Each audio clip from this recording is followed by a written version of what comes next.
everyone. Welcome to the next Insomniacs. What's going on, Biggerford Entertainment? Good to see you, my friend. Hope you're doing all right.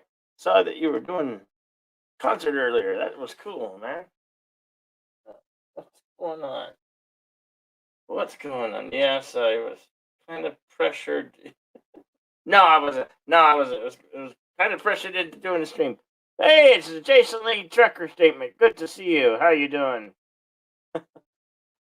They were all looking for somewhere to raid, and it's like they kept on asking me. They asked me like 5 times, "Are you streaming? Are you streaming? Are you streaming?" I was like, "Well, I really wasn't, but okay, I can let me start over." And then I was out. I was out. I was out of time. Have you ever been out of time on your StreamYards account? When you're out of time, your storage space it says this broadcast will not be held in storage because you're out of time. And I already had an add-on of 200 hours. Can you believe I've exceeded my 200 hours? Hello, your Muslim uncle. So I had to pay some money now. Now I'm almost at the pro level on StreamYard. That's getting expensive. It's like $44 a month. Anyway, how y'all doing? Good to see you. Let's see. I posted the link in chat if anybody wants to hang out. See what's up because I have no topic. I wasn't really planning on streaming, but hey, good. The bot is running. That's good to know. And that'd be my dog Brady coughing up an old dog cough storm back there. Just got out of the red shirt evil movie. With what is the red shirt evil movie? Hey, Super Rubber Bush, good to see you. How you all doing this morning? I am myself. I kind of been under the weather, but I power through. I digress. Power through to bring you quality entertainment. Yes, quality entertainment. However, or whatever that may be. So,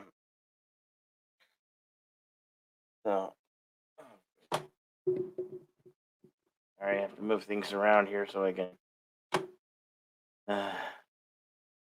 do it. Yes. Your channel.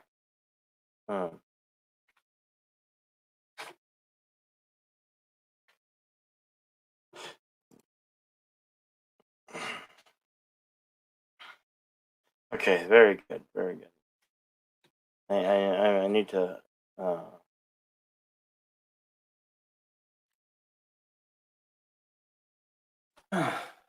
Hey, it's Courtney's Fellowship of Oddballs. He was just saying how bored I was. Then, then I walked on and here you are now. How exciting! Good, very good. We're gonna see if we can bring you some quality entertainment. Hey, it's the Jason Lee Tucker Statement. How you doing? Hey, Jedi, how's it going?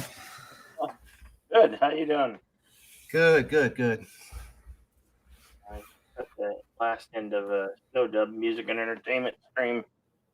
Yeah. I was watching. I caught a little glimpse of it there a little bit. I was on Anzo's channel. We was watching the verse. Was helping him out with the verses. I was modding in there with the verses. Awesome stream Anzo had there. Yeah. He almost 4,000, almost close to 4,000 people one time in there. There was a concert, wasn't it? Yeah, it was what is it? 6 Mafia versus Bone Thugs and Harmony. Bone Thugs and Harmony. A lot of surprise guests in there. Lil Wayne was in there. Multiple different guests in there. It was a really good stream. Really good stream. Yeah. Even a fight broke out about midway through, so it was pretty interesting. Pretty interesting. Between the artist or in the crowd? No, the artist. Okay. One of I can't which one of the guys from Bone Thugs. I can't remember which one it was. I guess he started. He was the other guy was talking shit or something, and he threw a it looked like he threw a bottle at the other guy. So I don't know. You have to check it out. It's probably I'm sure it'll be on clip all over the place, but it was pretty cool. They had to like delay the concert verses there for like good like 5-10 minutes because to get and they all apologized and everything was cool. And it ended good. It ended cool because it was it ended with the Crossroads song. And everybody shouted out for JJ. Rest in peace. Shout out for remember JJ for the song on. So it was really cool. Yeah. Hashtag let's burn one for JJ. Yeah. When I started tonight. Yeah, exactly. That was I did that. I put that song on Facebook. With JJ. So remember to the Crossroads. I thought of him when I heard that song the other day. I was like, yeah, it's like that's definitely a song to we'll see him there in the Crossroads, Yeah.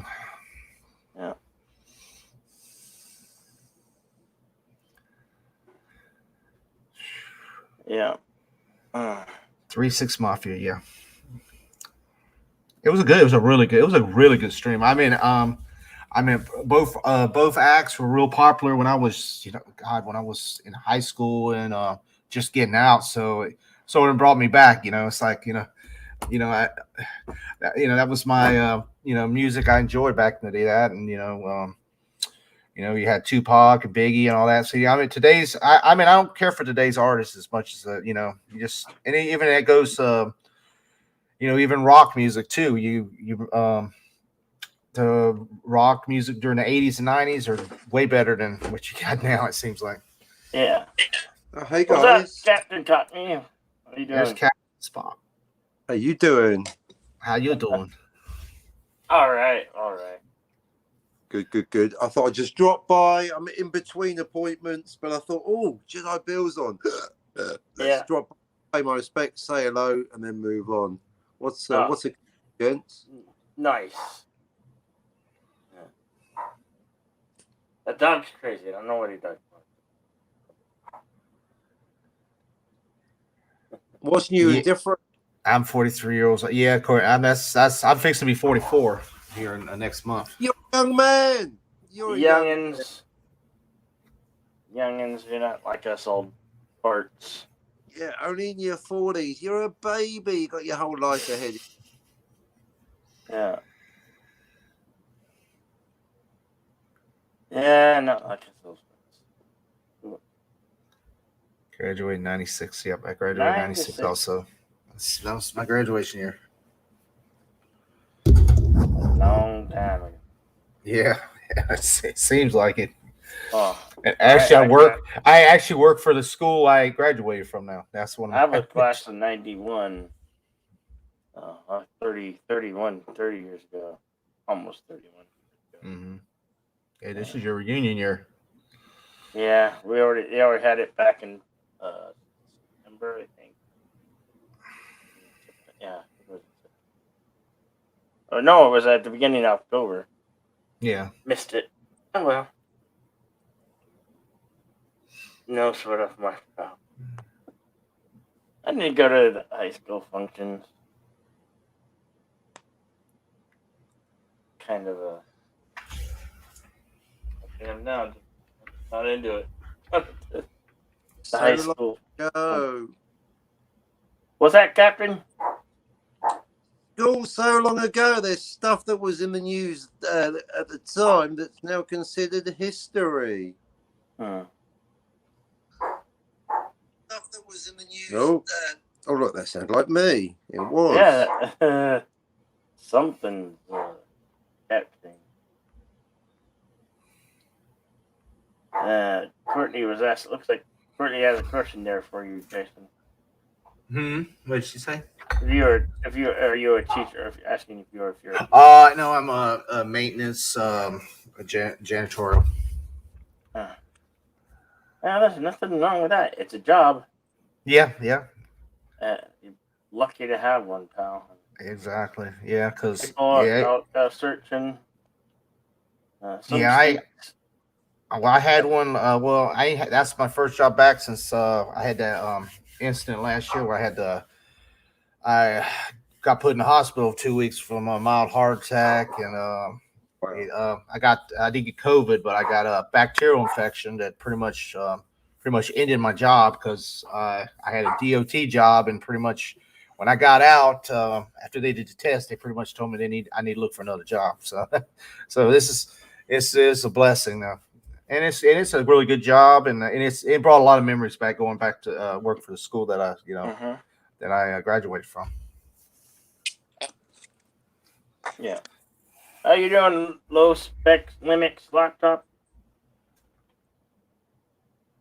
Apparently now it's a mid-spec Linux laptop. He might have to change his name. No, I think it's still low spec. Oh, do you? Yeah. Oh, I see. But you just completely denying my factual input. I see. Just like that. Jedi Bill, dismisser of comments. Fine. Yeah. Well, ask low spec Linux laptop. When you're halfway to the top, you don't got a lot to answer to. Just a bit mid spec nowadays. I mean, it's a Linux laptop, it's not a. Hey, Super Purple Puss, how you doing? Hello, guys. How you guys doing? Good. Right on. Good to see you all. Captain Cockney, you've been having a lot of unboxing lately. Oh, look at that. It's lovely Cherie in the chat. And look, she's got a Cherie. Wow, Jedi Bill, you must be special. She's the lovely Cherie. She refused my wrench. Hello, Cherie. She refused it. She made me take it off her. Oh, too much responsibility? You must be special, Bill. If you put me out in time, no, nobody's gonna put you in timeout. I hope nobody put you in. Nobody put you in timeout. No, hopefully that not. That was a mistake the other day. It was a common mistake. Hello, Kronos. Shout out to you. It's good to see you. Courtney as well. Low spec Linux laptop. Lovely Cherie. Is Lovely Cherie the same as Cherie? Yeah. Yes. Cherie. Oh, legally, yes, but I think emotionally a completely different person. She supports everybody. She comes to everybody's stream. Yeah. Amen. That's cool. Well, we're just happy to be here to have, there's some content to be here. Even when people should be sleeping or can't sleep, that's what the super. So I guess the new Seth Rogen Christmas movie, Santa Inc., is at a 4% on Rotten Tomatoes. I heard about it, but I really could care less, to be honest. Well, apparently neither does everybody else, right? So you're not the only one. What movie is it? What's that? What movie? He's one of those actors that people have really lost. Yeah, I think he does the same thing every movie. Basically, he plays the same part every movie, which is more self as himself. Right, his 15 minutes of fame is pretty much over. But apparently, it's a horrible movie. It's called Santa's Inc. It's an animated disaster on Netflix. So, of course, because it's a disaster and everyone hates it, he says everyone's white supremacist. So you know how that is. Of course. It's a Netflix movie. Yes, Netflix. I think if anybody is tuning in, I think the next version of Hawkeye, the TV show Hawkeye on the Disney Plus might be on. Yes, Hawkeye. They got the fifth. Watching. Definitely. What about it, Bill? Yeah, what about it, Bill? I don't know. I think it's on tonight. Well, they had an episode Wednesday. They're going to put one on Friday too. Oh no! No, if it's I don't know when Yeah, when the Wednesday. time Yeah, is. Wednesday. I haven't don't- seen it yet. I don't watch it, so Well, Yeah, it good. was Wednesday. I only hear about it after how bad it was. Well, Right, they say none the of us third watched episode. it. They say the third episode is really good. I mean, that's what I'm hearing, but I haven't seen it They're yet. already three episodes in out of Right. probably 8 or 10 seasons. I think there's Jeremy- only 6 episodes. Right, Jeremy Renner's only in it as a cameo. It's all about his daughter. Or Kate Bishop, yeah. Whatever the name is. Yeah, he's just there to pass the torch over as usual. So Pretty much. no, pretty no much. thanks. Young Avengers. That's why they're pushing the Young Avengers. Yeah. But they say the Kingpin is in this next episode, or a glimpse of him. That's what they said. Did they show the actor? No, they showed pretty much a big figure in the back, and supposedly I haven't seen it yet, but they said it's a big figure in the back, and they show his cufflink, the king. So it's. I doubt pretty if much it's. they said- If they were smart, it would be Vincent D'Onofrio. He's really good, Yeah, but I'm it's not unlikely. sure. Yeah, I'm It not won't sure. be. No, because he will. No, because Vincent D'Onofrio is classified as white, so and masculine and heterosexual. So no, it definitely won't be him. Hello, Stone Cold Jeremy. What's up, Thomas Potts? Should I feel Stone Cold Jeremy, cool. Thomas Just Potts, streaming right today. on. Yes, I'm streaming. It's me. Look, hello. It's the actual me. I'm here. Go on in on it. Out in the curtain. Yes. He wanted to take it easy tonight. He was forced to stream. And he had to pay money to stream. And it cost him money, guys. So y'all better hit that like button, guys. Yeah. Or you I- could, Courtney's asking if it's too much toxic masculinity. I think so. That's the problem with the new Seth Rogen Santa movie. They're saying that Santa Claus is too toxic and white, and that's why he needs to step aside. That's the whole point. Yes. Oh God.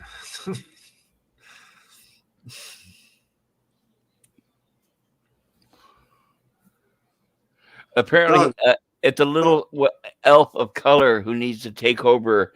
The name is Candy Smells or something like that.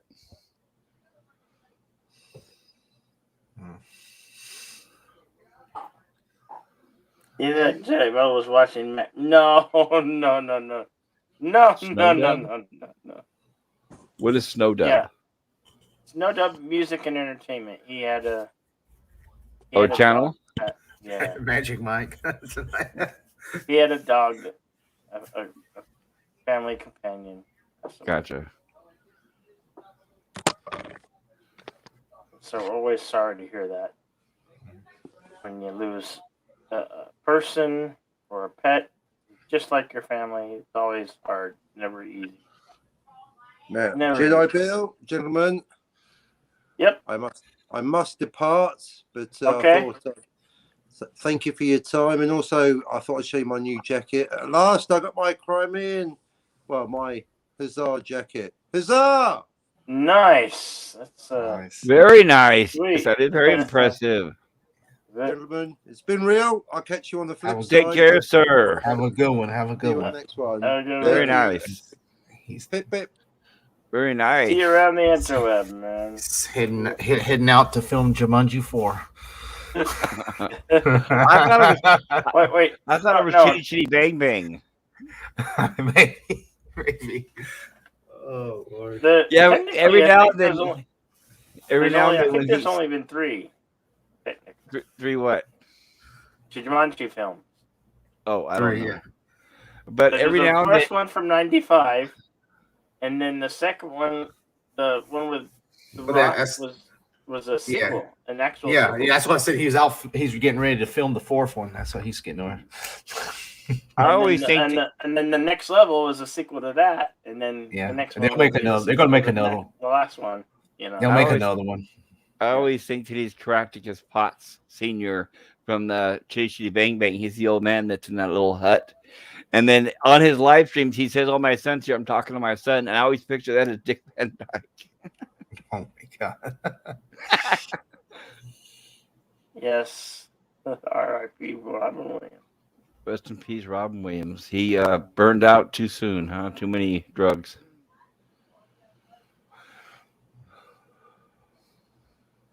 Yeah, absolutely. I remember the OG Jumanji. Everyone was sitting there waiting for the CGI to kick in. It's like, okay, when's the CGI got to kick in? You know, we everything's.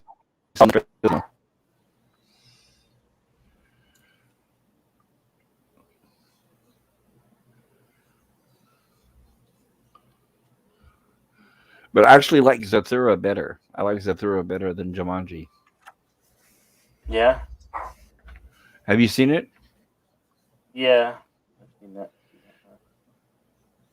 Yeah. Well, that was directed by Jon Favreau, which led him to getting the directing gig on Iron Man. So without that, we wouldn't have what we have now.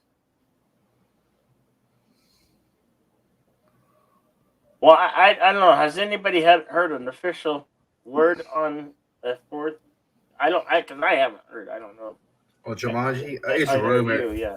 It's rumored. I mean, more likely. As much as the other two made, it definitely will make it. Yeah. Oh, wait a second. You talk about like that last one in the jungle, whatever. Welcome to the jungle. No, Thomas. It made money. I mean, yeah, but I was just gonna say though, it's gotten so far away from the actual game itself. It's not really Jumanji anymore. Yeah, it's Sony, man. They're gonna make so long as they can make a profit off it. They're gonna make a sequel.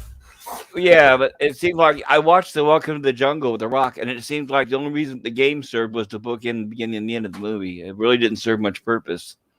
I think the more they carry on the sequels, the less you're going to see of the actual game. It's just going to be a name only.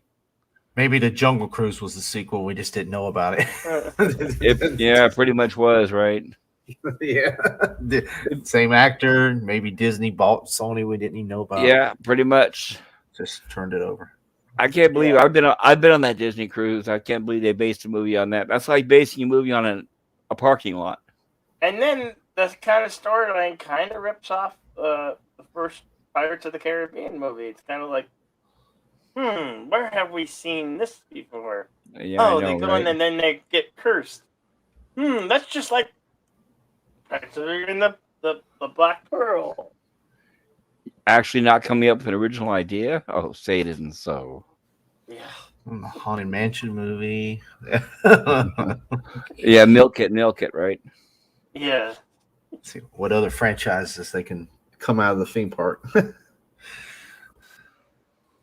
Some companies sell replicas of the Jumanji board. Yeah, I'm sure you can find it on eBay or maybe even Amazon, but you could probably find it on eBay. Sure. Well, you had that god awful George Clooney Tomorrowland movie. Remember that one? They based it off of Space Mountain and the rest of, I guess, the Tomorrowland area.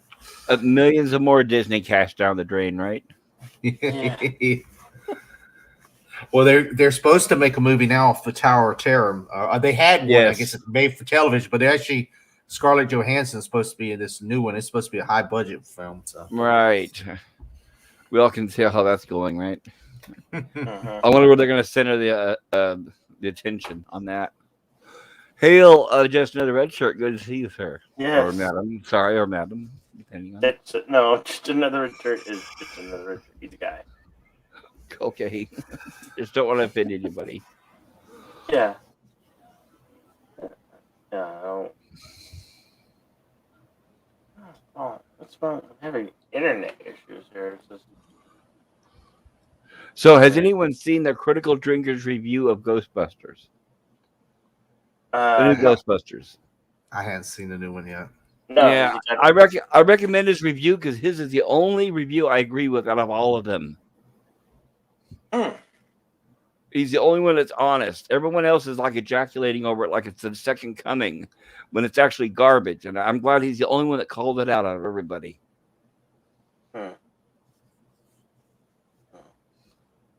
Everybody's entitled to their opinion. That is true. That is true. But honestly, in my opinion, what it is, I could be wrong. But I think that we've been beaten down so much by the SJW and roles being swapped is that people are just getting used to it now, and they're starting to accept it actually, and that's what happened with Ghostbusters, even though it's gender swapped and all this kind of swapping going on and discombobulated and disconverted and subverted. They're still taking it because it's like you're. It's like I feel like you're somebody starving in prison, and you're finally going to accept those scraps. You've been holding out, saying, "Oh no, I'm going to starve," but okay, I'll take it. I'm desperate. I'll take it.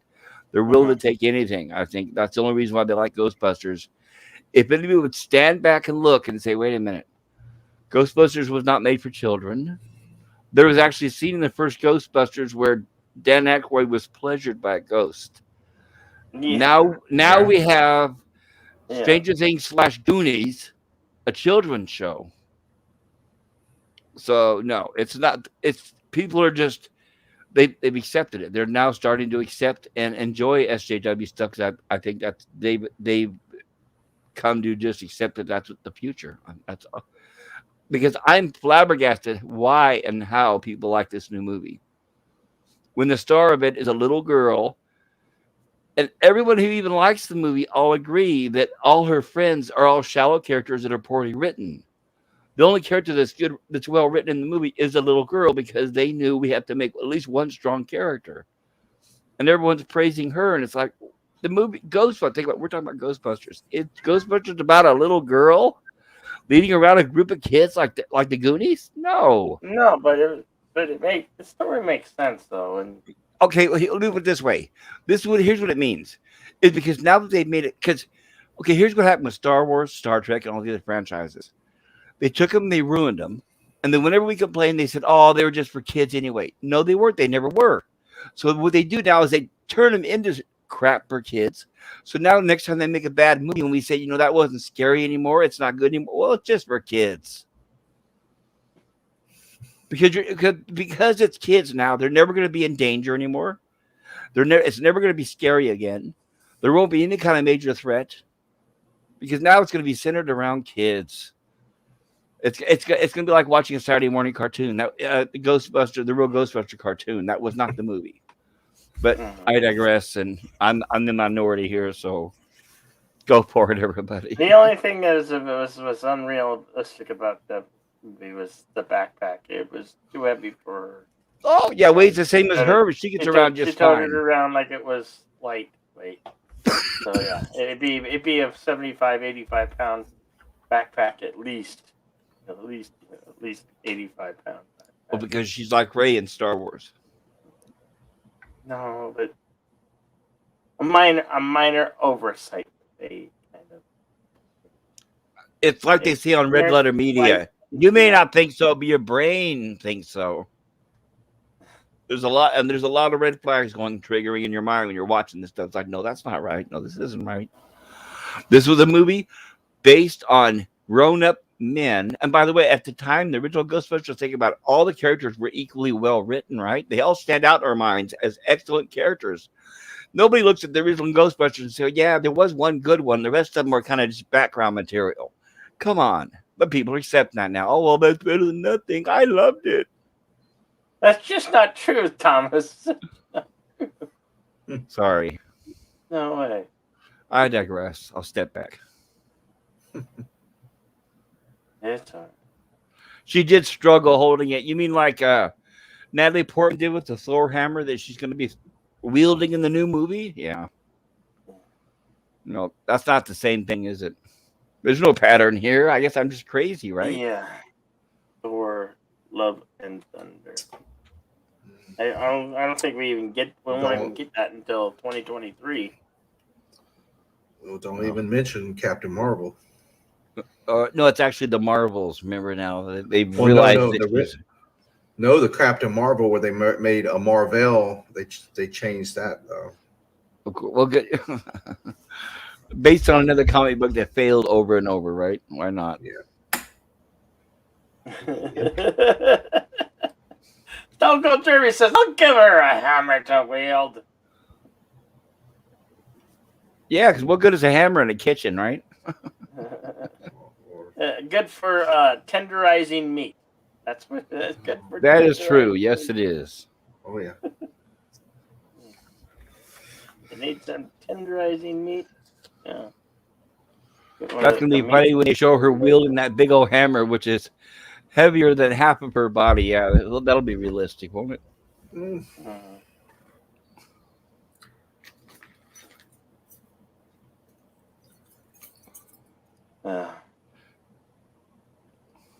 I don't know, Marvel. Have any of you guys, by the way, another subject, have any of you guys seen any previews, pictures, or anything of the new She-Hulk on Marvel or on Disney Plus? Well, Disney Plus Day. That was about it.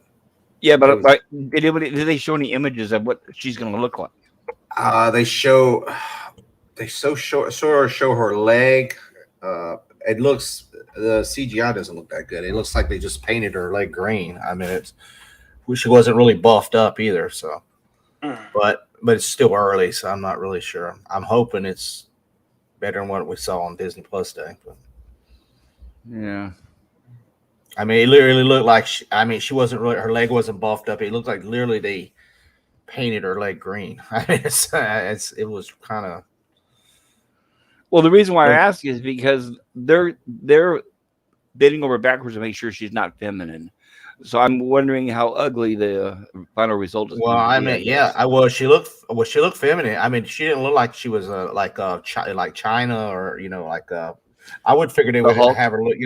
No, yeah, she looked fit like a regular lady. There, they painted her leg green. That's pretty. It was like neon greenish color. I wouldn't even. So I'm assuming they'll fix that because it didn't look the best, but. May have been test footage too. Yeah, I believe it was because I'm assuming they're gonna make her look buffed up. I would, it's just Well, I don't mind buffed up, but I don't. Okay, I don't know if you guys have been checking with the current Marvel comics. They've had her literally looking like a man, and there was a story out today that Marvel is finding out that that's not working, so they're resorting back to the feminine version. That just came out today. I hope they make her look feminine a little bit. I mean, I don't care if she looks like China, but I hope she looks like looks like a woman. I mean, we don't need. I mean, we have the Hulk, and we need She-Hulk is a she. Well, it doesn't matter because she won't take no directions from no man, right? I don't know. In fact, they already have Mark Ruffalo in it as a cameo. Can you guess why? To hand over the mantle.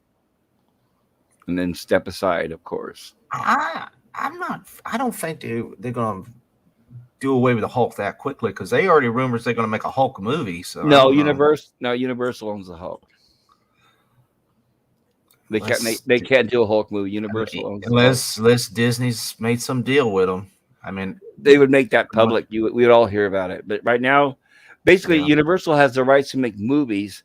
There's only a partnership. Hulk can only do cameos in the movies, but since they took away his noids, and now he's a wimp and he's a dabber. I'm trying to find the words for it. He's like a yuppie or a Professor Hulk thing. No, I don't. No, Professor Hulk wasn't a coward in the comic books. I want you guys to try to remember the last. What was it? Endgame. Yeah.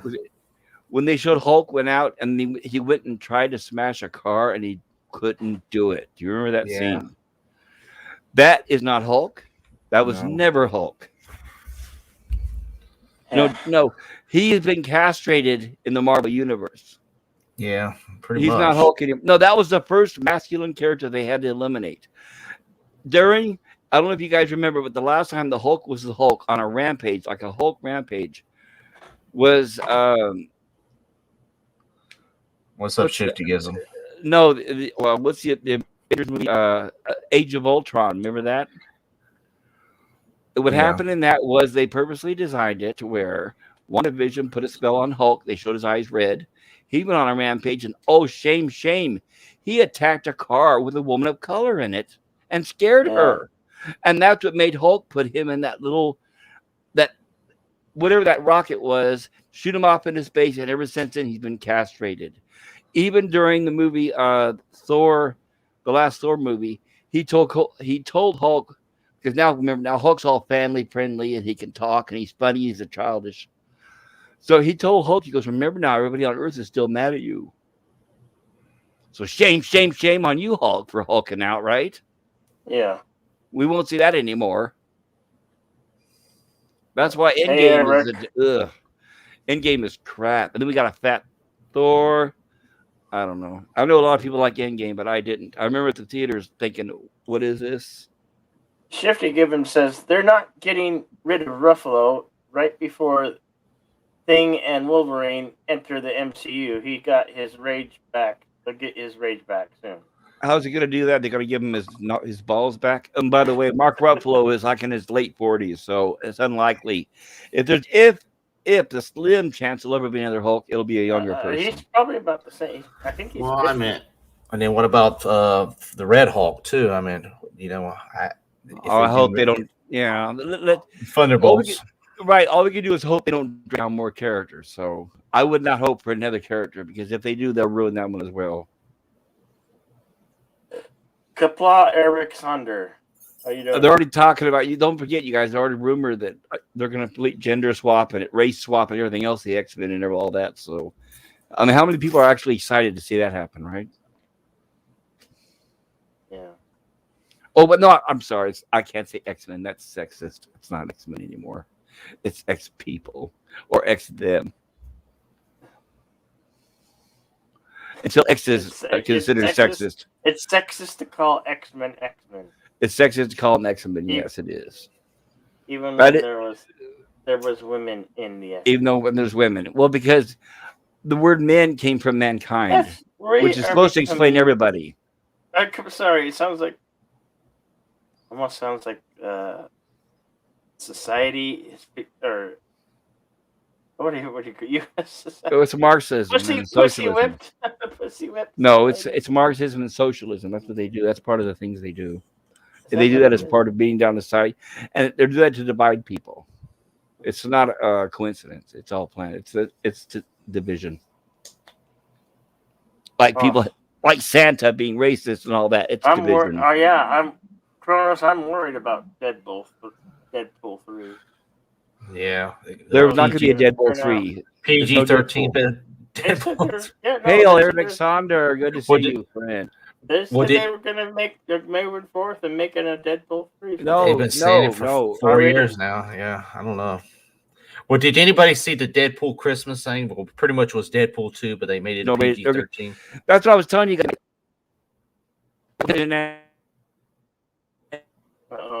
You're anticipation. They knew it would, the MCU was going over Disney. But I was saying with the Venom movies, he's not a bad guy anymore. But how are they going to ever show Venom being violent in the MCU? They won't. They're going to make him a childish anti-hero, and you're going to see him fighting right along Spider-Man. Is what you're going to see. It's Disney. Disney just got a new what's her name? The lady's replacing Bob Iger, so hopefully maybe something will change. Yeah, it takes years for things to change. Disney needs to let go of that PG G-rated Disney Plus. They need to. I mean, they can be R-rated movies on Disney Plus. They can just have age restrictions. I mean, you go over to Warner Brothers, HBO Max. I can watch Bugs Bunny, or I could watch The Matrix, or I could watch The Conjuring, or I can watch So if they're so scared about kids watching, put age restriction. And it's all up to the parents to decide what they watch. Right, but putting age restrictions up is being transparent, and that's something Disney won't do. That they would just censor. And by the way, Disney used to make R-rated movies under a title called Touchstone Pictures. Touchstone Hollywood Pictures and Miramax. So it's not like it's impossible, right? Now it's just total censorship. And now they got 20th Century Studios, and they got Searchlight, which can make right. And all the R-rated stuff under those, you'll never see it. How about this, you guys? What's the chance of us seeing Rocky Horror Picture Show ever again, huh? Think about that. That's now owned by Disney. Well, yeah, you can watch it. If you go to Disney Plus International, you can watch it. If I go on my VPN, I go to Disney Plus in Canada. Okay, so you have to get Rocky Horror Picture Show. So you get out of the America censorship, is that right? Yeah, I can watch it anywhere except America. It's on Hulu or what. Problem with Disney, they got their movies so sold off here in the United States. The Disney Plus here in the United States sucks. I mean, I go in a VPN. I go about doing a VPN. You do your Disney. I can watch Predator. I can watch Alien. I can watch Deadpool 3. I can watch even like Armageddon. They don't even have Armageddon. We have to go to watch it on Hulu or Peacock or something because they don't even have Armageddon or what I'm trying to think of other movies. The Rock, stuff like that. The Rock. Right. Some of them are like PG-13 movies. A lot of the Touchstone films. Of course. You'll have to watch them on a different network. But if I put my VPN, I'm putting Great Britain, Australia, Japan, or if you do that, like let's say if I go to let's say New Zealand, I want to watch a movie on Disney Plus in New Zealand. Don't you have to pay for it in that country in order to be able to view it? The only thing, no, because your VPN, that's a loophole they got in there with a VPN. You can do that. The only problem I found out is some of the rated R. It's weird because some of the rated R films they won't put in. They won't let you unlock because they don't give you the unlock button. But some of them they do. It's kind of weird. Cause I can go in there and watch Alien and a couple others, but some of the I guess more raunchy or more hardcore so that films. Right, which means that means if they're available, that means they're allowable as long as you pay for them, right? Yeah. Well, they see where you live. Pay extra. Yeah, you have to. You think it's they want to see your location, or do you think it's because they want to charge extra? Probably both. Yeah, they have that star. See, they have star. See, the thing is, they have that star. They have the star. The six channel over there. See, we don't got Star. We have to buy Hulu, and Hulu's gets half-ass movies. I really don't like Hulu. I wish they would pretty much do away with Hulu. It's full of ads. It's garbage. Yeah, I just add Star to ours and give us give us all the movies that we have. I think Disney. It's like Go ahead. Well, it's even like. If you go back to Disney's, Disney on Touchstone. Well, they still on Touchstone, but they pretty much don't make the content for a Touchstone anymore. But like even their television shows, it's weird. Like back in the age, they one of their most popular television shows was the Golden Girls, and that and Home Improvement and stuff like that. They don't even have that on the Disney Plus here. But you go over to like Canada or Great Britain. They have all the, Golden Girls. I think I believe Home Improvement's on there. Trying to think what other Disney shows was made by Touchstone. It was popular. A lot of the 20th Century Fox shows, they own. I think the Wonder Year. I think they own the Wonder Years and stuff. They're over there, but we can't get that in the United States for some reason. Nope.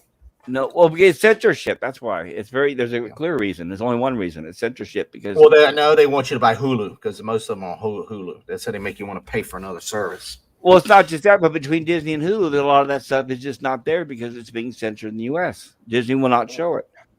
Yeah. And Courtney, by the way, Rocky Horror Picture Show all the way. I used to see it young every weekend as well. I even saw it when I went in the Air Force. Well, like. The family, okay, we got The Simpsons here, but like Family Guy, Bob's Burgers, and all that, I have to watch it on Hulu. But if I go over there, they got all those animated shows. Bob Burgers, what's the other ones? Cleveland Show, American Dad. I want all those, but I guess that's too raunchy for Disney. But they give The Simpsons, but they don't give us none of the others. King of the Hill, they don't. King of the Hill. King of the Hill is only on Hulu. They didn't put King. For some reason, I don't know why they don't have that on Disney Plus International for some reason. Because maybe Mike Judge has the right, some kind of rights on it. They won't let him do it, or they won't let them do it. Any chance of us seeing Married with Children on Disney Plus? That's a NBC. You'll see it on Peacock. It's owned by NBC. Oh no, it's Fox. No, it's Fox. It was on Fox. It's owned by Fox. It was on Fox, but the production company was. I thought so too, but the production company is on NBC. It is on Peacock because I'm a cord cutter. I've been a cord cutter for 5 years now, and I have multi subscriptions to every. I thought so too, but the NBC was the production companies. Well, thank goodness, because I guarantee you, if it was owned by Disney, we'd never see it again. No, even Roseanne, and that was on ABC, but it was a Fox. NBC. That was an NBC production too, so you'll see that on Peacock. It's weird. It's weird that like some of these companies they produce some of these hit shows for the competitors. It's like why would they would allow that show? They should have put it on their own network, but who knows? Hello, Snow Dub. There's Snow Dub. What's going on? Condolences, brother, on you. Yeah, sorry to hear that, Snow Dub. It's never rough. It's always rough. Losing a family companion like that. I lost a cat. Oh, so drunk right now. Wow. Okay. Hope you're having a good time. Yeah. Yeah, it's never easy to lose a family companion like that. No, I know my dogs are like my kids. It kills me if something happens to them. Yeah. Yep. Yeah, it's always. You're welcome, Snow Dub, man. And it's so hard because I've had a couple dogs that you've had them so long and you grow with them and 10 12 years is actually if you long life for a dog or a cat sometimes and then you just when they get that old get old. Like I had one Jack Russell, he lived almost 17 years and that was like extremely old for a dog and it hurt so bad when he died because you had him. I had him since I was real little, and I grew up with him. He pretty much grew up to you become an adult, and it's just like it hurts. It hurts really bad, because I know. Like my last one, I lost Belle. She was a little Chihuahua, and I always feel guilty. Like I went down, like there's something I could have done. Darn it. Yeah. And you hate those last few years, especially if they're real like that. What like mine? He was a Jack Russell. He just you can see him suffer because he couldn't move that much. He was limping. Right. Yeah.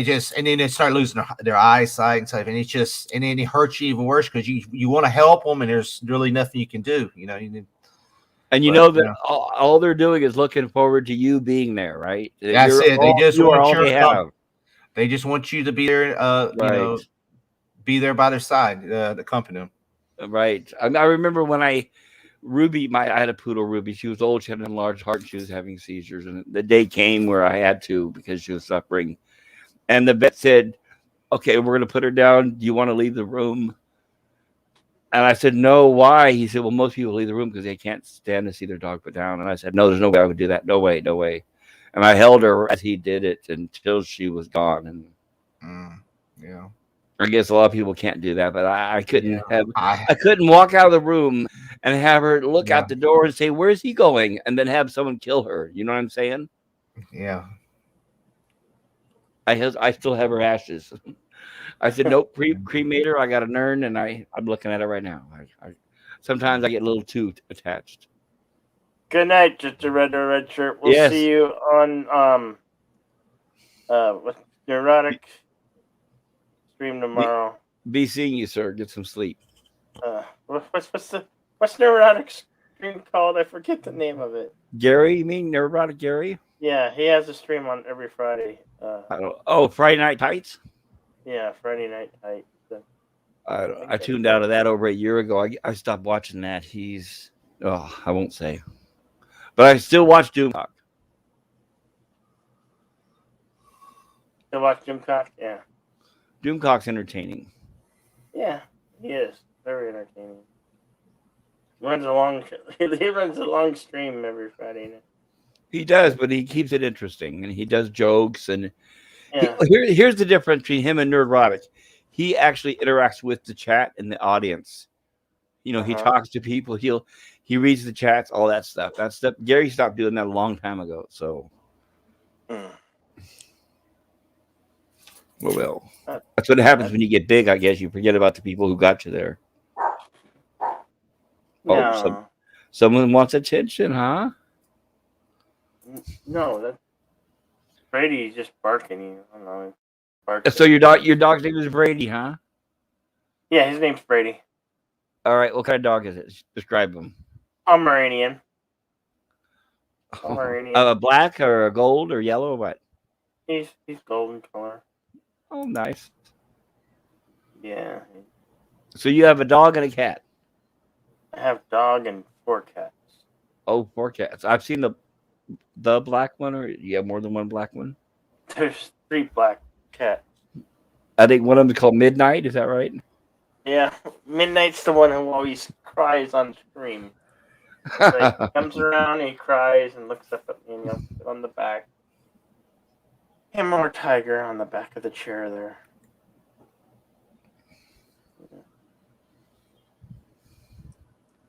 You couldn't leave your dog on Jeremy says, I couldn't leave my dog alone with strangers in his last moments.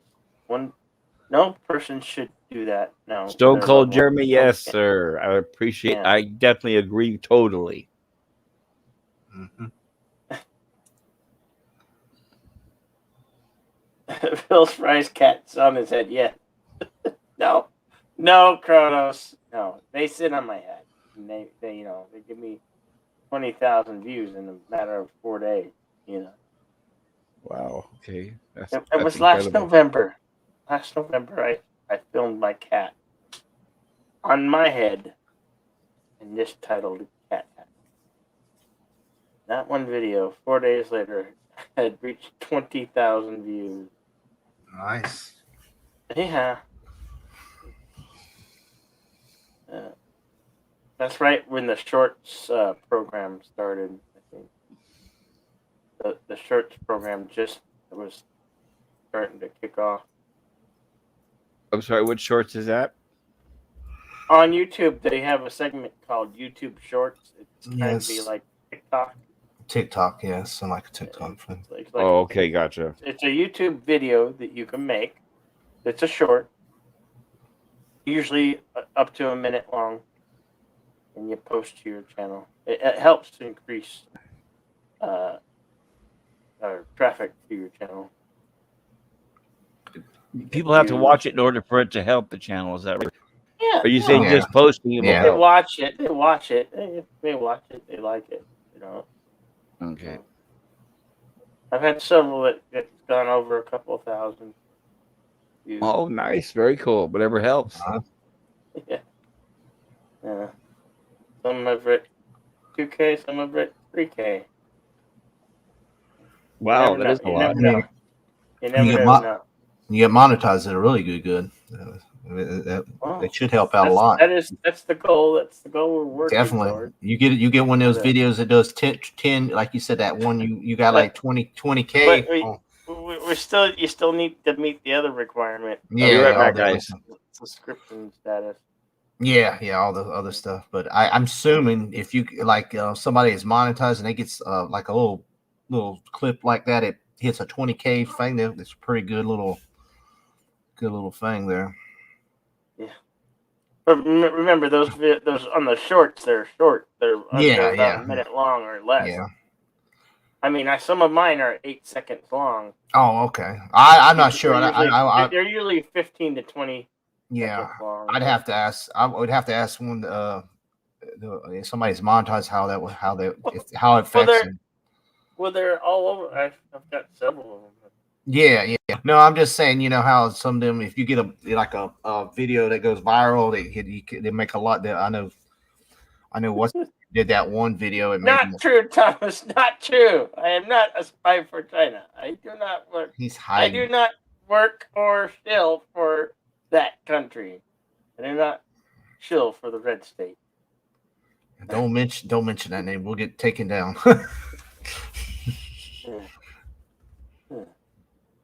They'll take us down. My good friend John. Yeah. They'll take us down.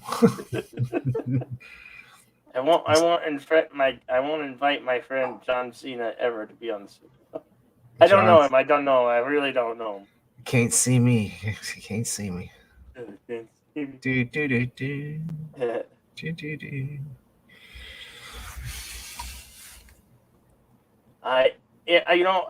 You know what upsets me? All right. I've been trying to watch I've been watching Yellowstone, and I went and I had to get a subscription to Paramount Plus. It's not on Paramount Plus. Oh, it ain't. Which one is it on? No, Peacock, isn't it? It's on Peacock, isn't it? You can watch it on Peacock, but you can only watch 3 seasons. You can't watch the new stuff. You know, if you want to watch it on Hulu, you have to sign up for Hulu Live. And that's really? So Bill, how like how many streaming services are you paying for in total then? Too many, way too many. Wow! So you too. you never actually cut the cable, so to say. Now you're just doing it again, but not over the internet, right? Yeah. Pretty much. That's what I did. I can't even watch it on the Paramount Network. Just came back. Roku has the Paramount Network, but you can't watch it. I was like, they let me watch the first episode of season 4, and then I can't watch the rest of them. There's only 3 episodes that I need to catch up on. I just came back. I can't watch it, and I'm so frustrated. What show is that? Yellowstone. I just came back. With Kevin Yellowstone. Costner. Oh, gotcha. I just came back. Sorry. It's a sensational series. It's a great drama series. Oh, I know. I think Bird talks about it. It's great. You should watch it. It's on the. So where was it originally produced on? What network? Paramount Network. Yeah, Paramount. Cable channel. Used to be CBS Access, and then they turned it to Paramount Plus. All ass. But that's CBS the thing. All ass. I'm paying for Paramount Network, and everything I want to see isn't even on there. So what am I paying for? Yeah, I was gonna say, what is on Paramount? What is on Paramount Network that you watch? Nothing really. I can watch the old series, like the old Star Trek series.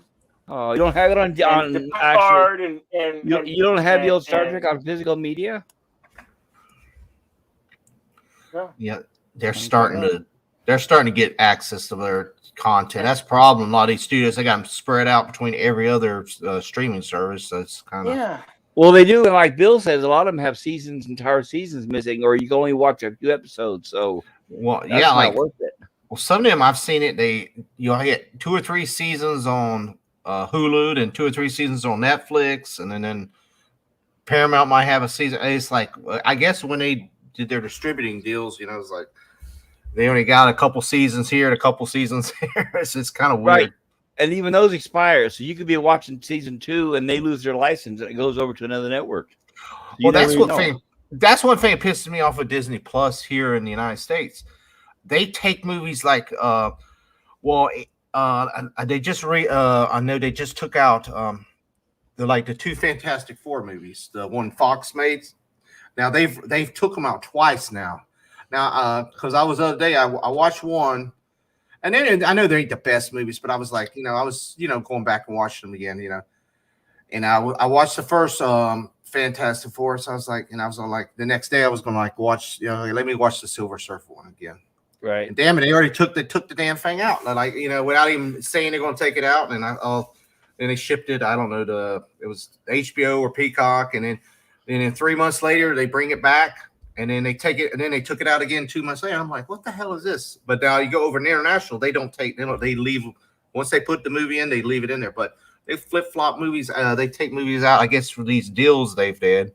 So it's like, it's crazy. Well, sometimes they own the property, but they still rotate in and out. That's what Netflix does. Yeah. Well, that's what you'll see. It'll go over to Hulu, or it'll go over not to Hulu, but because they own Hulu, but Paramount or HBO Max or Peacock. Well, I know it's expensive, but considering what you guys are paying for these streaming channels, you might want to make an investment like in a server. That's what I do. I download everything or buy everything and then convert it to physical media. But either way, I have everything on physical media. There is nothing on a single streaming network that I want for. I don't pay for a single streaming network. If there is something that pops up on any one of them randomly, like the new Creep Show, I'll track it down and I'll get it and I'll add it to my server. That way I can watch anytime as long as I want. I'll always upgrade the hard drives, even to solid state. You guys may want to consider it. It's because even now these days, think about it. You can buy a movie tomorrow night, $24.95 on streaming, and they say you own it, but then a year from now they'll say, "Well, we don't have the rights to that anymore. You don't actually own that anymore." So you can't even trust that anymore. Oh yeah. People are losing their digital libraries left and right all the time. Mm-hmm. Or the company does the digital, or they go out of business, pretty much. Right, and they're bought out by another company. Or bought out by another company, and then they change the rules or the. Yes, there's stories, lots of stories. If you look them on, where people say, "But I thought I paid for all these thousands of Apple movies or all these movies from the Apple Store, and now they say I don't get them anymore." Or the iTunes. You remember they used to have the iTunes. Oh yeah. Then they say, "Oh, we changed. We're no longer doing this no more." So yep, we don't have the rights. So yeah. And by the way, right, and so by the way, it's not yours anymore. And no, we're not going to give you your money back. Thank you. But would you like to buy another? Mm-hmm. No, thanks. That's the same thing I did with the music. The first thing I did was I got all the songs, every album, every singer I wanted, and I owned them. So good old Napster back in the day. Yeah, that was like in the early 2000s, wasn't it? So Lars went in there and sued them all. It was basically Napster, and then it was LimeWire, and then it was torrents, right? Yeah, it was a couple others. It just faded away. But yeah, Bill, I'm gonna have to call it a night. I gotta get up. I gotta get up early and get the kids to school at 5 in the morning. So that's only a few hours away. So I'm gonna try to maybe stream tomorrow night. So if I don't, I'll see if you or any other people streaming. So I'll check that out. Yeah. Darius might be streaming tomorrow. He usually streams on Friday, so I'll see who's streaming. If nobody, I might stream. I don't know. But Jed, I appreciate letting me come on, man. Everybody have a great night. Everybody in the chat, y'all have a great night, guys. Take care. Take care, bye-bye. I think we bored another one, Bill. No. He legitimately had to go. Sure. So, what did you think about my idea the other night of us having a night where we can stream a movie and we kind of riff it? What do you think? Yeah, that's a good idea. Okay, my first suggestion is The Microwave Massacre. Have you seen it? Microwave Massacre? No. I hadn't even heard of that. Of course you haven't. That's why it's perfect. I ain't even heard of it. Anybody in the chat ever seen The Microwave Massacre? Bring it up now. That sounds like some 5-year-old mate took a video. Bye, Sherry. Bye, Courtney. Bye, Jason Lee. No, I think they were saying bye to Jason. I don't think they were leaving. Okay. All right. Well, cool. Read down. Have you guys... Okay, we've all seen the original Frosty the Snowman cartoons, right? Oh, yeah. Those are Happy birthday! Right? Mm-hmm. Well, that guy who plays Frosty the Snowman and does the voice, he stars in The Microwave Massacre. I'll put it that way. Okay. Yes, Keely Chow is in the house. Roll Tide, brother. Roll Tide. At least she's dropped in. You know. It is not a trauma film, interesting, Courtney, but it's very similar. It came out before Trauma. Definitely before The Toxic Avenger. Courtney, are you a Trauma fan? Wow, that's a lot of movies we could show. I'm a huge Trauma fan. I have them all. Very cool. We all know they're making a remake of The Toxic Avenger, right? What? No. That was Trauma. I know, but only Trauma will make. Did you? So you haven't heard about the new one? If anybody else does it, it's not The Toxic Avenger. So you haven't heard about the new one? No. Okay, do you want to know who stars in it? Not really. Well, you're gonna find out right now. Peter Dinklage. Okay.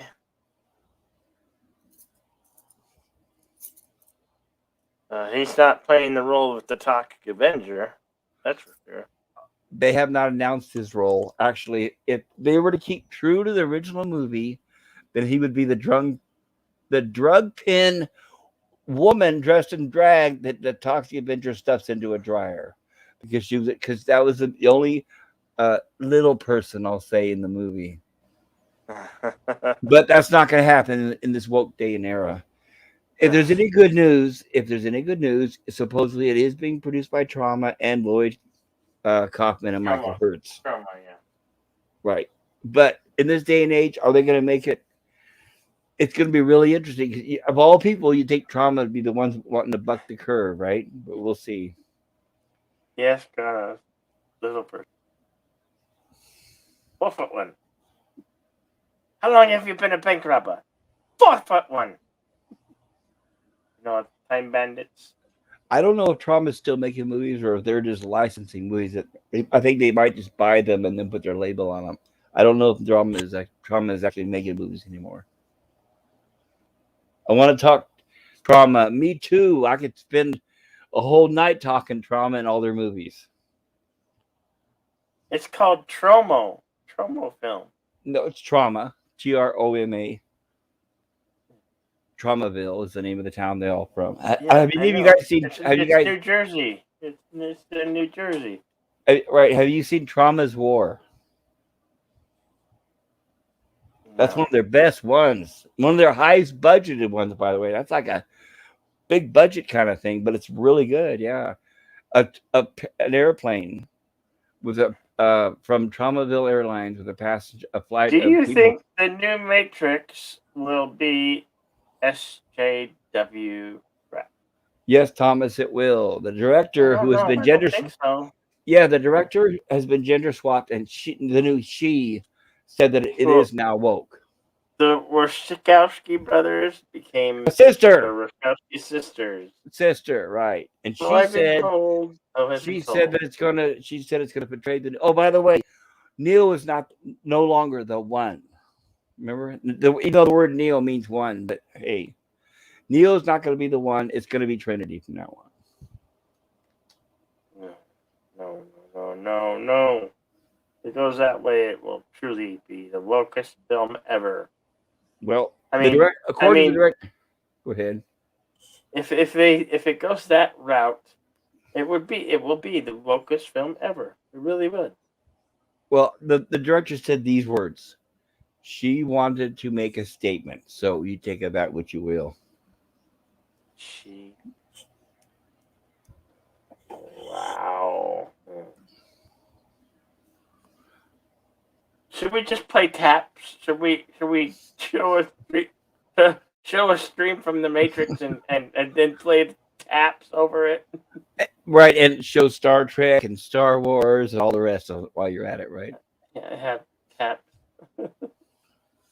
That's why I'm really surprised. I mean, think about it. Isn't it rare how good Cobra Kai is amongst all of the garbage remakes?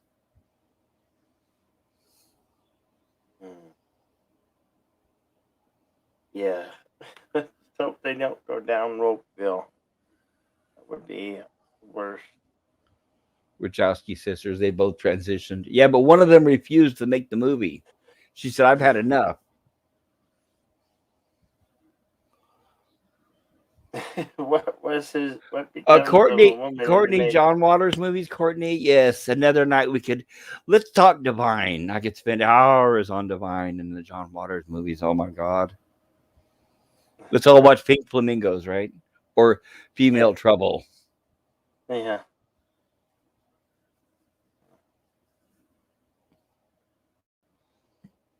Okay. Cobra Kai, Kronos. You need to try if you like the Karate Kid.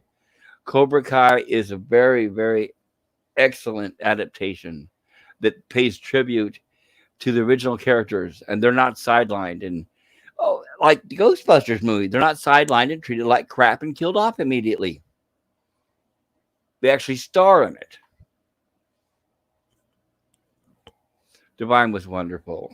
Oh, Courtney, Divine was supposed to be on Married with Children, right? And he or she, whatever, died just before they filmed the episode, and they had to replace. which was really sad. Dwayne was supposed to be the new, was supposed to be joining the cast. It was sad. That would have been the big break for Dwayne. Polyester's great. Bill, have you seen Polyester? Polyester. Who stars in it? Divine, where she plays Maxine Fishbaum. Fishbaum. I've never seen or heard of it. Oh no, Bill. Hello, Games Mickey and Comics Rush. You should be shot for the Mickey. At least it's black and white Mickey. Games Mickey and Comics Rush. Hello. Was that Mickey? When I see Mickey Mouse or hear Mickey Mouse, it just incites anger and rage because what they've done to Star Wars. Is the Avatar Mickey? To Indiana Jones. Indiana Jones. Marvel. Remember? Yeah. I know. Yeah, and Peacock also has like the Young Adventures of Indiana Jones on there. Polyester. That's another one. In order to watch the past seasons of Yellowstone, I had to pay a premium, almost a $6 premium, so I could watch those past seasons. Oh no! I wouldn't pay for that. Well, I wanted to get caught. I had watched season 1, and I wanted to catch up with season 2 and season 3, which I've gone and done already in the course of a week. No, I understand the reason why you did it. I couldn't bring myself to that myself. But personally. now I can't go any further. I can't watch season 4, and it really sucks. In order for to watch season 4, I would have to call up my internet provider and say I want a package, and make sure it has the Paramount Network on it. Here's my money. Here's my money. It's like here's my credit card number, right? Yeah. But I can't do that because I'm not made of money. No, but I'm saying that you shouldn't have to do that. You should call and basically there's too many things that take advantage I can't of watch it. I have to go here or there, and I can't have everything on. Well, that's currently. With this battle of all the streaming wars going on, believe me, within a few years, we're down to just a few of them. They're not all going to survive. There's no way. Hello, Canadian Spider-Man. Good to see you. Spider-Man. The Canadian Spider-Man. We lost the other Canadian. That Senator Richard was gonna jump up here. Bill, how many seasons of Yellowstone have been produced so far? 4. There's 3 seasons actively, and they're into the 4th season, and they've aired the first 4 episodes. So, and I believe they air on Sunday. Well, I'm looking now, and if you weren't seasick, you could find them. I'll just put it that way. Hey, Mega Cropper. Yeah. They're out there, Bill. What? Yellowstone season 4 at 0 cost. Oh. Somebody willing to DM me the details. Well, that's what I'm saying, Bill. If you didn't get I'm so into the series. I really want to watch the next. Well, I'm telling you, if you didn't get episode. seasick so easily, you could get them yourself. But what's the problem? Well, no, I'll probably be able to watch them when I go to my parents because my parents have that network, and they'll almost certainly have it on the thing that keeps them recorded. Wow. Bless you, Bill. You're a lucky man to still have parents, especially both of them. I envy you, sir. Well, I go with them. My dad's he'll be 77 this coming May. You're very, very, very lucky. And my mom's 70, I think 73 right now. Very cool. 74. And they're still together. Jeez, that's rare. They've been married for, this coming May will be their 55th year of marriage. That is fucking cool. Oops, sorry. Yeah, I mean, this coming May, they're going to celebrate their 55 years together. My mother and father made it 2 years. Yeah. Is he a Taurus? Yeah, my dad's a Taurus. He is a Taurus. Oh, if he's a Taurus, you're a florist.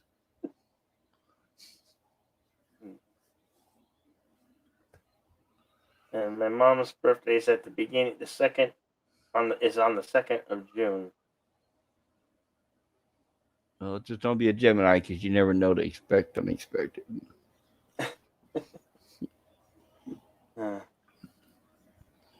Lucky, my parents are still around together. 50th anniversary was 4 months ago.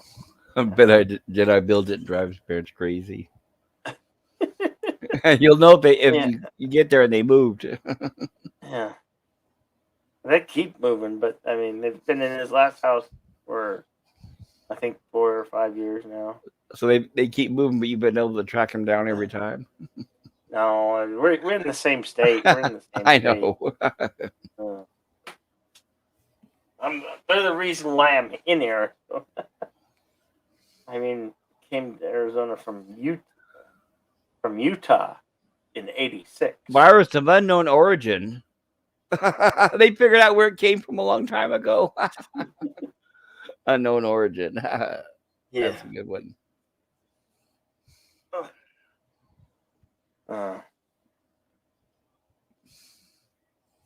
Yeah, Kronos, you're a Gemini. That you expect the unexpected. That's what a Gemini. That's your horoscope. And Sunday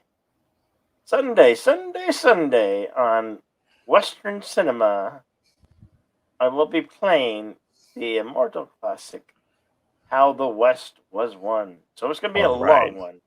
Oh, yeah. Carl Malden all the way. Yeah, I can't wait.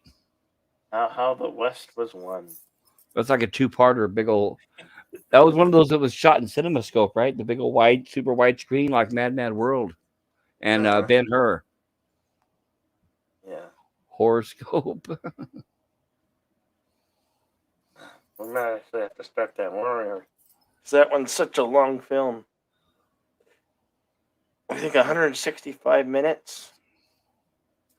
It is about 2 hours possibly. and It has an 45 minutes long. Yeah, it has a mission, so it's possible. Yeah. Which is good. People always, they talk crap about long movies. That's when they were made well. That's because that's when they could actually write a good script that would last that long. The reason why now movies are like 60, 80 minutes long is because they can't make a good script and they're just trying to end it. Yeah. Oh. It's fortunate when we get 2 hour plus movies. It is. When I see a movie and it's like, wow, this looks like a really good movie. It looks like a fantastic movie. And you look at 90 minutes. Ugh. Yeah. Taurus, we are the best. Yes, Courtney, I'm a Taurus as well. I was born in May. No, Tauruses are cool. Never seen her. Oh, that's blasphemous, Kronos. You never seen Ben-Hur? Well, the 1960 version with Chamberlain. Is it Chamberlain? It's in the original. Charlton Heston Ben-Hur is from like 56 or 57 because that's what got him the role in the 10 Commandments, which is 58. It's Charlton Heston. Oh.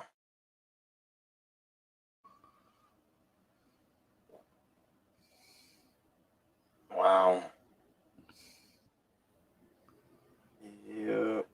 Question. Do I ask? I-15 on the 15th. Oh. Hey, Courtney Fellowship, you share if that's your B-Day on the 15th.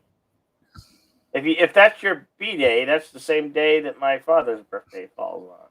Oh, May 15th? Mine's the 1st. Yeah. Get this, guys. My sister was born April 30th, and a year and a day later, I'm born May 1st. So we've always had to share birthdays and birthday parties and all that stuff. Isn't that wonderful? Nice.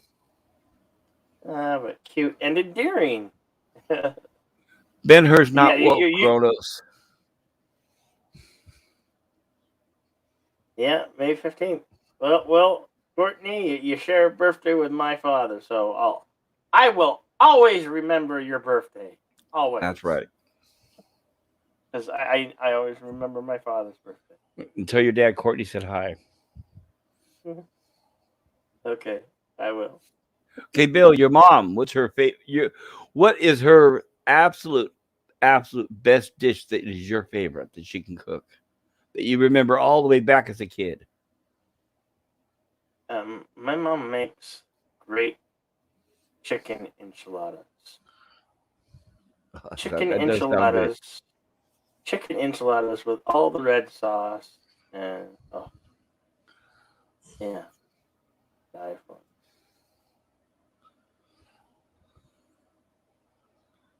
Canadian Hello, Spider-Man. Jedi Doug. How you doing, Jedi Doug? Good to see you. Super Blubberpuss, my birthday is the day before yours, buddy. So yours is April 30th as well. You share a birthday with my sister. Man, I know lots of people born on the 30th. Well, I don't mind. It's just I always had to share my birthday parties and everything. So we got half of everything. Until you got it on your own. You know. Yes. And the birthday parties don't happen. Right, you don't have birthday parties unless you make them happen. Unless you make them happen. Right, in your mind. Yeah.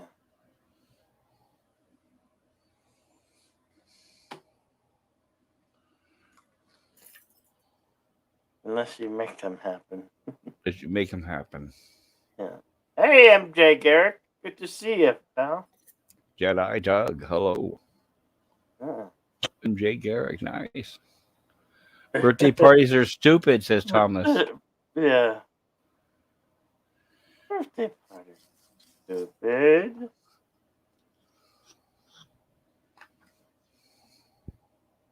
They're not stupid. They can be quite fun. Quite fun, yes. When I was I don't know why here's what this reminds me of. I was like 2 or 3, and my mother hired a Santa Claus to come over to our house. And we were in this little apartment, and I remember it was cold and it was winter. And this Santa Claus comes in, and I smelled alcohol on his breath. Even then, I was like, okay, this doesn't make sense. Anyway, Santa Claus came in, and of course, my mom was like trying to get all of us. We were all kids. So you're trying to get our attention on Santa Claus. Look, kids, here's Santa Claus. Look. And I'm like, Santa Claus? Hell no. And I wanted to rush out the door and look for this stupid damn reindeer. And I'm like, I run out and I look up on the roof. Is there a sled with reindeer? No, there isn't. And there's a beat up car sitting in the front of the house, like an old Chevy or I think it was like an old Belvedere or something. I'm thinking, I think Santa Claus hitting the skids. Wait, Kronos. Why you hate me? What'd I do? What'd I do, Kronos? Bad Santa. Yeah. Bad Santa. Poor Santa. Yeah, I learned that early. Seriously, that was when I learned there was no Santa. So I learned at a very, very early age there was no Santa. My mom shouldn't have hired a guy to come over. Wait. Thomas says, wait, don't you play Santa years ago and Purple Horns? What? Purple Horns? People home? Go to people homes? No. No. I loved Bad Santa the movie. I loved it. The second one stunk. Stay far away from the second movie, but the very first Bad Santa is really good. Links are evil. What are you talking about? That's real. No, it's not, Thomas. God, Thomas. Yes, Thomas. I need reading classes. Thank you for pointing that out for me. Okay, I want to point Sooner something out. time. Okay, here's something else that reminds me of. I had a very good friend. May him rest in peace now. But I'm talking about a lifelong friend that I knew since we were both in the 7th grade. Okay. Okay, we both grew up together, not far from each other. He had kids. I didn't have kids because I became a teacher and I was too busy with kids and everybody. I didn't want to have anyway, he had kids, which I consider like nieces and nephews, and I was like their uncle. Every Christmas, I would buy them presents. And he would insist on wrapping the presents himself and labeling them from Santa, because he insisted that his kids had to believe that Santa was real. So he did that all the way up until they were adults. And they would always confront me and say, how come you never buy us anything for Christmas? Because that would happen constantly over the years, repeatedly, several times. And I kept saying to Sean, my friend Sean, why do you do this? I said, can't you at least put one with my name on it?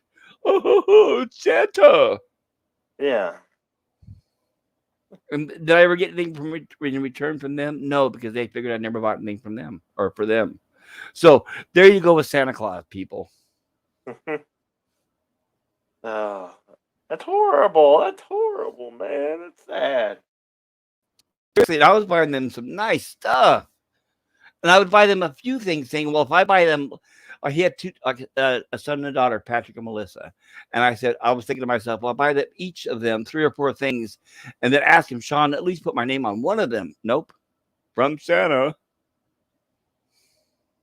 When you were a kid, Santa didn't wrap gifts. He had everything set up. What? That's not good. I can't remember. I don't remember the Christmas where I stopped believing in Santa. Well, I grew up poor. I learned at an early age there was no Santa. By the way, hey, flash news, people, and as a spoiler, no Tooth Fairy. No, you know when you realize that there's no Santa, when you ask Santa for that very one specific gift, and who gets it? Your younger sibling, and you go, damn it, no Santa, no Santa. Of course, me and my younger brother were notorious snoopers. We would love to snoop for our Christmas gift. We were snoopies. We were good at snooping. I think one year we got caught. We got in deep trouble. I remember the year I decided that I'm going to prove if the Tooth Fairy is real or not. And I was still losing my baby teeth. And I knew it. I said, the only way I'm going to know is to not tell my mom that this tooth is coming out. And that's what I did. I lost a tooth. I put it under my pillow. Didn't say anything to anybody. And there was no Tooth Fairy. So it's like, yeah, that's when I realized there was no Tooth Fairy. I was, even as a young kid, I was not into fantasy. I didn't believe that stuff. I had to see everything with my own eyes. I just had ramen. Says I just had Ramenstein. Oh, no. Ramen's not bad. I had that last night. Oh, it's good, by the way. If you throw an egg in there, it's like egg drop soup. It's not bad. It kind of adds a little bit of protein. Some ramens are disgusting. Did you guys see Bird's Discovery review? No. He goes on a rant about mac and cheese. You really got to check it out. It's hilarious. About mac and cheese? Why about mac and cheese? Because of the stupid idiots and that stupid, horrible Star Trek Discovery actually talk about mac and cheese. You believe it? In Star Trek, 1,000 years in the future, and they're talking about mac and cheese. Yeah, he says he watches the episode 3 times. Good night, Daniel's Hot Topics. Thank you for being here. Take care, Daniel. Take care. come back Oh. when there's an earlier soup, and we'll talk Spider-Man. Yeah, he should have joined us on the panel. I didn't know he was here. He was. Yeah, we'll next week, sometime in the soup, we'll have an early soup, and we'll definitely talk about some Spider-Man. And yes, I grew up on ramen noodles as well. Definitely had my share of ramen noodles and bologna. You could never sit on Santa's lap. You had people everywhere. Very real Easter Bunny. Well, one year, my father played the Easter Bunny, and because he was in the town's JCs, we were in a town called Broomfield, and the town had the JCs that they put on all the events for everybody. Hey, Bill, Courtney says that she wanted to come on the panel but got ignored. Is that true? I can't see the backstage. Courtney, I give you an invitation, and the invitation is still open. It's at the top. It's pinned, and you're welcome. Yeah, so we would love to have you join us up here, Courtney. Always, you're always the invitation is an open invitation.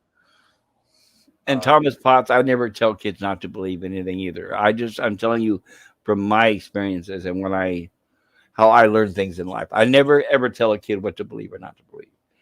I was an elementary school teacher, so believe me, I'd have kids come saying, "Did he come through here? Did he come through here? Was he this way?" I'd say, "Who? The gingerbread man? Did he just come through here?" So yeah, you got to get used to that.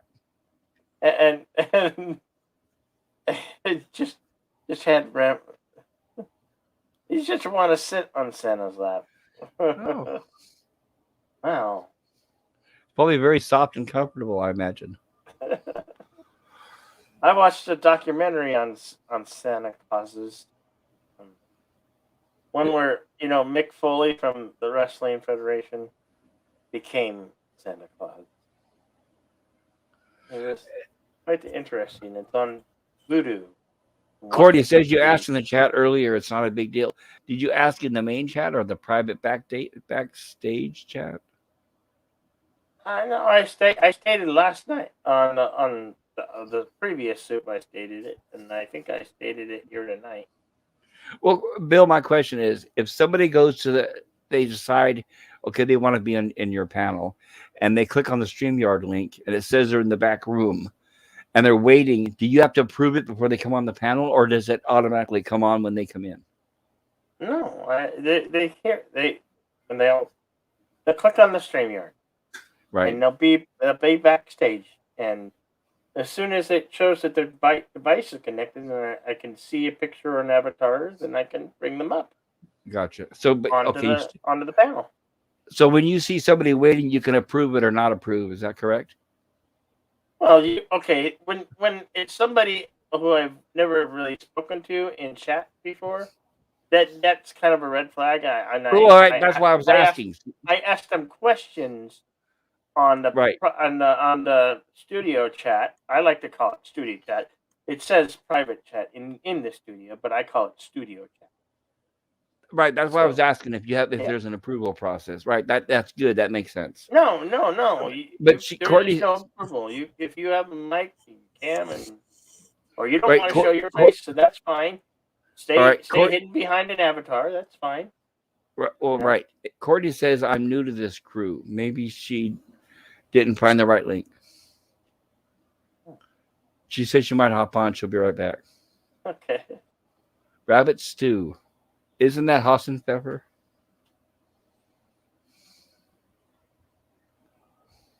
I don't know.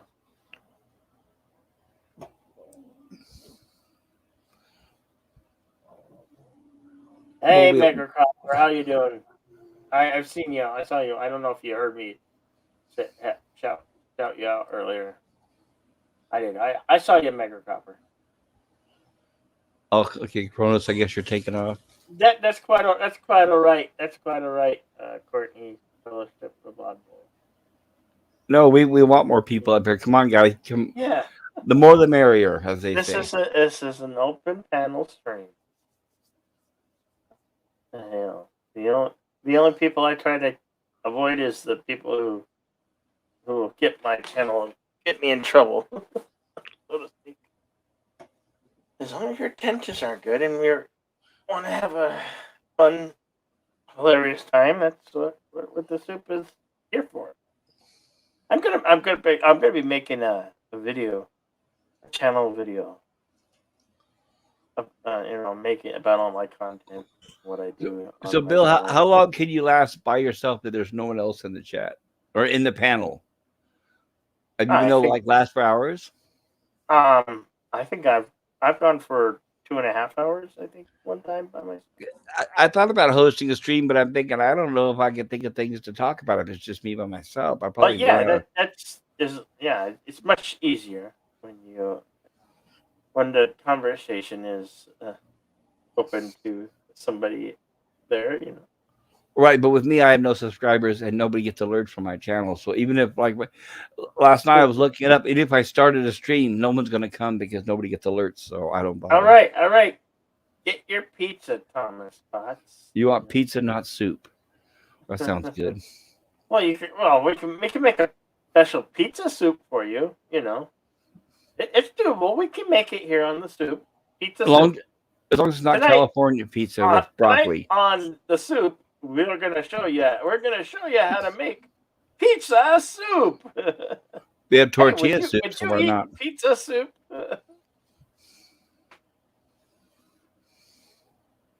Make a list of topics. Yes, I always have like.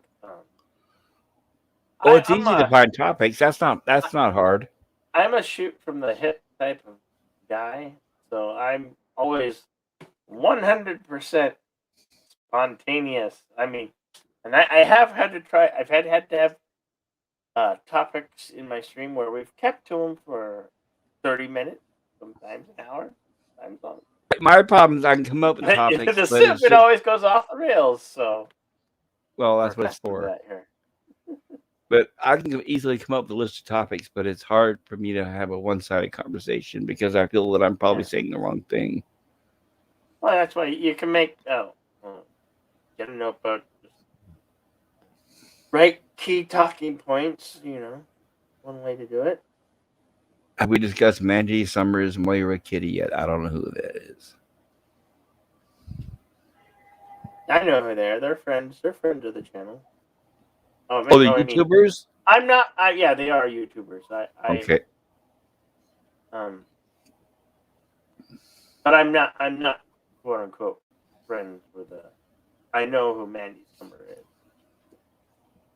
and they don't speak or anything.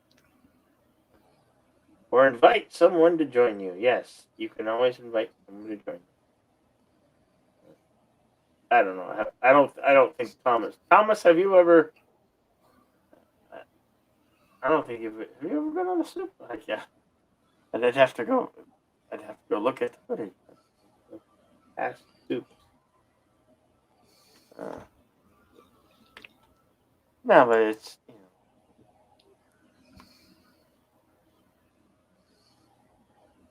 it's not sometimes you just talk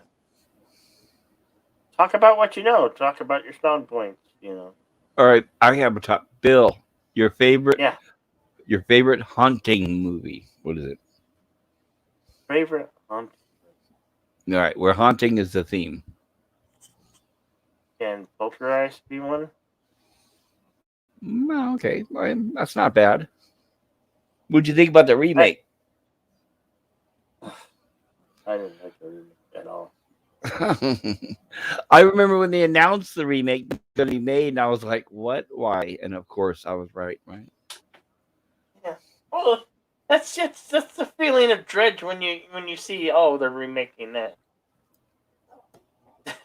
I would have loved to have been in the room. Did you know that they made Fantasy Island into a movie? Got released, I think, in 2019.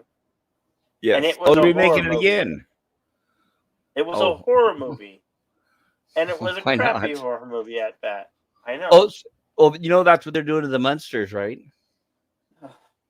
Rob Zombie. Imagine that. He's making a horror of the Munsters. Yeah. Boy, I don't lovely know. Hollywood, huh? Yeah, well, he's done good comedy because he's. Comedy? But Wait, I don't. And yeah, where? he did El Serpo Bisto What is that? is a animated comedy horror film. They made. It's a comedy. A comedy animated horror movie. Yeah. What's it called? 80 minutes. The Haunted World of El Serpo Bisto. El is Spanish for the Super Bisto. The Haunted World of El Super Bisto. 2009. Yeah. It's quite funny. Might have to show that one again. That one was quite funny. Brady, are you okay, bud?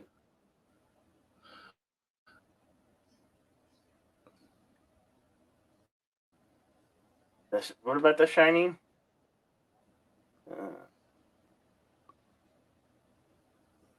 Hold that almost off. The monsters say what? Yes, I know. I know. The Shining is your favorite? The Shining is, yeah. Courtney was saying that. Although Amityville Horror, the original, and I even like the third edition. Quite good. Amityville Horror. I have to say, I read the book. I'm old enough where I actually read the book before the first movie came out. So the movie, I can tell you, is very, very, very, very. There was a lot in the book that was not in the movie. So I never really saw a satisfying Amityville Horror movie because I saw that as the first one was weak and it went downhill from there. I'm really surprised they be able to milk it into so many sequels, but hey, whatever, as long as people pay the money, right?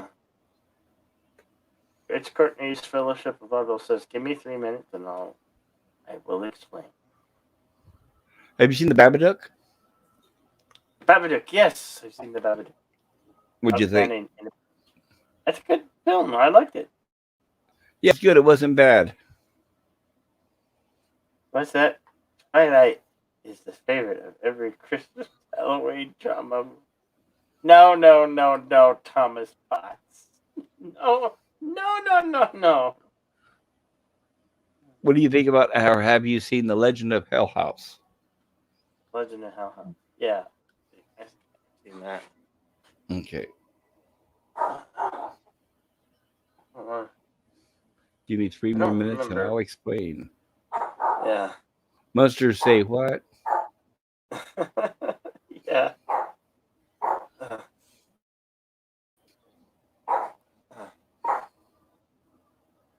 I don't know what that dog's going off about.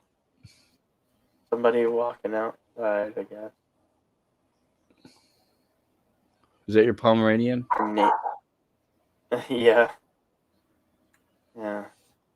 You know, Pomeranians are notorious for having bad breath and bad teeth. Well, all dogs do that after a while. How old is he?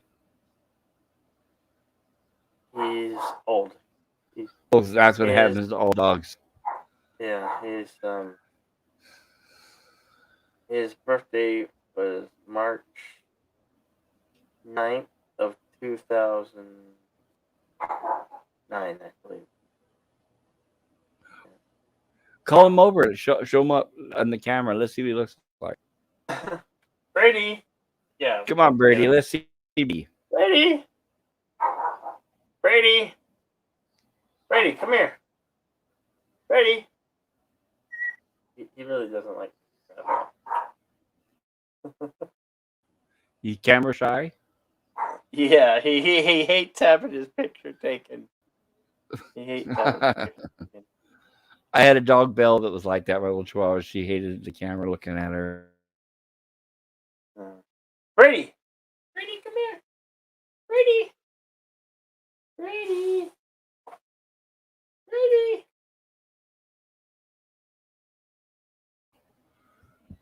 I guess Brady has better things to do. Yeah. He don't like to listen to me.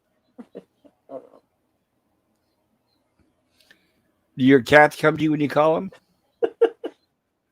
Yeah, but I sometimes. Usually cats do that. Usually they don't listen. Yeah. So anyone else see they did stickers by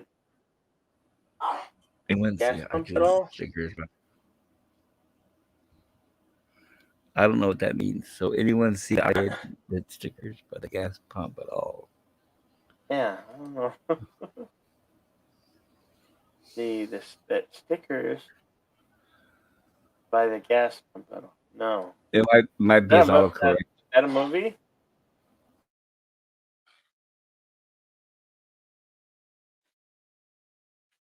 Could be could be more fun. Uh, my cat comes running when I saw who wants a treat. Yeah, Brady, Brady. Uh, Yeah, my dogs like the word treats as well. I say treat and they know what that means. uh. Yeah, they love those little uh, pepperoni treats. I spelled my guy's name Braidy. He's not named after the Brady football Bunch? quarterback. Oh, I was thinking the No, Brady Bunch. no. He's named after a radio personality local in Arizona. Okay. Because I was gonna name him Buddy, and I couldn't name him Buddy because Nina and her family had a dog named Buddy. So I'm like, damn it, I wanted to call him Buddy, but so I had to settle for Brady, and I'm not like I didn't want to be so there's no confusion. I spelled it Braidy, like a braid from a hair, to distinguish that it's not Brady from the quarterback player Gotcha. who's still playing, who hasn't retired, should. Brady, quiet, man. Brady, He sounds busy. he's being a good watchdog. Somebody's outside. You know, people will walk behind the property. Is it like a sliding glass door or what? No, I have a normal door on the back. Gotcha. The fence. People might be lingering out there. They might be out front, walking around. Yeah, that's why I keep a stock hand grenades in case that happens. Let me go see if I can go grab them up here. All right, go for it. Okay. Take over for a moment. All right, I guess it's just me now, chat. What do you guys want to talk about? You want to talk about Bill while he's gone? Anything juicy you guys know that I don't know about?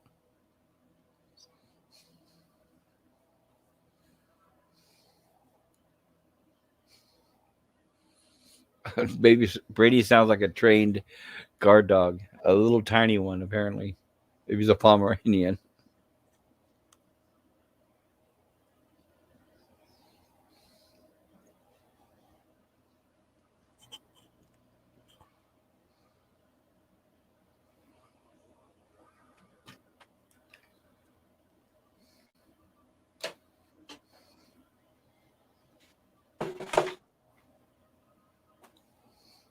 La la la la la.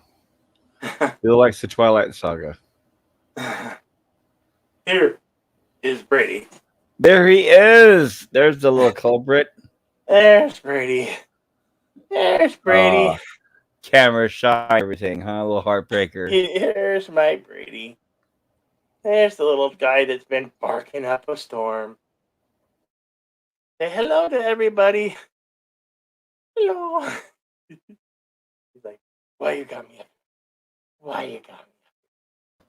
Okay, all right. He looks like a good pooch.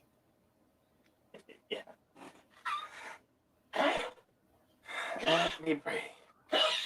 Young man. He's very old, and he's got an enlarged heart.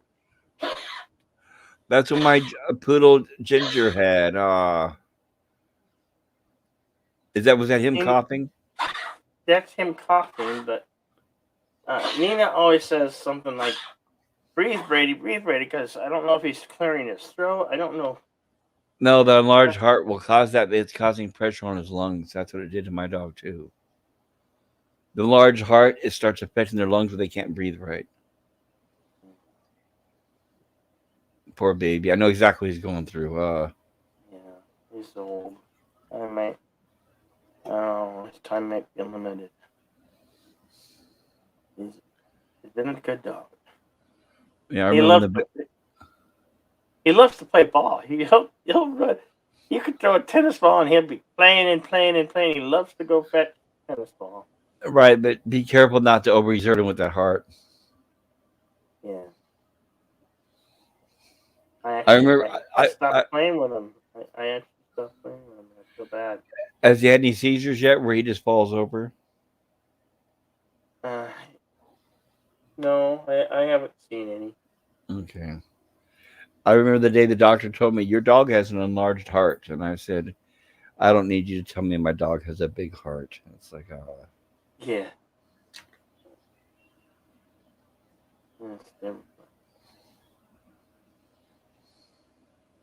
You can get cheap cameras that don't require a membership. Like right now, I can look at my cameras from an app and it doesn't cost anything, says Thomas. You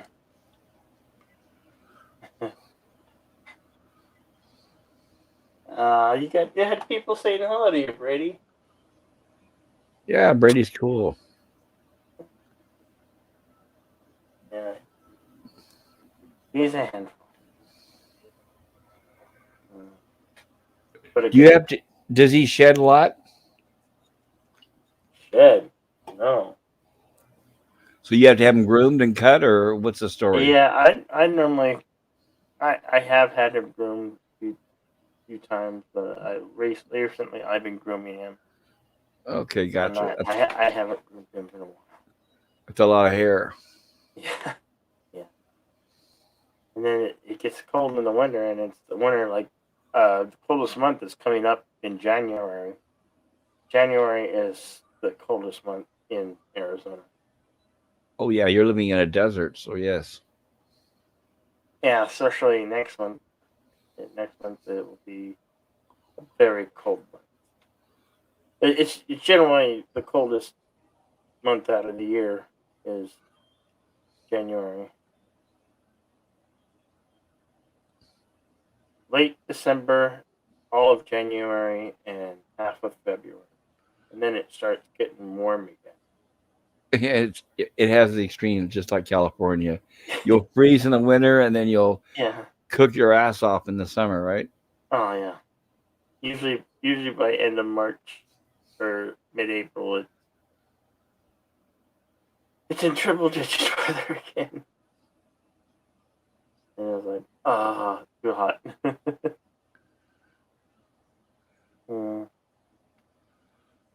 Sometimes it helps to have a swimming pool during the summer. During the summer, that is.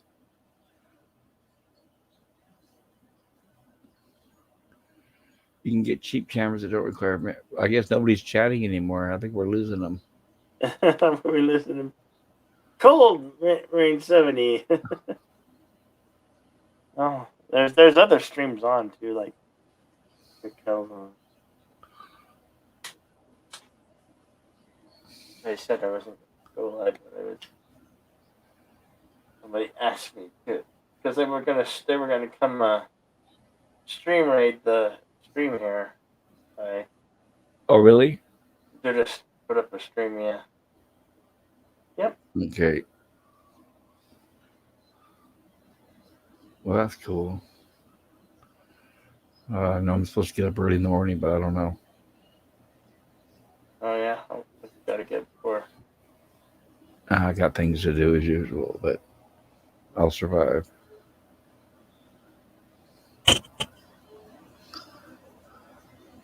Bill, is gas high there in Arizona? It's like $5 a gallon or more here in California. What's it like there? I don't know. It's probably like 2 something. 2 something a gallon? It's like probably almost close to 3. I don't know. Oh God! I don't know because I don't drive. You don't drive? How do you get around? City bus, and Oh, when that Nina's works. here, she has the van and get around with her van. Gotcha. Cool. That's the only time, and then the last few times I didn't fill up the tank, so I don't know what the. Well, I'm sure if you ask her, it's probably costing her close to $100 to fill up that tank. What she puts on the gas. Hello, David. David's $3.49. Hey, Thomas, David. well, you're lucky. Wow, $3.49. I wish. $3.49 a gallon. Yeah, we're here in California where our gas is going higher and higher, higher, literally every single day. And the president gets on the TV and tells us that we should just get used to it. Don't you just love it, huh? And that's what we get for driving gas cars. We should all be driving electric, I guess. $3 a gallon where I am. Stone Cold Jeremy. Wow. It looks like $3.50 to $3.46 a gallon here. Yeah, here in California, they're allowed to charge as much as they want, so it's like every man for himself. I passed a Chevron yesterday. It was $6.70 something. $3.46 a gallon. $3.66 a gallon. Oh, I wish. In some places. That's what local gas prices are here. That's Arizona. That's not that far from California. Yeah.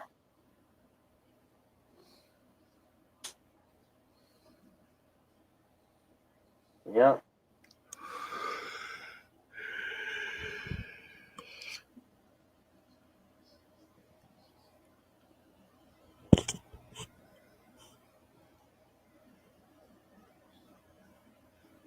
Hey, how you doing, Stone Cold Jeremy? $3 a gallon here.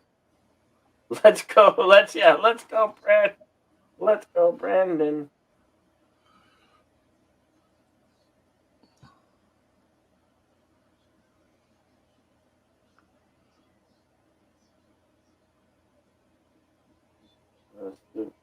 I don't know where Son of Red Shirt is. Son of a red shirt. I haven't seen him tonight that I know of. I saw him earlier, or did I always get him in this? His avatars are forever changing. Yeah, but David Serta says, you guys heard that? Baldwin is saying he didn't pull the trigger, that it magically went off by itself. They're still on him about that, like it was his fault? Like what? Like it was Baldwin's fault? Like he pulled he had the gun in his hand when it fired. Yeah, but somebody gave him that prop gun. Somebody put. Well, right. But okay, then why is he saying that he didn't shoot the gun, it went off by itself? Why is he using that defense when he could just say, well, it's not my fault, somebody handed me the gun?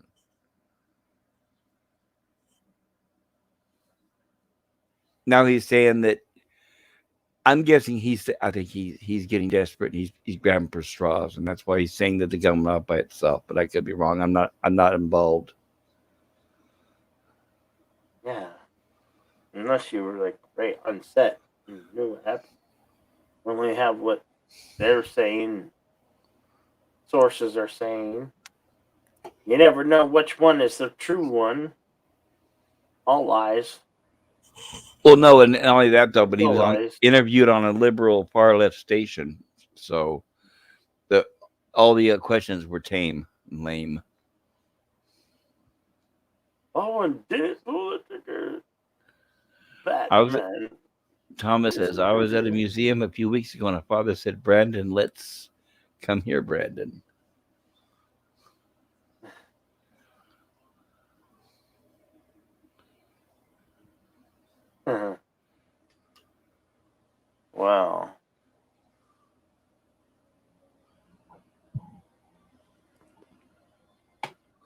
Have you guys seen? I'm just curious. I don't usually get political, but out of all the states in the U.S., which one has the least amount of positive cases of the coof? Have you guys heard which state No, has the least? I used to follow that in the early stages of the thing. So did I. Well, I was watching I last night. stopped following it a long time ago. Same here. And last night I was watching a study. The state with the lowest by far cases is Florida. Florida, really? Yeah, Bill, you're in one of the worst. So am I. Arizona, yeah. And California, right? The states with the biggest lockdowns have the highest numbers. I haven't heard of any lockdown here. I mean, recently. You don't have lockdowns or the mask mandates or the separations or any of that kind of stuff, the 6 foot distancing, none of that? No, not really. No. Interesting. Arizona has a really high number.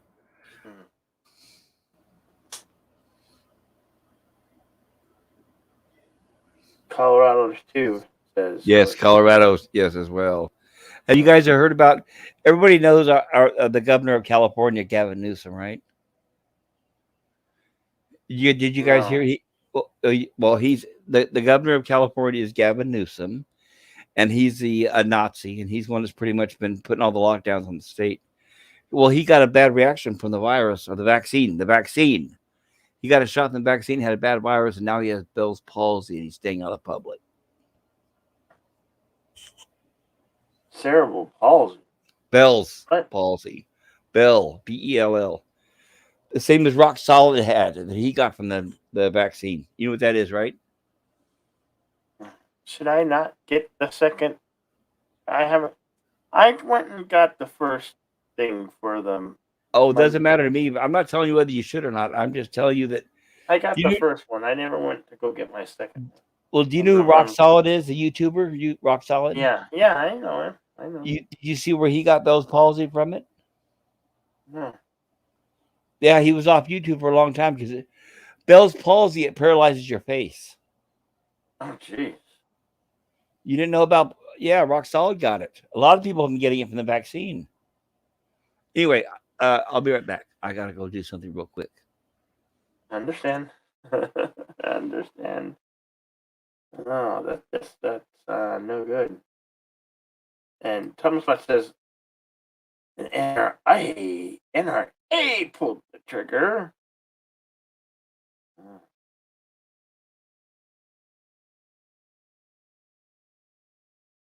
And David Serta agrees.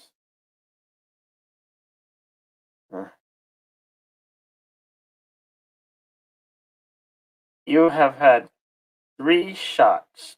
Felt fine after each, then again for the same reason I discover a few days.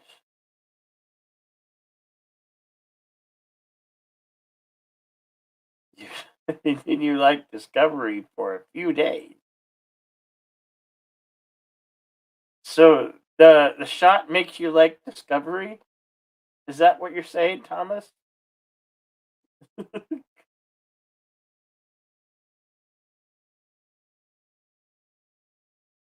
You had the shot, 3 shots, felt fine after each. Then again, the same reason I like Discovery a few days. Okay. Yes, glasses. I know about the glasses. I got your glasses right here. I've got a looking glass. Is that good enough? I've got a looking glass. I've got a looking glass. Yes, looking glass.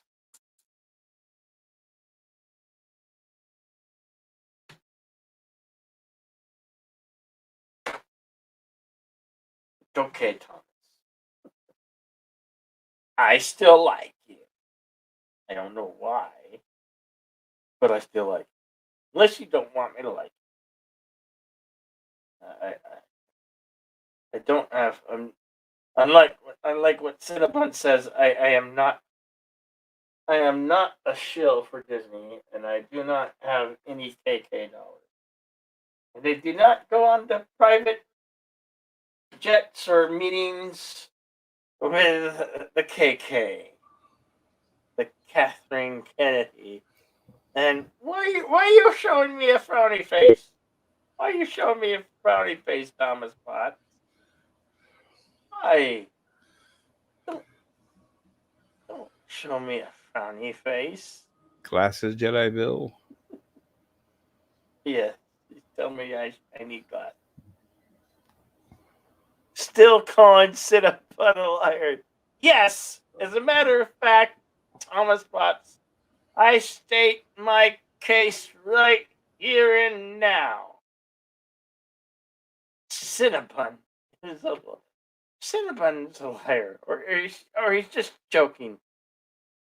I'm not sure. I would never, ever in a million, trillion, billion, quadrillion years chill for that evil House of Mouse. I'm gonna be the guy with 20 gallons of gasoline, and I'm gonna burn it down, baby. Burn it down. Burn it to the ground. I'm with you, Bill. I'll meet you there at the gates. Burn it all to the ground. And I'll be roasting marshmallows and looking for Hershey chocolates. And we'll all have s'mores over the House of Mouse campfire. How's that sound, Thomas Potts? Burn, Mickey, burn. Yes. And when people say that Jedi Bill took away Disney, I said, yes, I did. I took away Disney. I took that pacifier out of your mouth. Hello, it's Courtney. It is Courtney. Finally, at last, Courtney. Welcome. I was actually just typing in the private chat. I have to pee really quick. So I'm going to be one more minute. I was going to tell you to leave me in the thing. Okay. I'll be right back. I don't want you to hear me on my headphones. Go for it. Go do your thing. That's what I just did. I just didn't want to. I guess I should say Jaloja like Bill does, or like Bird does. Yeah, Jaloja. Jaloja break. Or a 10-100 or 10-200. I'm old. I shouldn't say that. Now you're gonna really date me. Yeah. Oh, look at who shows Oh, up. look who's here. And yet you're talking about them, right? Raising up their profile, however, informally, no such as a bad PR, just Alec Baldwin. Yeah. Thank you.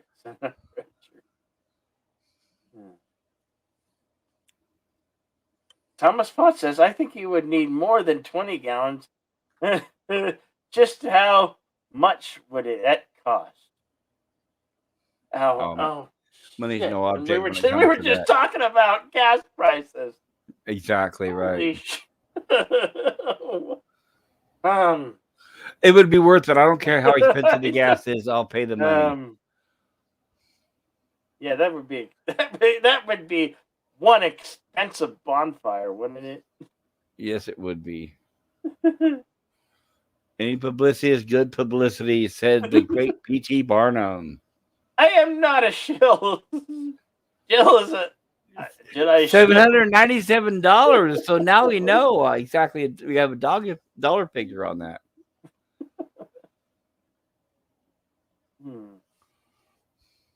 No. False news.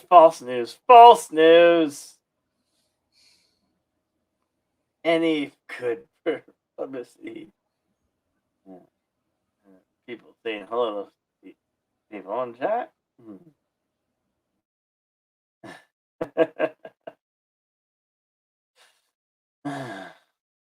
But yeah, you really can't. You really can't. I mean, burning down, it ain't gonna make it go away. It doesn't make it go away. You know how you get rid of a company? You'd have to bankrupt that company.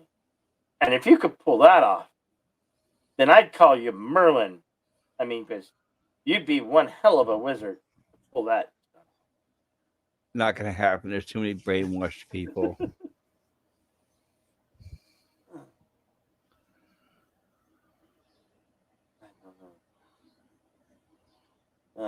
They would have to make things so bad to. Let me just give you let me throw this out. Do you have any idea how many families, and I use that word loosely, families that are out there where they prop in a Disney movie or cartoon on a loop for the kids to babysit them until they hit puberty? Mm-hmm.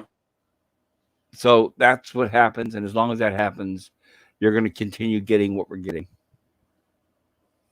I was in elementary school. That's all the teachers did. Oh, shut up and sit here and watch Dumbo. And I remember the district kept sending out notices to the teachers saying, please don't send Disney movies or don't show Disney movies. Not only they're not educational, but we don't have the licensing for that. Did the teachers care? No. Yeah.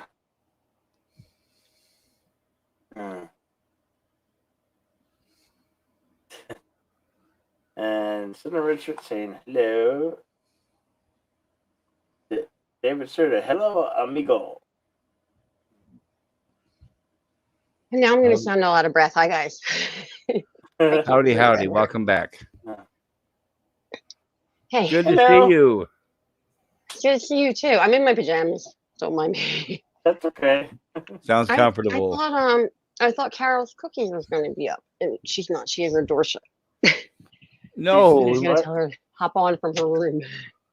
We live together, if you guys don't know that. Oh, yeah, we got that from the other night's stream that you got locked out or someone got locked out of someone's room or something or other. I remember that. Yeah, Sunny Red Shirt. They abandoned her to the void. Yeah, they put me on timeout. I got put on timeout by accident, and it was really funny because the day before I got put on timeout 3 different times in Rough Girls stream, but I think they were messing with me after the first one. Oh. Yeah. So Sunny Red Shirt's really sorry about that. It was a mistake. It was a mistake. Oh, I didn't care. I'm like a prankster, so no one's gonna like make me like insult. No one's gonna insult me at all. Trust me. I was laughing my butt off, but I was like playing dramatic. I was like, "Let me back on! Tell them to let me back on!" You know, it was like Carol's Cookies. I'm like, yeah. So we have fun together. We joke around. She calls me her charity case, even though I pay rent. I do pay rent, because I'm going through a divorce and. I'm kind of like, it was a situation where I wanted to get out fast. So she took me in and I have my little like bedroom, kind of like a teenager again. That's great. It's not nice like a 43-year-old's bedroom at all. And I love it and I'm happy. That's okay. It's just temporary. She's helping you get on your feet. That's great. That's yeah. awesome. I have my mug. This is my dog that I was talking about that I don't have custody of. I don't know if you can see him. Yeah, I was reading that where you said that your ex took the dog away. It's like, no. There's the other one, but we don't look at the daddy part because he doesn't go daddy, but he has to because he's with him. I don't know if you can tell. And you said your ex took the dog away? Yeah, it's a weird thing. Like in Colorado, with divorce, they look at pets as material, like property, like a couch. They're not considered like anything other than an asset, I guess. An object. And so if you can't, an object. If you can't come up, if you can't decide who's going to keep the dog, they'll place the dog. And this is actually what I won't get into this like too much because it's like depressing. But the woman that we got the dog from is a friend of mine, and she was like, "Well, that doesn't matter. I'll write a letter, and to the judge, and I'll take the dog because she had Walter. That's my dog's name, Walter's mom, and they would totally give the dog to her, and then." But she just died from COVID. It's really sad. Really sad. Rest in peace, Jennifer Leavenwood. She's the sweetest woman in the world. I couldn't believe it. Not even for selfish reasons because of my dog. She's like a wonderful person. But yeah, you guys were talking about the coof, and it's like it's been very real for me. Some people, it's different, but I had it for 3 months, and I'm a long hauler. They just gave me the diagnosis after a year later. Oh, It's a year after having it, and I'm still like, that's why I have to go on disability. But I was a teacher too. That's right. Everything you were saying, I'm like, his dad's birthday was my birthday. You taught, and I was a teacher. I was a music teacher first, and then I went to special needs and then pre-K. oh, but you miss it as much as I do, don't you? I miss everything about it. Now, if you had asked me if I wanted a vacation for like a month or two when I was teaching, I would have said absolutely yes. But but no, I miss it so much, especially the pre-K. I'd never done that age before, and it's funny because I was on paper I looked more qualified, but I didn't have an ECE certification, so I was actually an assistant teacher there. It was cool. I didn't have as much responsibility, but they had me do like all the music. It was a small little like a nonprofit place, but it was something that I could do. I thought it was going to be easier, but you do a lot of squatting, a lot of squats when you're with kids that are tiny. It's very physically demanding. That is true. Remember the first week, I was like, I'm not going to make them too out of shape. I have to squat down one more time. Talk to a librarian, they'll tell you about the squats, right? They're all what you would call it now, though. They're all like media computer people. I worked at the high school where I just moved back from. I was in Colorado for 14 years, and I'm back closer to where we grew up. We grew up in Philly, but we're like a couple hours out now.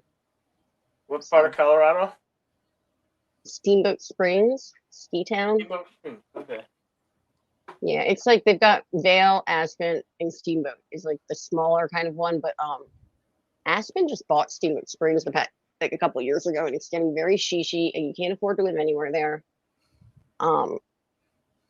We lived in we had a trailer, and it was nicer than any apartment or like little home that I've lived in. I mean, that's the way to go when you're there because it's gorgeous, like scenery all around you and stuff. And they're not like trailers, they're like I don't know, 2 bedroom, 2 bathroom. But that place, which was like purchased for like 11,000, could go for over 100 right now. Jeez, it's insane. Well, Bill, I'm supposed to yell at you. I guess you haven't done homework in 30 years. Shame on you. I expect it on my desk in the morning. All right. See, I didn't have to grade homework that much. I was an elementary school music teacher. And then I worked with children with severe and special needs. So I worked like in schools, and then I worked for a special company that would place me with children like at home and in the school. And then I worked in a high school, all over the place. And then I went to pre.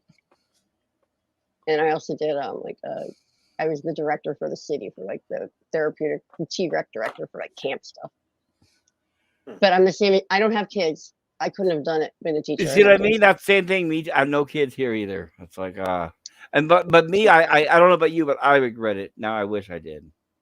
I was told I don't regret it now because I have like it's a rare form of vasculitis that I was diagnosed with like a couple years ago, but 4 years ago basically is when I got sick, and I had to do like weekly chemo injection. So it would have, it would have been too much anyway.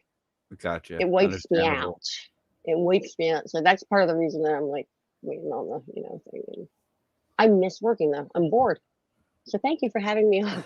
I get so bored. Oh no, it's our pleasure. Mountains Elysium, good to see you. Yeah, absolutely. Hey, Mountains Elysium. Yeah. The other Irishman. The other man from Irish, on the other side. Yeah, I'm Irish and Scottish. I just found out the Scottish part. I didn't know. I did my brother got me the Ancestry DNA thing. I should do that. My mom was adopted, so we didn't know exactly her side, but she's a redhead, so we were like, she's got to be, crazy. Something. I'm just kidding. My mom was redhead too. No, it's true. I have the redhead gene. I was a blonde. I'm actually like as a kid, I was a blonde, but the older I got, it started growing in red. this has died. I get grays now. I dye my hair all different colors. I have my whole since I was in like 7th grade. I was like punk rocker. So I still am metalhead Cool. punk rocker. Any music actually. I went to college for music. So. Are you still in Colorado now? No, I'm back in the good old state of Pennsylvania. Oh, well, probably a wise decision. And, I hear a lot of people from California are moving to Colorado, so maybe you're safe where you're that's at. why the rent. Well, and that's why the rent's so high. A lot of people wanted to get to areas that were like more remote. Like when all this stuff was going on, they're trying to buy places with like. Oh yeah, they're moving to Oklahoma, North Dakota, everything. Yes.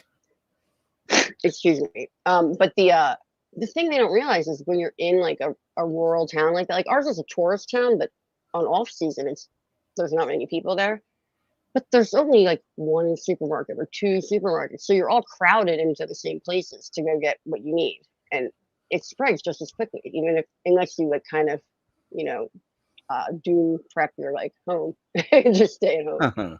Right. You're still gonna I apologize. I have you on I'm sitting on my bed and I have the computer on a chair because if you look, that's not a beer, that's a seltzer water. I quit drinking almost 5 years ago. I have all those papers here and there. That's I had one of I thought it was my last divorce court meetings today. So I had like all of this all stupid financial bane of my existence right now. Turns out we have to do one more meeting, but oh well. But yeah, I usually sit over there and I was like, I'm not clean enough. I had to make a call really quick. And I was like, I can't do it. So this is what you get in my corner. And I'm slouching. You guys are trying to have good posture. Well, guess what? We're always here if you ever need someone to talk to. Absolutely. No, it's good. When I came in, because Devin and I are both insomniacs.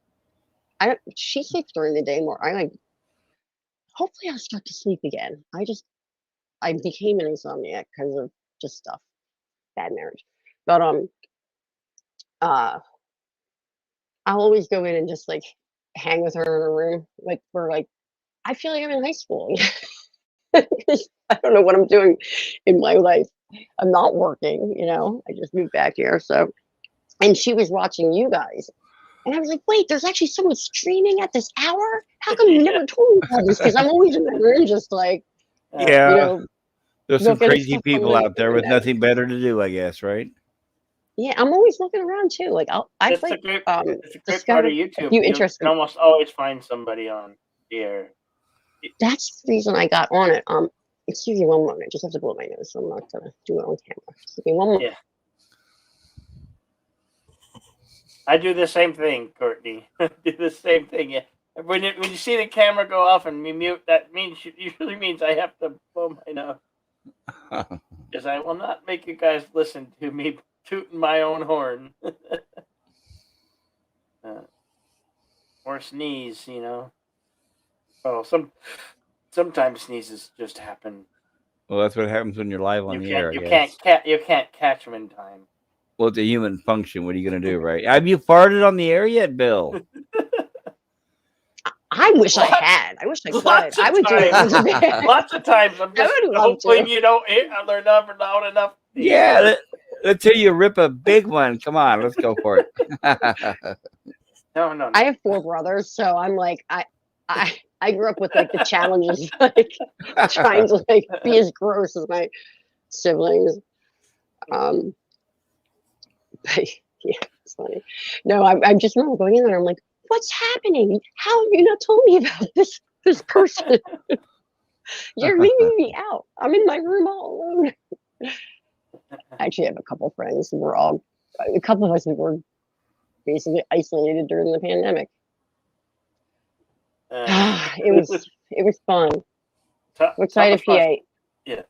Oh, them fighting word. He's got a pen shirt on. I'm a Broad Street bully, Thomas. Flyers all the way, baby. I'm from Philly, but I'm not living in Philly now. I'm in the Poconos. I do not, Thomas Potts. I do not. False news. My girlfriend got a onesie a couple years ago for her baby, and it said, "My kid cries less than Sidney Crosby." It was an awesome onesie. Yeah, the Penguins and the Flyers are big rivals. I'm a big hockey person, so I love the Eagles too. All right, Courtney, favorite John Waters movie? Polyester probably, but you know what? Which one I really like actually, which was newer. Oh wait, you know what? Crybaby is like my childhood. So Crybaby with Johnny Depp is like I love that. But there was a newer one with Edward Furlong called Pecker that I really liked too. Yes, I don't know if you saw Pecker. Pecker. But Polyester is my favorite. Wasn't Serial Mom? 1975. It's so true. It's so true. But the Bruins, they were, and the Blackhawks. God, they had a couple good chances. We haven't called. Sorry, I'm going to Thomas. Don't get me started on the Flyers and Penguins. What were you saying? I apologize. What were you saying? I was thinking. I was just gonna say that I think that Serial Mom is his best mainstream comedy. Oh, that's a good one too. What's her name in it? Kidman? Is that Nicole Kidman? Kathleen Turner. Or Kathleen Turner? What am I Kathleen thinking Turner. of? Yeah, but I'm trying to think what movie I was thinking of with Nicole. Serial Mom's good. Pink Flamingos is great. Oh, all of them. I can't. Of course, I'm not going to be able to think of any of them now because I'm put on the spot. Oh, that's okay. Hairspray. I mean, they're all good. John Waters he's a freak. I love him.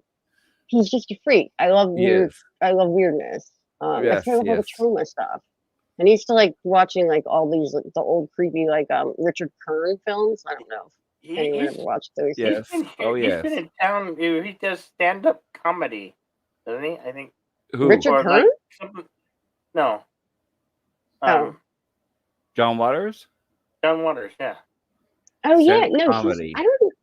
He does a lot of weird I stuff. don't know if it's a stand-up comedy or if it's kind of like a stand-up comedy show.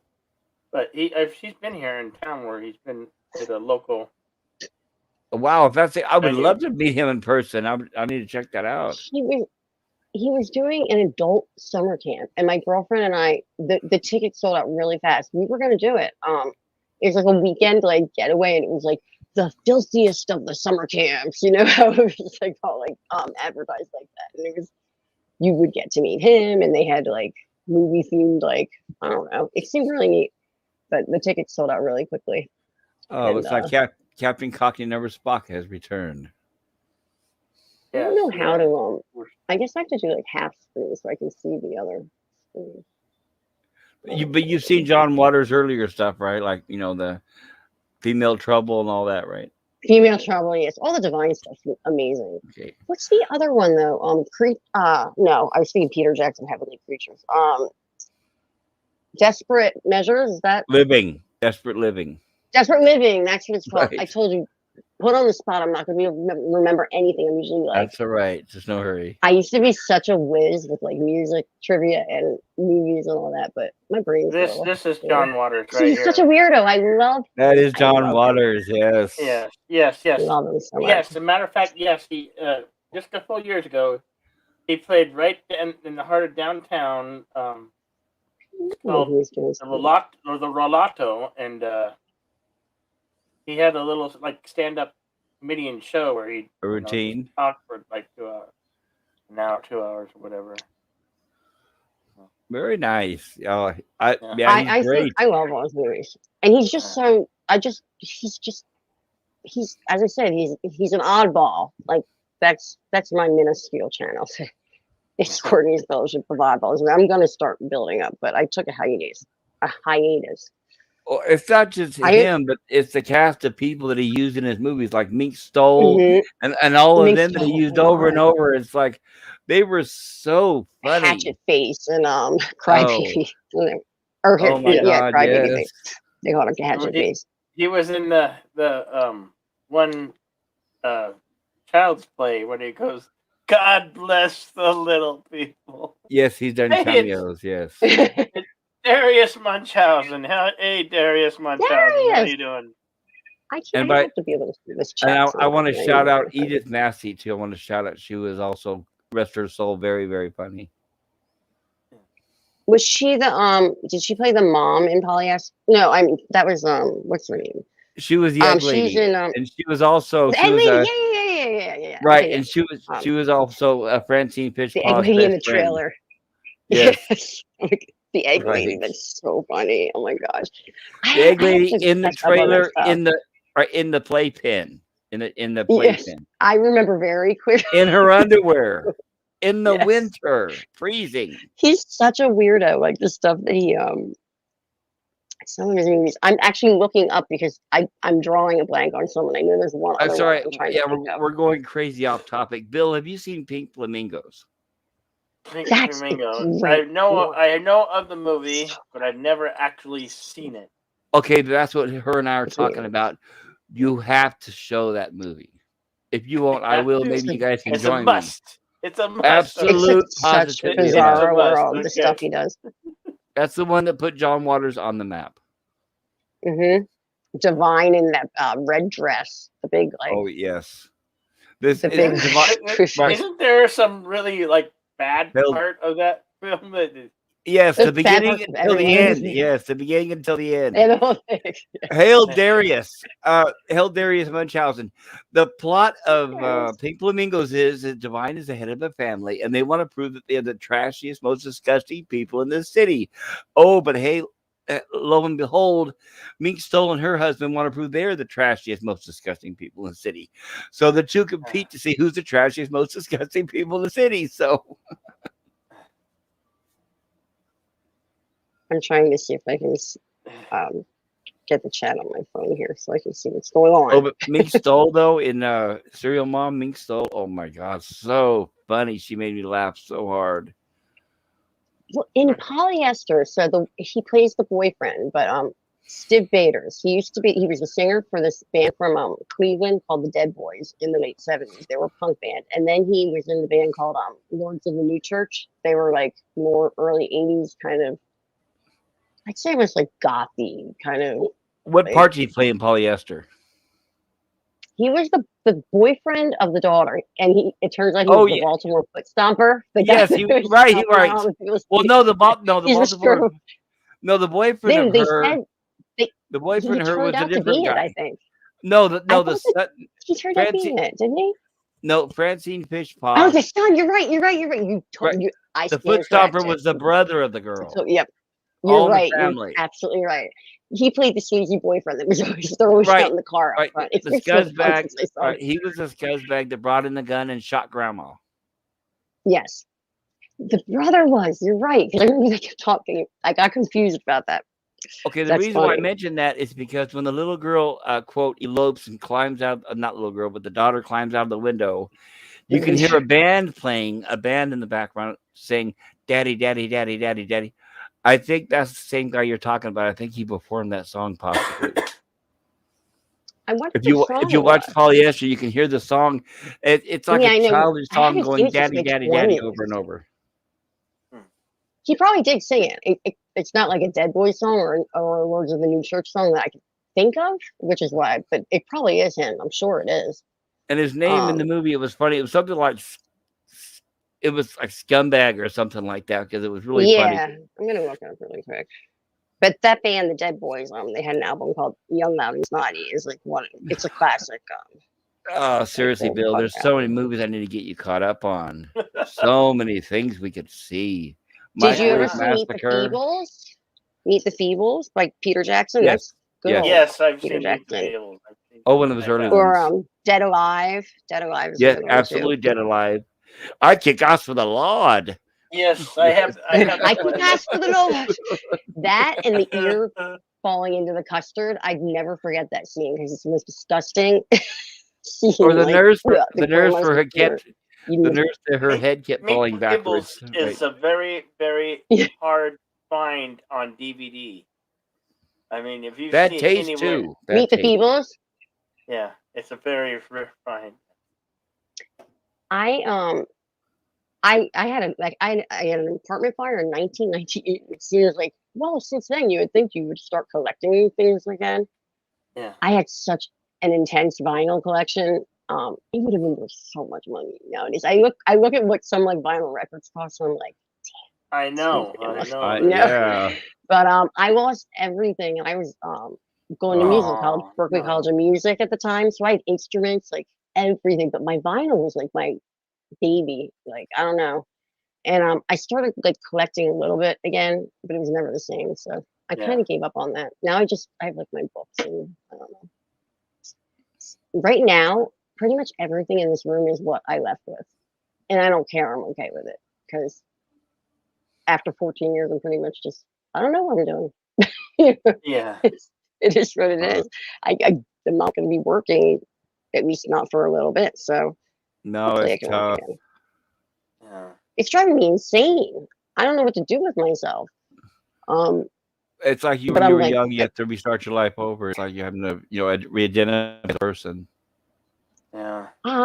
that's how, yeah. And, and I'm okay with that now. But I was struggling with that for a little bit because I'm like, I'm 43 years old. And I'm like, I've like some chronic illness. Now the stuff, the after COVID stuff, it's just, everything kind of happened like at once. So it hit me for a little bit there. And then I was like, there's nothing I can do about it. So anytime I get like a new diagnosis or something that goes wrong with it, I'm like, bring it, come on, bring it. Can't do anything about it. So it is what it is. And I'm actually having fun. Like I'm with her daughter and her, and it's like we're having a good time here. So it's like being kids again. We were looking at our high school yearbooks. Too funny. Too funny. Oh my gosh. She had the purple hair. I was like pink and green hair. I see you got it looks like an AC/DC for those about to rock back there, and David Bowie. Is that David Bowie? David Bowie, it looks like. And I have above it is it's a pencil drawing of Keith Richards, but it says Keith Riffhard. One of my friends got that for me. I got the black velvet. This is all the big eyed art stuff that I'm into. But the big eyes. I remember that. Notebooks. Yeah. They're all my notebooks. This is a Kiss one. I think this is another AC/DC. And then this one, that's what you're looking at, the AC/DC. Oh, and then up here I've got this is from Pete, Creepy Little Book. I don't know if you guys know that channel. That's one of his mugs. I've known Pete for over 20 years. I used to book his band. They used to do a weekly punk night, and like book bands on South Street in Philadelphia for years. And so I would book his band all the time, and we became good friends. I was thinking that's not even my cool corner. I forgot. I'm like, where's the AC/DC? I have like all different notebooks, and I felt like getting it out, but I don't. It's really heavy in the top drawer. The night that I had it going for a good like probably 4 years. I want to say. I called it Down in Flames Punk Night, and Down in Flames. Speaking of the movie Polyester, and Stiv Bators, who played the boyfriend in it, the band that he sang for, the Dead Boys, that was the name of a Dead Boys song, Down in Flames. So I got the name for the night. And a friend of mine who is a very good artist, his name is Dave Glass. He does these kind of like punk rock pinup like looking. They're kind of kitschy, like I don't know how to really describe it. I can't get the book out. It's a huge coffee table book, but my night with his artwork made it into it's called the Art of Modern Rock. And it's in there with like flyers with like Grateful Dead show, like fly posters and like Weezer posters and stuff. And like they've got the little flyer for my book tonight. I couldn't believe it made it in there. It's pretty cool. Now I have nothing to claim for my fame, so you hold on to your 20s, right? Don't go, Jeremy. You have a safe ride home, man. I can't see. Thanks for hanging out. Huh? Did he say? Bobo Belsinger. Spend time. Gonna head home. Take care, everybody. Take care. It was good to see you. How you doing, Jack's Law?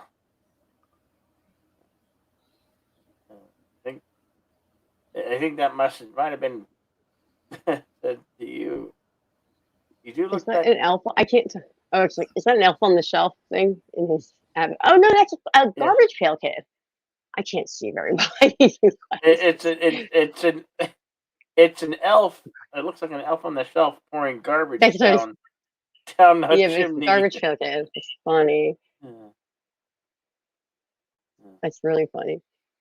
And my Yeah. my brother has like the entire series 1 of Garbage Pail Kids, which I don't Garbage even know if Pail that's worth Kids. anything now, but for a while it was worth Sure something. has. It was like the first edition, only like that first thing of it. No, Again, this no, train goes- Thomas Spots. I don't own any single of those movies. No, sir. How you doing, David? Rita? Good to see you here. Mhm.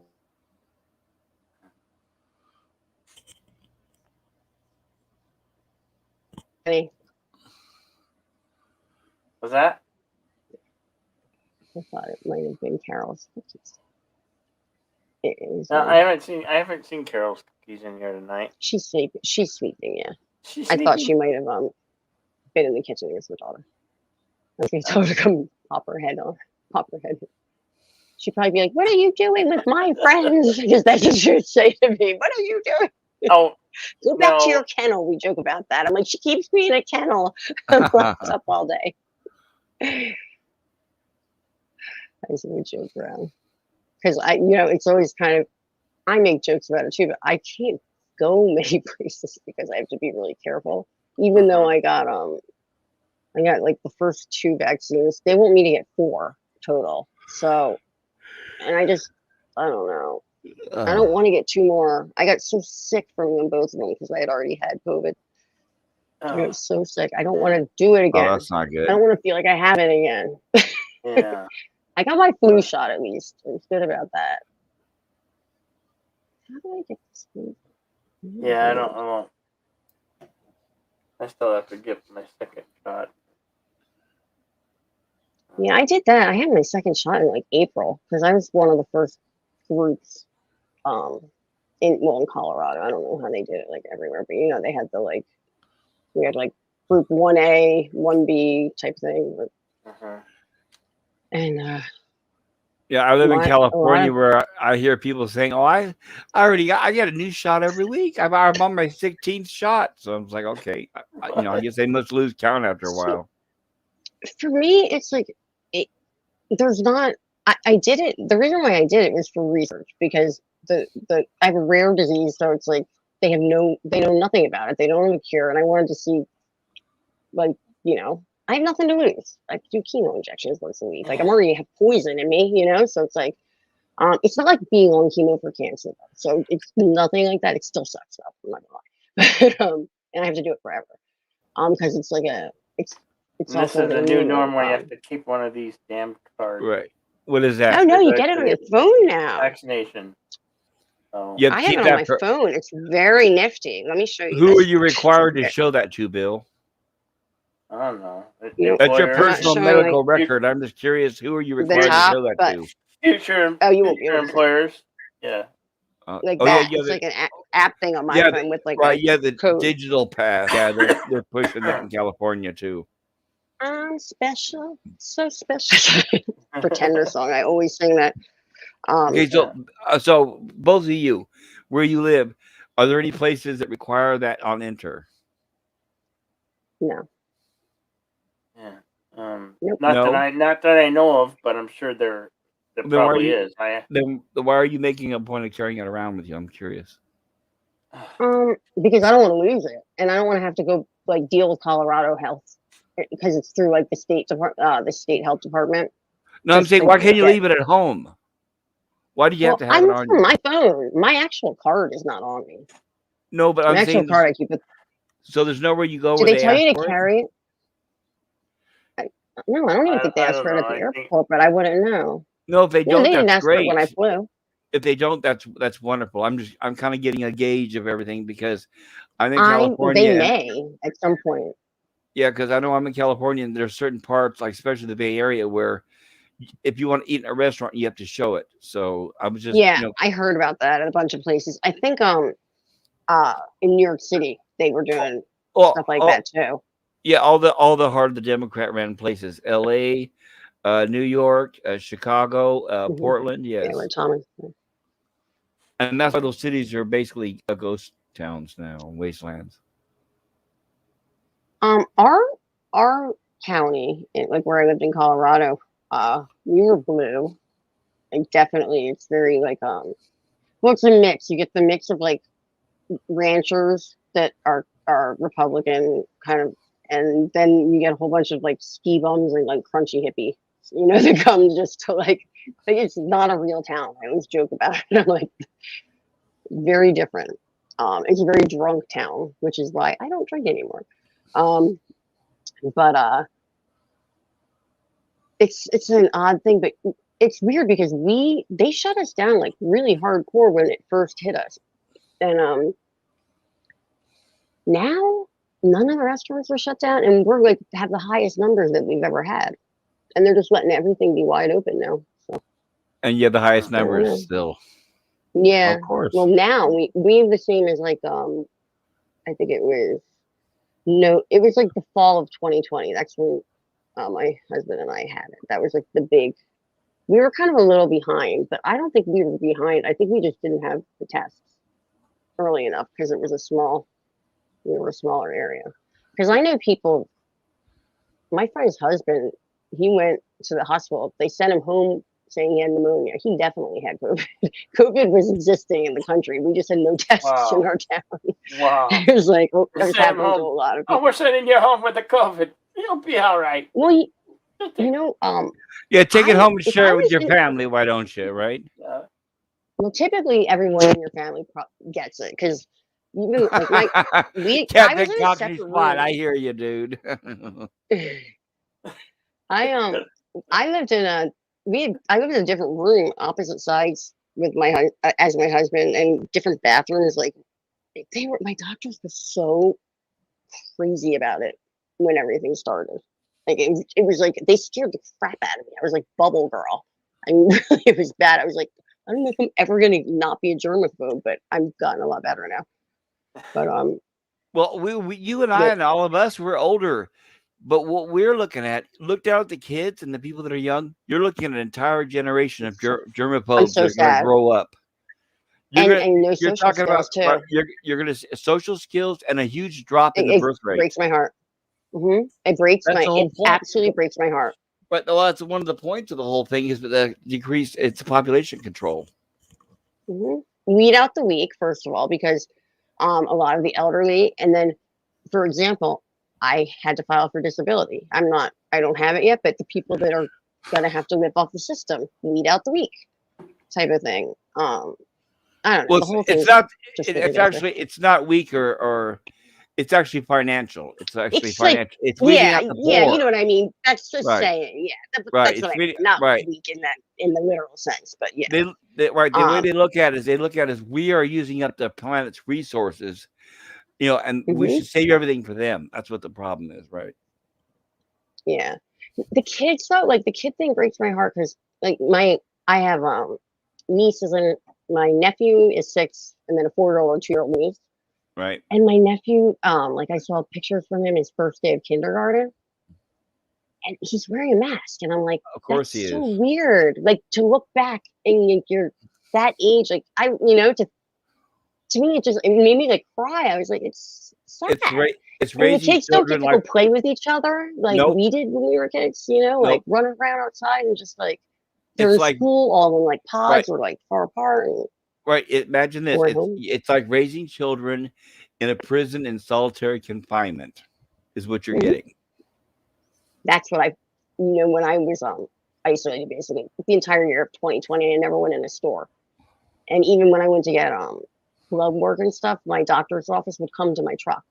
Like they were so like crazy about it. It made me insane. But I was really isolated. If it wasn't for my dog, I don't even know if I would have made it. But I kept saying to myself, like, this is what it's like probably in solitary. Because I was talking to myself and I was entertaining myself. And then my brother got me I can't say her name because she'll respond, but the thing that's made by Amazon. My brother got me that for Christmas and said, now you have someone to talk to. Thanks. We mess with each other all the time, but I actually talk to her a lot during that. Yes. I need to comment. I just don't want to trigger. Yeah, I need to comment. Want to talk. Thomas Potts, you are correct. I work in the Bay Area. The Bay Area, San Yeah. Francisco specifically, banned plastic straws, but guess Yeah. what? They hand out thousands of needles every month, and you find them all over the Yep. ground. So there you go, huh? Yeah. I Yep. played in actually I played well, I got to fill in. It was not my band, but a band from the early they were around since the early 80s. They never got as much fame, but one of their songs was covered by like Nirvana. You think Metallica covered it? Mudhoney did. Butthole Surfers, Green Day. It's a song called "The Money Will Roll Right In," but the band is called Fang, and they're from the Bay Area. And I got to in the mid 2000s. I was the only female ever. I got to fill in on bass because I needed a bass player, and it was like a band I listened to growing up. So they're older than me, but I was like, it was like my dream. It was so awesome. Yeah, they were San Francisco area. I spent a lot of time there, actually, in my teenage years. I remember I was on. My dad is a deadhead, a huge deadhead. I think that's why I got into punk, because you have to rebel against your parents somehow. Hail That's what deleted is my scenes. Hey, deleted scenes. Oh, hey. Hi. He's the very few streams that I have on my channel. He's been on with me. That were a long time ago now. But, I was actually in San Francisco, walking up Haight Street the day Jerry died, and my dad is so diehard, like Grateful Dead, everything. And I'll never forget, because I was like, why are they all crying in that park? All the hippies were crying, and they're like, Jerry's dead. And I remember going to a store, and it was a pain in the butt back then, because you needed quarters for the payphone. And stores never wanted to get rid of their quarters because they needed the change. I had to get $4.25 just to make the call, to call my dad back east, to tell him that Jerry died. No internet. You can't, like, people didn't find out anything. I did that for my dad, and he was so bummed. He was like, take advantage of where you are right now. Feel the energy. I'll never forget. But yeah, those were the days, right? Payphones. And having to call long distance on a payphone, $4.25. I had to go to 2 different places, I remember, to get that many quarters. They would give you like $1 in quarters tops. Operator cutting in. If you don't deposit this money, we're going to hang up. Please deposit another $5. Oh, it would always, sometimes it would just be like 5 cents too. And you're like, I can't find anything. You're like digging around, and it's like, ding. And then to start a new call, it's 35 cents again or something. This time it's like, yes. But as a kid living in the city, that was you could make a lot of money from payphones, because a lot of people would leave their money they would forget to get it out of the thing. So we used to walk around as kids and like always check the little slots at the bottom of the payphone. I was just going to say that. I was going to say that because of all the money that the phone companies made off of people sticking their money in there, and then the phone wouldn't work. Many times that would happen. Exactly, yeah. One time I remember I was with my sister, and we were at a phone booth, and we were trying to get a ride home because it was late. And I put my last few coins in the phone. It didn't work, and I was upset, and I was trying to get my coins out. And a cop pulls over, and he starts yelling at us and says that we're trying to steal from the phone company. And I will never forget that. It's like we were the aggressors and the bad guys, because we were trying to pull out our coins that the machine ate. So there you go. That's how you learn, right? Yeah. Yeah, I'll never forget. The running out of coins at a payphone happened to me. I was trying to get a ride home. I worked at the mall. I was like 15 or something, and I didn't drive yet. And my ride like bailed on me, and I couldn't get in touch with my mom or anything. Or I think I didn't have quarters or something, but the mall was closing. I was off of work, and it's not walking distance. And that was the night basically someone tried to kidnap me. I escaped. I got a ride with a stranger, and I learned my lesson. I did not heed all the warnings from elementary school. I didn't get hurt or anything, but I'll never forget, we got to this traffic light, and I pieced out and ran into the Wawa. And I was like, this man is trying to kidnap me. Can I use your phone, please? And she was like, you can't use this phone, but I'll give you quarters for the payphone out front. I was like, go stand outside and wait for him to come back. Yeah. Yeah. Wow. No, the guy took off when I bolted, but I'll never forget, because my hair was dyed bright red. He was like, you have such beautiful red hair. And I already knew he was going the wrong way. So I was on alert. I was a Oh. teenager, so I had some like street smarts, growing up around there. But yeah, I bolted second he stopped it because we were on the highway before that. Got to like a stop, and I was like, peace. Okay, so And then I have to called ask my you, mom. She's like, "What are you doing there?" on that subject, I have to ask you guys, when was the last time you saw somebody standing on the side of the road with their thumbs out? They do it I, where in the town that I just moved from. They do it all the time still. the cops don't crack down? Mm-mm. Now we can't have they're weird because they can't have like, I mean, in Philly they just say homeless people are bums. Really, is what they call them. I know everything That's that's what not they PCA, are. but I'm just saying That's that's what they like, are. yeah, that's like what we grew up calling them. They're They bums, they're call them moochers, they're they're losers, they're vagrants thieves, where they're drug we addicts, and alcoholics. Yes, that's what they are. they're vagrants in the town Yes. I grew up in, but Criminals, no, yes. they don't really give it's funny because anyone that hitchhiked would stand right out front of our neighborhood on the like we lived on the highway. It was a 2-lane road, though. It's a small area because there was only 2 buses a day that went from Steamboat to the next town over, which is like a half an hour. So we're not like everything's like you can't get anywhere if you don't have a vehicle. So people, if they miss that one bus to get back to either like that town or the next town over, you get a lot of Right. people with like, and people would know they're just headed that way. So, and if they say the garbage. Your dad started it? Who's dad? I don't know. I don't I- know what Jack's Well- Law is talking about here. He's talking about something we were talking about a while ago, so we probably forgot. Okay. Yeah. Yeah, I think we're a little slow in catching up on the chats. Yeah. Oh, is he talking about how I was saying my brother has the whole first season? I don't know, of the Garbage Pail Kid cards. Yeah, probably. I think. Yeah. My dad didn't. Nothing new. My dad didn't start that now. I don't know where dad came in. That wasn't me saying. I don't think. I don't know. My memory's so bad I couldn't tell you. I didn't take a nap. I did not take a nap, Thomas Potts. I did not take a nap. I've been here the whole time. Oh, until it's on Thursday. Wait a minute, it's Friday. It's Friday. Can you believe it's Friday? Can't believe it's Friday. Friday morning already. Days don't even matter. Oh wait. Okay, that's all right. I have a virtual doctor's appointment. It's like I don't even leave the room. I know. My I'm computer. right. And I talk to my They're so doctor from my scared. bed. They don't even want you to show up. But Right. I could Oh be my dying. How are you gonna know if you don't physically, check on these things and do? I these had tests? it right. I had an earache, and I asked the doctor. I said, "I have an earache. What do I do?" And he said, "Well, can we do it over the phone?" And I said, "Are you serious?" Oh. I said, "So in other words, you just don't want to treat me." So I asked him flat out. I said, "So, but you still want your 6-figure paycheck? Is that right?" They had I have 2 funny things. The one is I called it the COVID tent.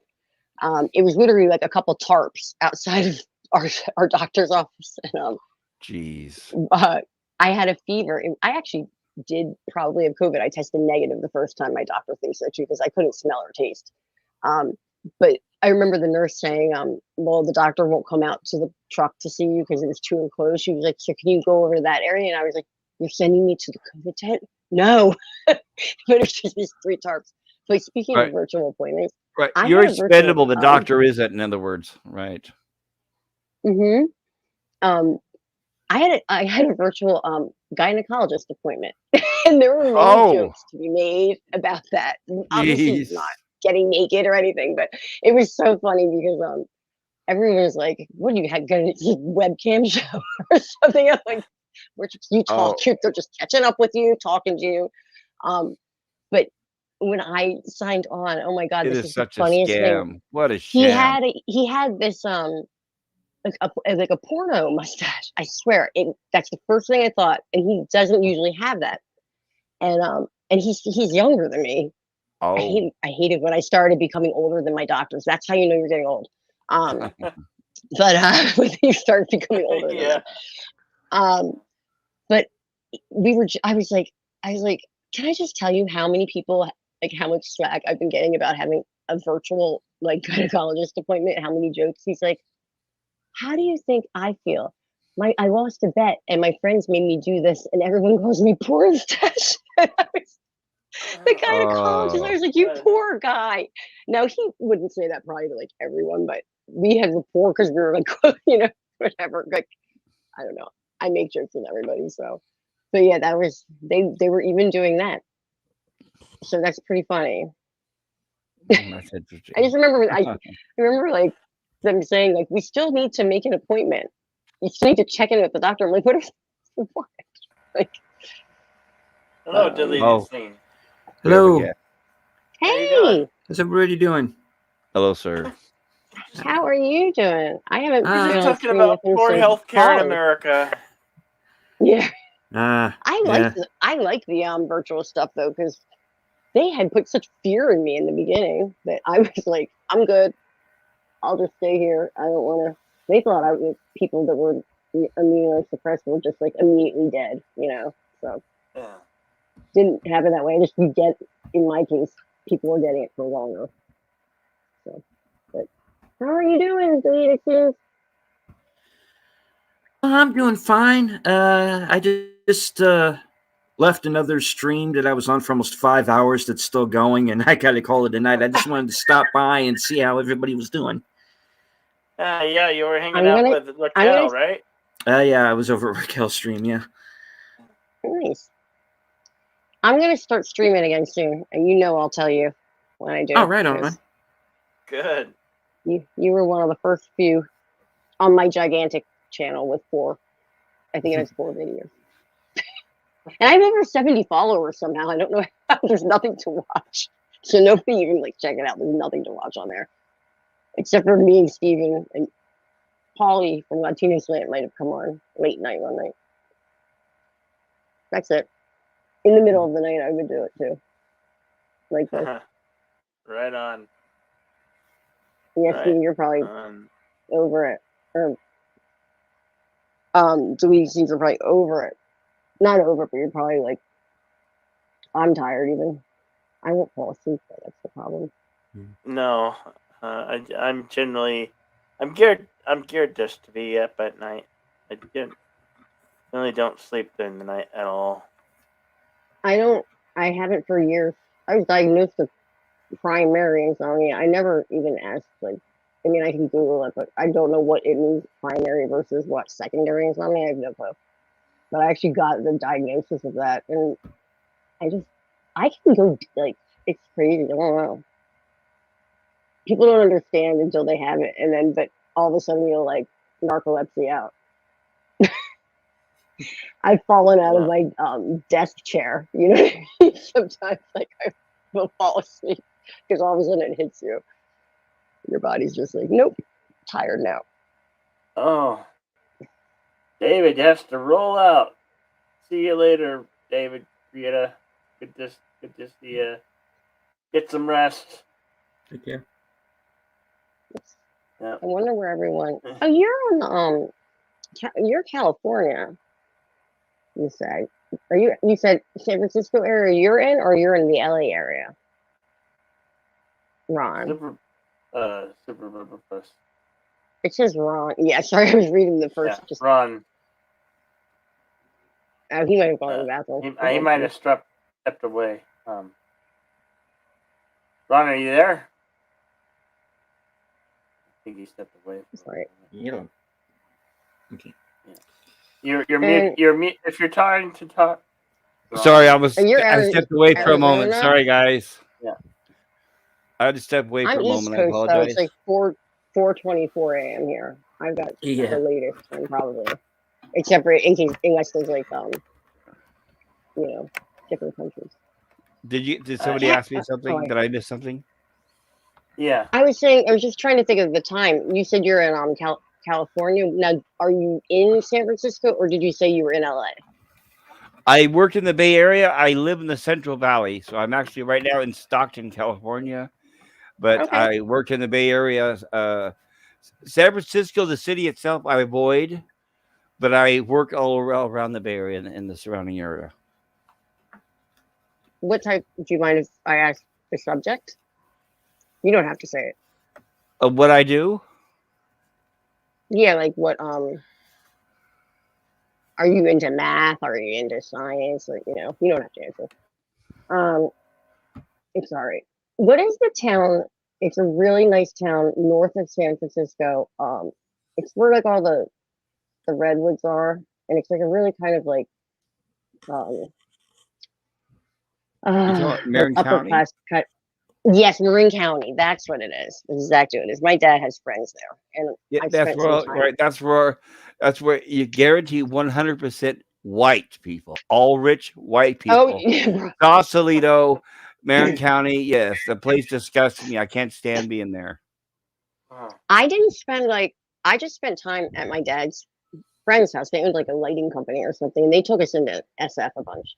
And I also did like a summer program at Stanford, and so I would take the BART, I think it was The called, or BART, something. yeah, the BART. Yeah, up to check out the area when I was there. But they had this place that was like all I remember is they had a hot tub like on the edge of like the mountain, and you would just be like looking out on a cliff. It was gorgeous there. But yeah, I can only imagine. It was very That's where billionaires it's live. funny that I Mhm. the neighborhood right outside of Philadelphia where my mom lives and where I went to Devin and I both we were in that school district, but we weren't particularly like specifically in the one area. But like a couple years ago, it was like the 5th most expensive zip code or something like that. It's where most of the sports stars like will go live, like or like Kansas City Chiefs coach, I think he is now, Andy Reid. He used to be the Eagles coach. He was one of his daughter was like friends with my little sister and stuff like that. We had Allen Iverson.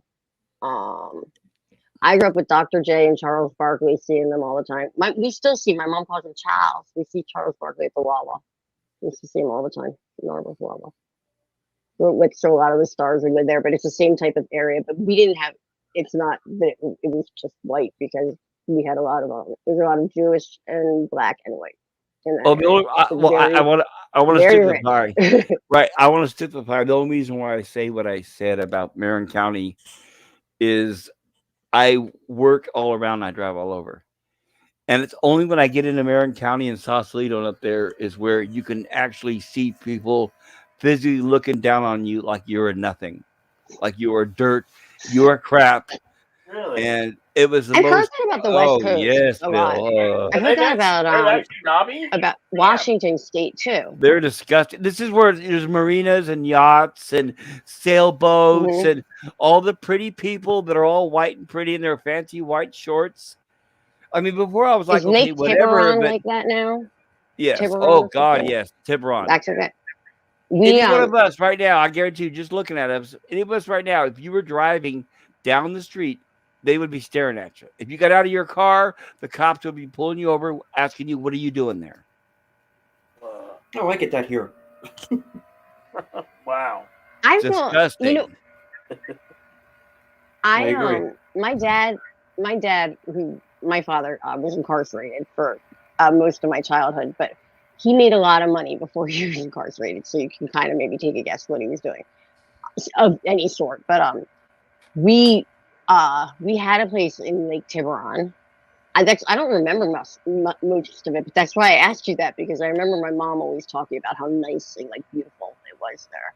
Oh yeah, those people that live in that bubble, they really love it. Yes, they stay in that bubble, and yeah. That was my dad's like one of his houses at the time. This was up till I was 6 years old. The only thing I remember about like being that young was that I did get a Cabbage Patch Kid on the first day they came out, and that was huge. Because they were like, people were like in Philly, they were like shooting each other for Cabbage Patch Kids. It was like how Beanie Babies got, or like Tickle Me Elmo, that people were fighting over too later on. But we apparently had a place in Lake Tiburon, and that's how I ended up in Steamboat Springs, which is also a place where you don't. You get like Mexicans there, a lot of Latinos and stuff like that, or Hispanics. I never know the correct word. I apologize. I'm not up to date lately. I've been in a bubble. But there's like you don't see many black people there, African American, whatever. Zero, to be specific. None. It's like They actually had a black ski week that they would do for a while in our town, and it was like you actually host a black. That seems like so, like it just seems. I don't know. It seems weird. Like, why don't they just come ski whenever? Like, what do they have to have a week where you allow them here or something? Freaking weird. But here's let me entertain everyone here for a short time. Give you please bear with me here and give me a moment to digress. Here is the current crowd in Marin County that she described, Sausalito. The guys are, dude, bro, yeah, dude, bro, did you see? And the girls are literally. That's the crowd that you're dealing with. It sounds to me like that's like Valley Girl kind of from the 80s. That is how they talk. And it's not an exaggeration. that is right there, the depth of their conversations. Do they say hella? Isn't that a California word? Oh yeah, hella. Oh hella, everything's hella, and everything's a ton of. Oh, it's a ton of. I like a ton of that. Like literally, and they will say literally like 5 times in one sentence. Sometimes they can't even complete sentences because they're busy saying literally like, and they lose their thoughts. You can listen to the radio or the TV, and the newscasters are saying, and like literally, the weather is like literally this. I was in Boston for a while, and you would hear wicked all the time. That was the hella. Boston was wicked. And in Philly, everyone says like, I don't know, we say like we end everything with like prepositions, which is not proper English. Like where you at? No, it isn't. That's a big one. Where you at? You're not really technically proper English supposed to end a sentence with a preposition. No, and they uptalk like, oh yeah, and this and that. That's more like Reading.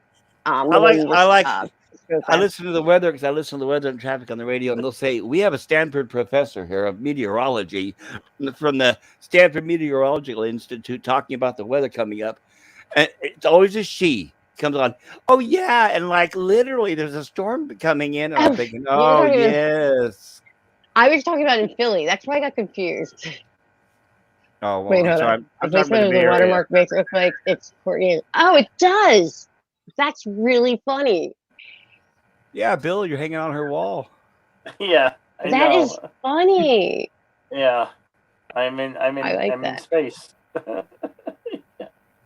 No, that happens to me on another stream. I'm always in that on Jesse Miller at the Crow's Nest. I always end up like in the corner with the thing hanging over me. Sometimes my face is like behind it because there's so like a bunch of people on there. I hide. Yeah. That was funny. Now it's a nice addition to my wall. Actually, it fits. Yeah. It's like the placement works well. Well, it fits. Star Wars. It does. Being in space, you know. Yeah. We all start to run. That reminds me of since they're all bubbles, we'll start one. That reminds me of Brave New World, like everyone being created in the tubes, like in the basically test tubes. Anyone's read that book. Does Latino Slant still do deleted scenes? Does he still have a karaoke on Friday night? No. I don't think so. He doesn't do that I think he's going to hold off for a while doing that show, I believe. Hey, I have embarrassing moments on that show. Latino Slant and I did an entire duet together with no music. He still does Karaoke Geeks with Tom from Midnight's Edge and Culture Casino. But yeah, they still do that. As far as the Friday night show, I don't think they're gonna do that much longer. They still do that. Tom with Midnight's Edge and all them. They still do the karaoke. Are you sure? Yeah, the 3 guys were doing it after Paulie stopped doing it with like. Well, because I used to listen to the karaoke stream on Midnight's Edge, but then a few weeks ago, I was listening to another Midnight's Midnight's Edge stream, and somebody asked Tom. They said, "How come we haven't heard your karaoke streams lately?" He said, "We were struck with a copyright strike." Yeah, that was a few weeks ago. Yeah, but I don't know if they're. I assume they're going to come back with it at some point. No, he made it sound like they were done with, like they weren't going to do it anymore. Did they? Yeah. YouTube might be cracking down. Who knows? No, because Bill They gets away seem with to it. be That's on why I everything. asked Bill the other night how they do it over on the Red I know, money. Canucks channel. Yeah. I mean, I we don't got know. hit a couple of times, I'm but not you doing know, we that. went Yeah. right back on the air, though. You know. Yeah. Yeah, but Midnight's Edge, I haven't seen them do the karaoke in at least 2 or 3 months. Huh. Didn't they do one like 3-4 weeks ago? I thought I saw them on there. Oh, you could be I right. might be wrong. I don't. If they did, I haven't seen it. I didn't get the alert. And We get to Here's see one for you, you guys. nobody. Why I have been following oh shit, what's his name? He plays these silly little online games every few days or so, right? And I've got the bell rung and everything so that I can come in and play as an audience member. And I don't get anything from this. I never get I never know when he's on. I've actually got to physically look up, is he online? Like, holy shit, what the hell is this, YouTube? Is it Is Kai? it It's Honstar? Kai MFS? well, that's not important. Well, here's what's important. So you're not receiving notifications, That's right? Soundstar's channel. It's Honstar. And all I Yeah, want to when you do said that. is play along with the trivia games and shit. Oh. Do you is- have the bell so that it's And colored in black? Yeah. I'll He said be yes. damned if I can. Well, I was just gonna say You- that I don't know if this is gonna help, but the YouTube, is it on a phone or a computer? Yes, I do.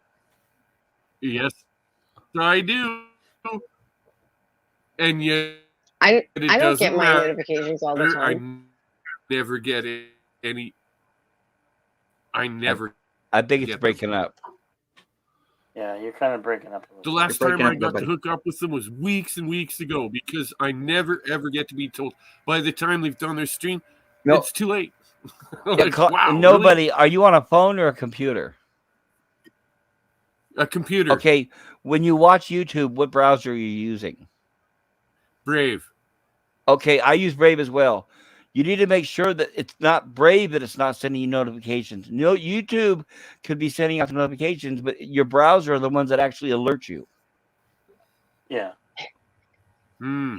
Yeah, you're right. I might need to look at Brave settings. Right? Does that make because I use Brave too because it has no ads, right? But you want to That's look right. at your That's right, what I love about it. No ads. right. Go You into your can settings actually- of Brave.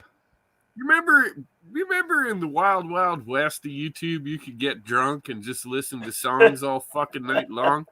Yep. You can do that with Brave again because there's no goddamn ads. Right. I can tell you this is and I use Brave as well. I have not been getting any notifications through Brave as well. So because of that, I have Google Chrome also running, and there I have to check for the alerts. And then when I get an alert, I go over to Brave to watch the actual video. I see. Chrome is But I- how but I I use. Courtney, That's It's- only because it's I good haven't to see changed you, the pretty settings yet. girl. I know. Well, I saw you. You were on right. You were getting off of the stream the other night, and I was just, oh, nobody's on there. But then you were gone. But I didn't come on the actual stream. But I haven't been on a stream in a while. I guess I was on with Jesse maybe not too long ago. But Yeah, it has been a while Justin and since I Chef. saw you online. I have been. I'm like at the final stages of my big divorce. So I thought it was my last meeting today, but we have to meet one more time in 2 weeks. So, and then hopefully Gee. it's a big headache. It's a big I'll headache. be honest and with I you, moved. Courtney. I'm in I know. the final stages. I'm in the final You are? stages of some pretty serious cancer. And, Oh, is that? well, Oh man. we're just going to have as much fun as we can, as long as we can. And then my lawyers are already Just ready hang to on. give it all to my kids when I'm done. Well, I want to spend as much time on stream with you then, because you're cool. You You're always, here. Yeah, sorry to hear that. Here's and you to know what man. though? There's people keep a positive great mindset, because there's people that if you don't think that way could live so much longer. And you seem like one of those Same. people. So I have a very positive attitude. yeah, And I don't think you. I do weird shit. Like I shoot apple cider vinegar every morning. That's good for you. And I just keep Do you dilute it? moving on. do a I half- just keep living. What can I say? They told me I was dead 2 years ago, and I'm still here. That's what I was just gonna say. I got really into psychology like recently, and like just listening to like different doctors and stuff on like podcasts and stuff. But this one doctor constantly talks about how if you tell a person, okay, you're gonna die in 30 days, and they believe it, they die in 30 days. But if that person is like, no, I'm not, live 10 more years. So just keep thinking positive. I mean, we all know what it's like probably to not feel good. I know what it's like not feel good. It sucks, you know, but I'm used to it now. It doesn't even bother me half the time. It's Indeed. just like what it is. I no longer, Yeah, as long as you I just no longer fear death keep laughing. because it's been staring me in the face for so long, and they keep Yeah. telling me that I'm as good as dead. But here I am. I keep doing shit every year. I keep making money. You're a badass. You're a badass, and you just need to just keep thinking positive. You're gonna be here for a while. It's just my mom. My mom doesn't even go to the doctors anymore. She has stage 4 COPD. I swear she's gonna be like 115 and still driving everyone And nuts. that's something else, Courtney. I just flat out stopped going to the doctors. It's my did. mom. I just Yep. cut them off. I'm like, fuck this. I'm not listening to you 'Cause bastards anymore. I'm They just gonna put live my stuff in life. your mind, and it can like then your brain can actually like this. I don't know if it's the stress or your brain actually makes your body believe it. I don't know. There's a lot of studies about stuff like that. It's interesting. So I have faith. Come on, you're the Marlboro Man, and then you're like the Austin like. He reminds me of you remind me of someone my dad would hang out with. Do you really have faith? I grew up Quaker.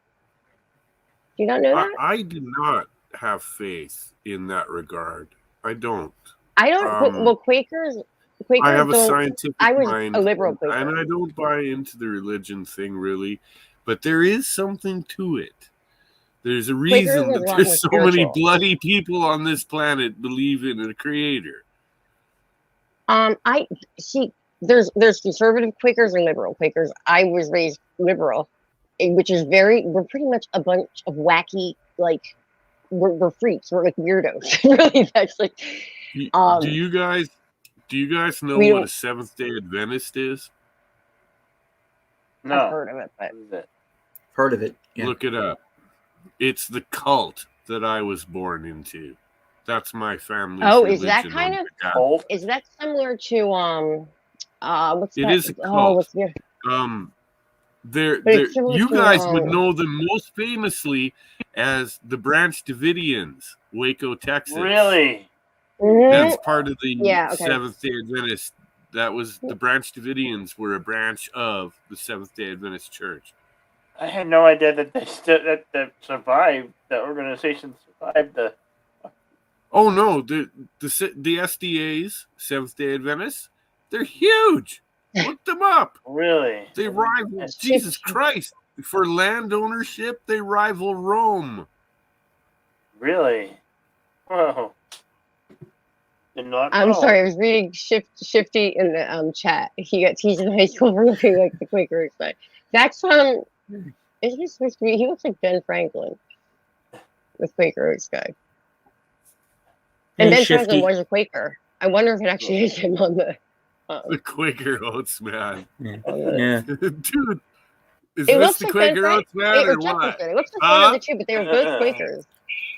Here comes Santa Claus. They were both Quakers. Here comes Santa Claus. Yeah, you got the Santa Check out Claus my look flag, going boys and girls. Huh? Yeah. Fuck you.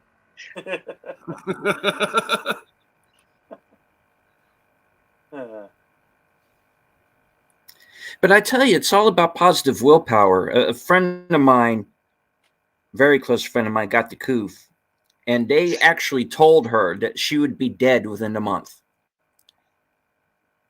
I went, bullshit. That's not true. You're going to get up and you're going to be fine. And she's up and around now. So you know, My it's- doctor was the complete opposite. He said, "I'm not putting you in the hospital. I want to keep you at home." I had oxygen at home when it got to that point, but he didn't want me to be in that. He knows I have like anxiety issues. He didn't want me to have that fear kind of driven thing. So you're a badass. You know what? You're a badass, and you know it. He knows it. You'll live forever. I swear, my mom's the same way. She Being doesn't go to super doctors. stubborn it helps a lot too. Mm-hmm. We had the coof go running through this area, and me and a bunch of the other farm boys out here, we took the horse paste, and none of us got sick. We were untouched. A lot of people, it's interesting too because a lot of people don't even get symptoms from it. My husband never had a symptom at all, and I was like, ugh. And my sister and I've heard a lot of things about different blood types too. My mom and my sister are both type O, and my sister had to get tested for work and had it, and she never had a symptom. It stinks for the people that have crappy luck like me. Yeah, don't get me wrong, guys. It's not fun. I've had some seriously close friends get very, very sick with COVID. I thought my one Indian friend was gonna die. Like, she was in terrible shape, man. Do you know what's messed up? I wanted to. I was so miserable. I wanted to. I really have never been that miserable in my life. I got it to the point where like it caused a lot of like neurological stuff too. I was like hallucinating the whole time. It was awful. Glad you made it through it. I am too. I knew I was going to, and that's what it was. Just like it wouldn't end. I like inside. I knew I was going to make it because I was like, I don't feel like I'm going to stop breathing. It was weird. I didn't get as well. Obviously, they put me on oxygen. I must have had some of that like happy hypoxia thing or whatever they talk about when people can't tell. Like, because I had to take my pulse ox every day. Like I had it at home, and it was definitely in the like in the 60s at some point. But it's just for me. It's like when you get like a really bad flu or like food poisoning. I had nerve like that. Let me drop the let me do the Fed thing to Jedi Bill. Let's go down the rabbit hole. Okay. You guys, if you have not read Agenda 21 and Agenda 30, I suggest you should. Mm-hmm. They intend to take out 2/3 of the world's population by 2030. And that's a fact. We were talking so guess what they're going to do right now. Okay? Population control. Wake up. Yeah. I'm sorry if I missed it. Who does? Who intends to take up most of the population? The UN. A bunch of asshats that basically think they're going to run the world and kill you all. Think I'm joking? Start reading it. Go down the rabbit hole. Oh, conspiracy theories. Oh. Yeah, that's what I said. I was going to warn you.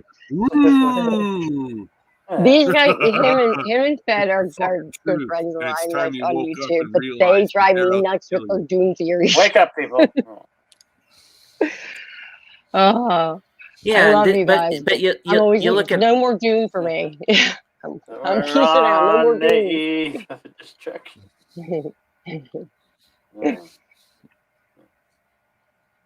Yeah, but you look at Australia and Germany, it doesn't seem so crazy. Exactly, deleted. You're right. When you look at Australia, you look at Germany, you look at Austria. Does it now look so fucking crazy to you? They have concentration camps. They will arrest you on the spot and drag you off to one of these camps. This is coming for you. I am not D. Cooper. Thomas. Bill Cooper was a god. Cooper. The man was way ahead of his time. Yeah. And they killed him.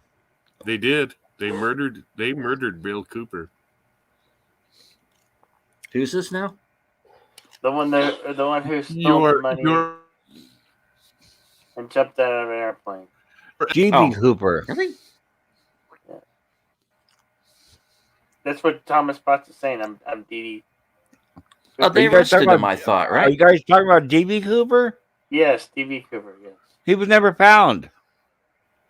Well, I mean, they found him, but I don't think he's dead. For Christ's sake. No, they never. William They Cooper. never can. Yeah, I think you're talking about somebody else different. Cooper. Okay, so who the fuck is Bill Before Cooper? Alex Jones, there was Bill Cooper. Okay, and All right, he spilled a please lot of explain shit. who Bill Cooper He is. exposed a lot of government crap that was going on, and then zap, he got it. He when got was shot this? to death in front of his house by government agencies.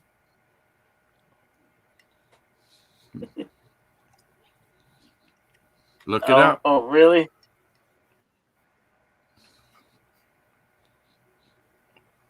Fake news. Fake news. Oh, so he's still alive? Thomas Potts says he No. lives in Arizona. Thomas Potts is joking. No, Bill Cooper is dead as fuck. He died in what, 88, 89? He got shot to death by the CIA, the FBI. They surrounded his house and blew him away. Check it out. And he was spilling deep secrets. He was telling people the way things really were coming. And as we are today, he predicted what is going on today 20 years ago, 30 years ago. Check it out. You'll see I'm right.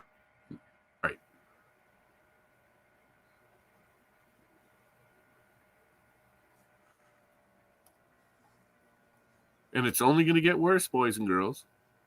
I'm dead serious. It's only going to get worse. Yeah. Check out Agenda 2030. Look it up. Read it. Where are those public-sized books? Or Also, look up, while you're busy, look up the messages that are on the Georgia Guidestones about keeping the population to a certain limit. Well, it's funny how you mentioned 2030. That's the same year that the World Health Organization says we'll never own anything, or we won't own anything anymore, and we'll be happy. That's right. That's right. Check it out. It's available online if you're willing to dig a little. It's out there. They're not hiding it. The bastards are actually throwing it right in your face. But people are too stupid or too blind to look at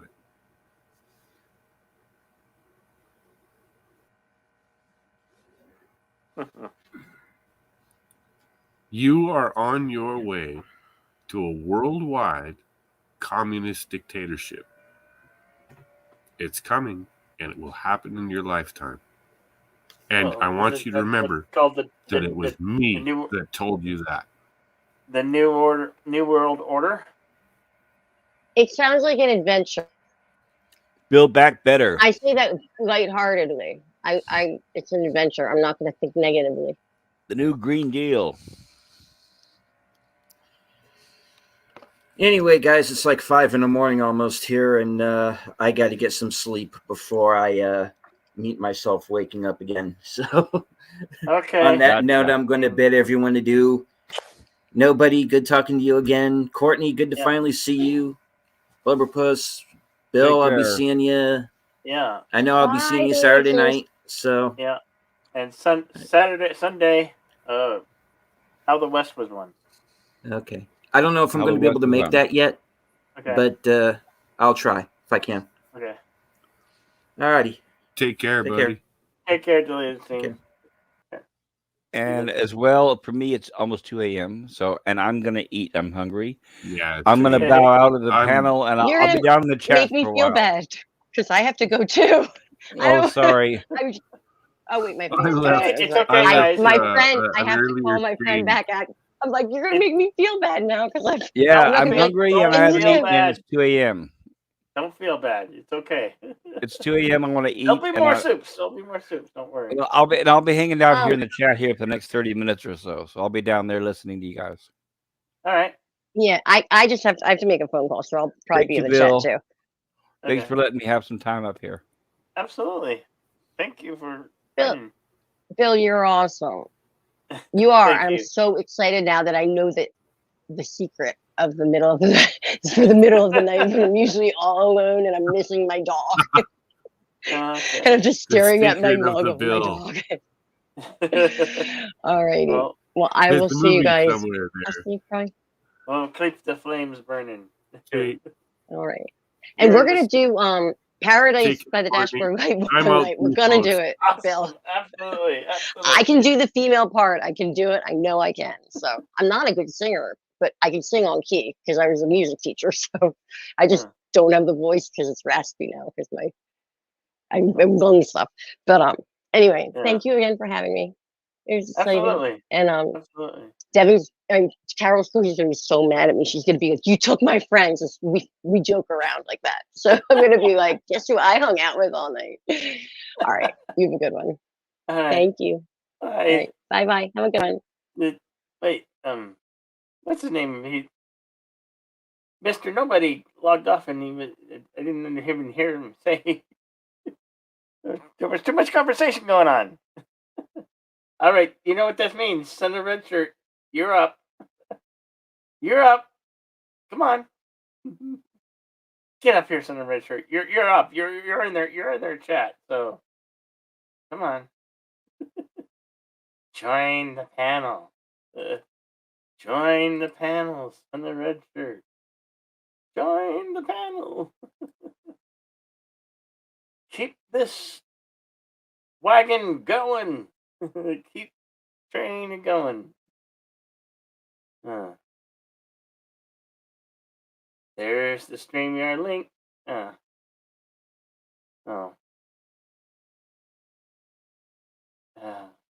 do we talk? What do we talk about now? What was our last? Are you going to bed too, Thomas Potts? Yeah. Quitters. No quitters.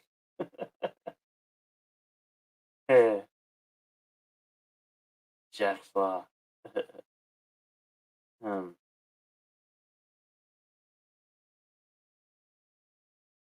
What shall we talk about?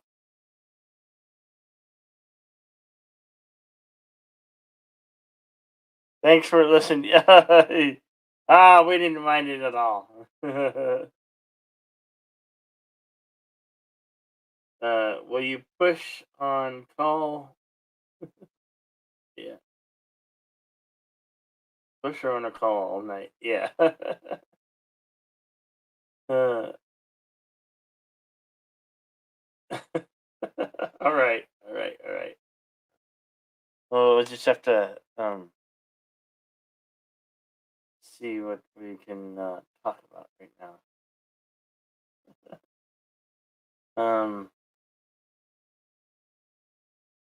Bad.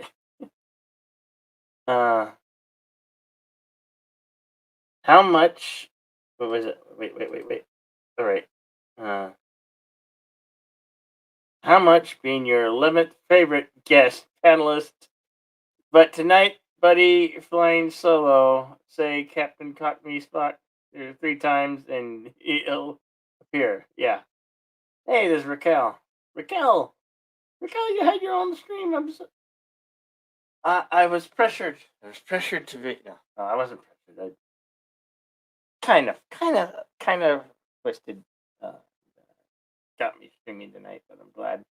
Been having a blast here over the last 3 hours. Oh, hey, Han, how's it going? How you doing, brother? Hey, how you doing, Raquel? Doing good. Raquel wrapped up, so we decided to Raquel raid you. Yes, Raquel raid. Awesome.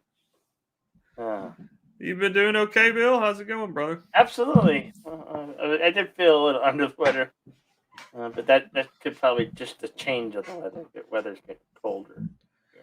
My sinuses have been acted up this fall for some reason. Normally, the fall, my sinuses don't act up. Earlier today, Raquel and I were talking about it.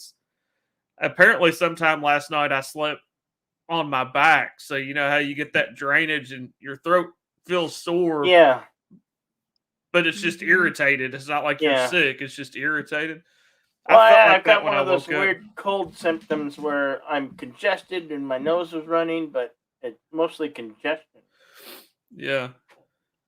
Well, for him, so it's like This I got has a been- cough, but yeah, it's this- not bad, not a bad cough right now. This has been a weird fall for me because normally none of my like allergies or anything act up in the fall. It always is the springtime, you know, when everything starts blooming and the pollen and all that kind of stuff. So it's been kind of a weird fall going into winter for me because I normally never have like sinus issues or anything at this time of the year. So it's kind of weird.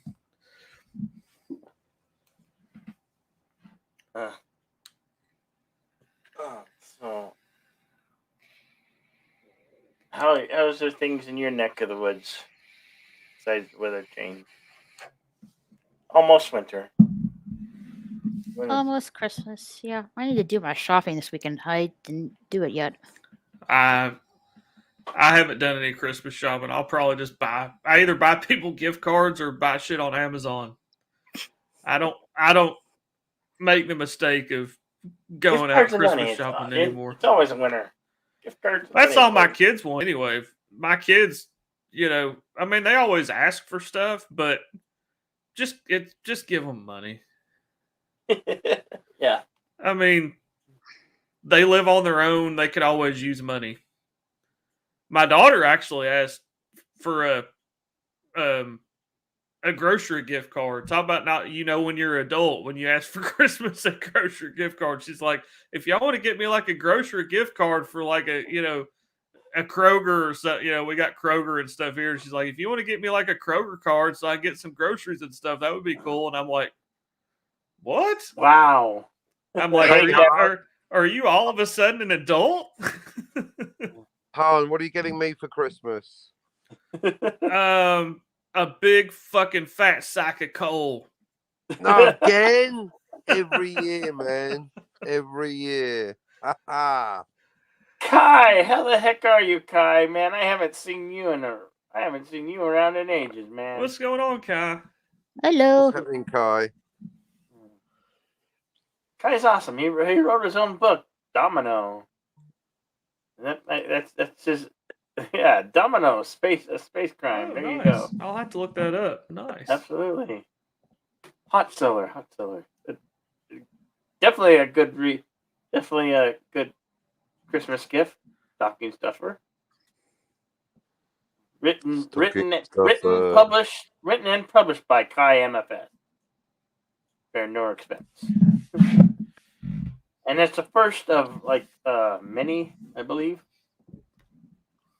The first novel in a series of, I think, well, I want to say 5, but I'm not sure. 5.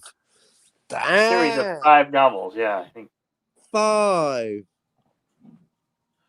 Hey, he wrote his own book and he got it up there and it's up there. Oh For man, all the of us to synopsis. read. Looking at the synopsis, that looks good, man. It looks like it's right up my alley. I'm gonna have to add that to my list on Amazon. First of 6. Okay, so I was off by 1. Wow. So I was saying, what is it? Where are the other 5? On their way? Are they all done? 3 of them done? Where are we? No, he's writing them. Okay. Well, yeah. Post George R. Martin. I want to see all 6 done. I want to see all 6 finished before I pick up the first one. I think it said it took him 3 years to get this one out. Ain't going to be George R. Martin's again. Ain't waiting 10 years for the last one. You're gonna wait till they're all out and then binge them. That is correct. Post George R. Martin, I ain't buying the first one till I got the last one. Same with June. Same with everything. Too bad. I that's what I got you for Christmas. I'm sending it to you. But the lump of coal I can use. Game of Thrones. No use to me. Unfinished. Oh. Yeah, at least you can burn the coal if you need to. Exactly. Yeah, make a barbecue. No, you're talking. Good stuff.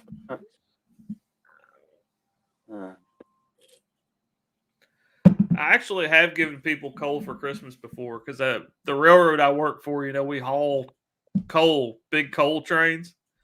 So I may or may not have procured a little of the coal out of some of the one of the cars. You are the man on the inside track. Yeah, and one year I gave a bunch of people coal, real actual coal for Christmas, just as like a gag gift. And look, I made a. Oh, you hit the wrong button. Let's burn one for. Damn, what happened there? I think he hit the wrong button. Yeah, there you go. No, my fucking Chrome crashed StreamYard. It happened when I was on with Raquel before we came over here. Oh. Where it does the all snap, like the little folder comes up and it goes all snap, like something's happened. Yeah. It's the second now in like an hour that it's done it. Fucking Google. Yeah. Freaking Google.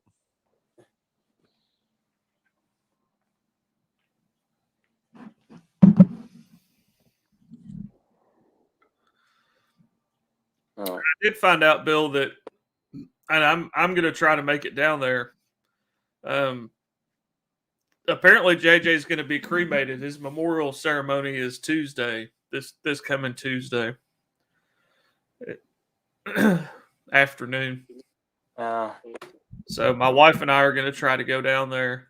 It's not super far from me, and there's a couple of people that that are in that area that are going to Tommy and LDG. We're all going to try to meet up at the memorial. Yeah, that'd be great. That'd be good. And maybe we're all YouTubers, so maybe afterwards do a stream or something like that. Like LDG was saying, we should all go to Waffle House and have a cup of coffee. Yeah. Maybe do a little live stream from the Waffle House, having a cup of coffee for JJ, because as well as I do, Bill, that was his favorite thing in the world was a cup of Waffle House coffee. Other than smoking weed. And I can't smoke weed, so I can, however, have a cup of Waffle House coffee.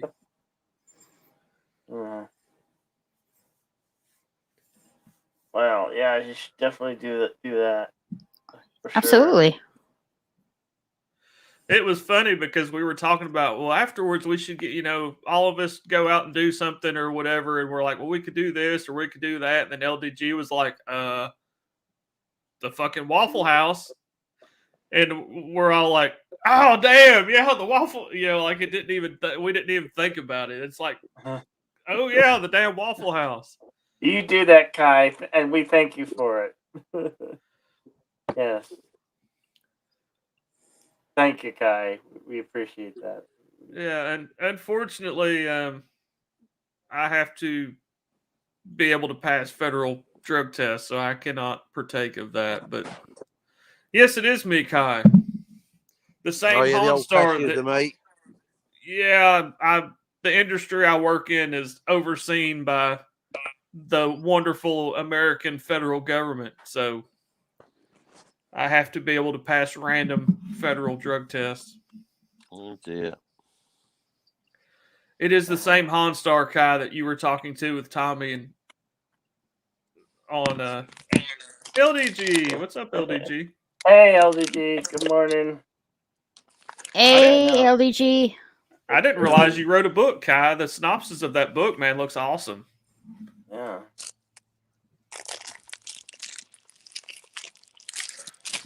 We're glad you're here. I always ask people for Amazon gift cards for Christmas, so hopefully I'll get some Amazon gift cards and I can buy. Guys, Yeah. if I don't get any, then I'll buy it anyway. But I'll wait till Christmas Yeah. and see if I get any Amazon gift cards. That's what I tell everybody. What do you want for Christmas? Amazon gift cards. Boo, Amazon. Use eBay.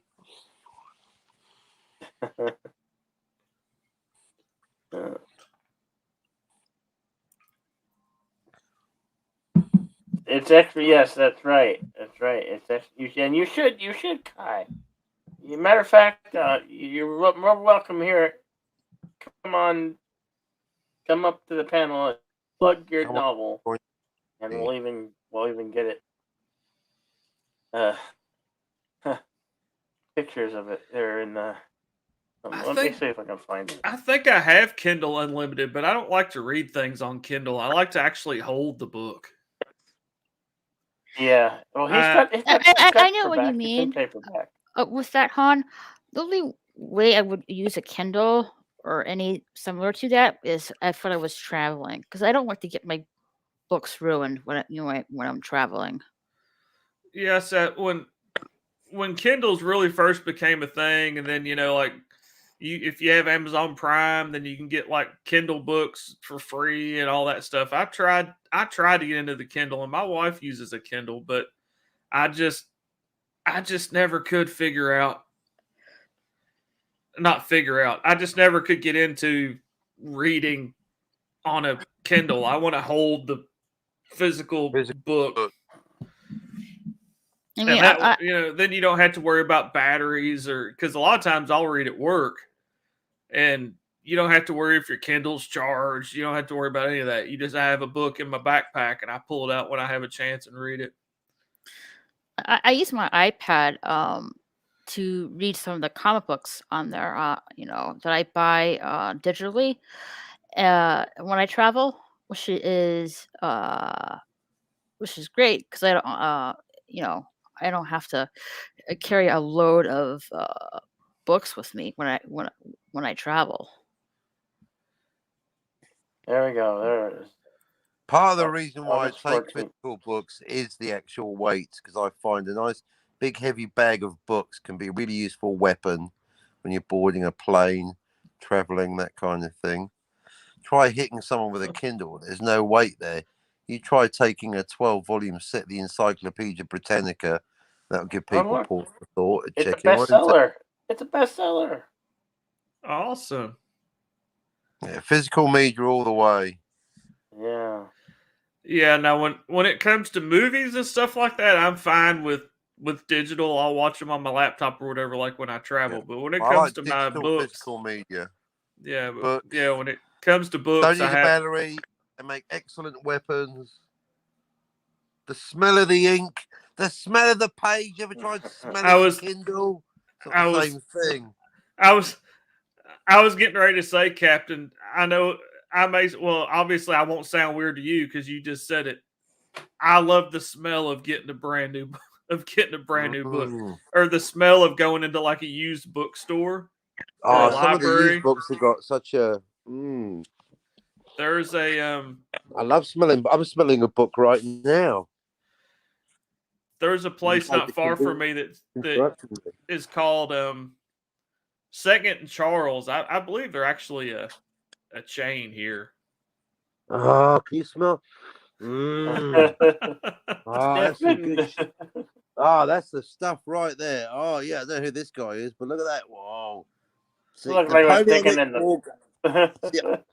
Can you even get that on Kindle? I don't know, but boy, does that smell good.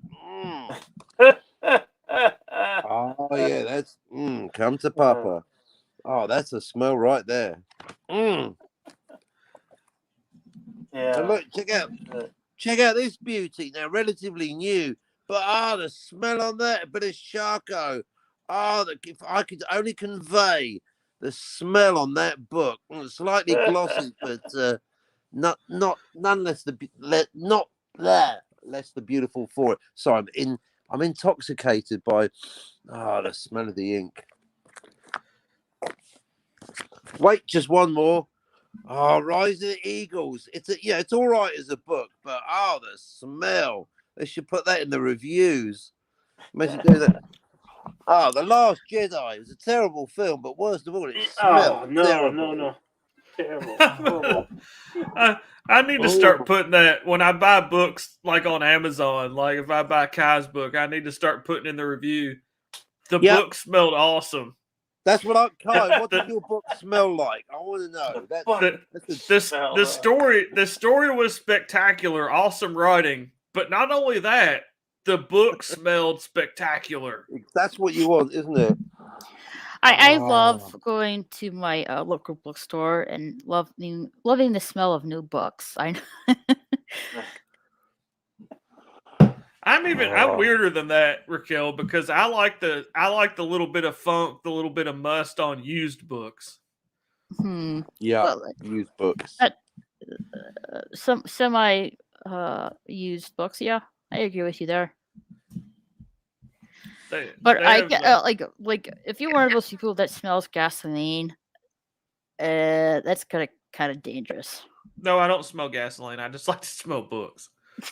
I don't huff gasoline. Books are not the gateway drug to huffing gasoline, Raquel. Exactly. Not all huffing is equal. Some things are worth huffing, some are not. I think Jack Flaw was asking where your hat is, Captain Cockney. Where's your hat? Generally on my head. Where's your magnificent hat? It's in the car. Well, the one I normally wear on the screens, actually, yeah. Well, one of them. I've got like with books, I've got an analog hat. It's a travel hat because the other one's, at home. So I've got my travel hat and my new travel jacket. We had that on earlier. Special treat. Mm-hmm. All right. What did you unbox? There was so much. You unboxed something? My Hussar jacket. Your jacket. Was it your jacket? It was your jacket. Yes, it was. A couple of books and lots of model soldiers. Oh, lovely. You have to be kidding, Kai. You in Waterloo? No, Kai's saying one of the scenes in his book, a character picks up a book and smells as he flips through the pages. I'm like, brilliant. That would be cool if it was in the story, but I kind of think you're just going along with us talking about spelling. Hello. That would be funny as hell, though, if it is like that. Well, if you could always buy the book and find out. Well, I plan on buying it, and I'll find out. And I know in the review, Captain, I will say what it smells like. Excellent. That's essential. The smell feedback is important.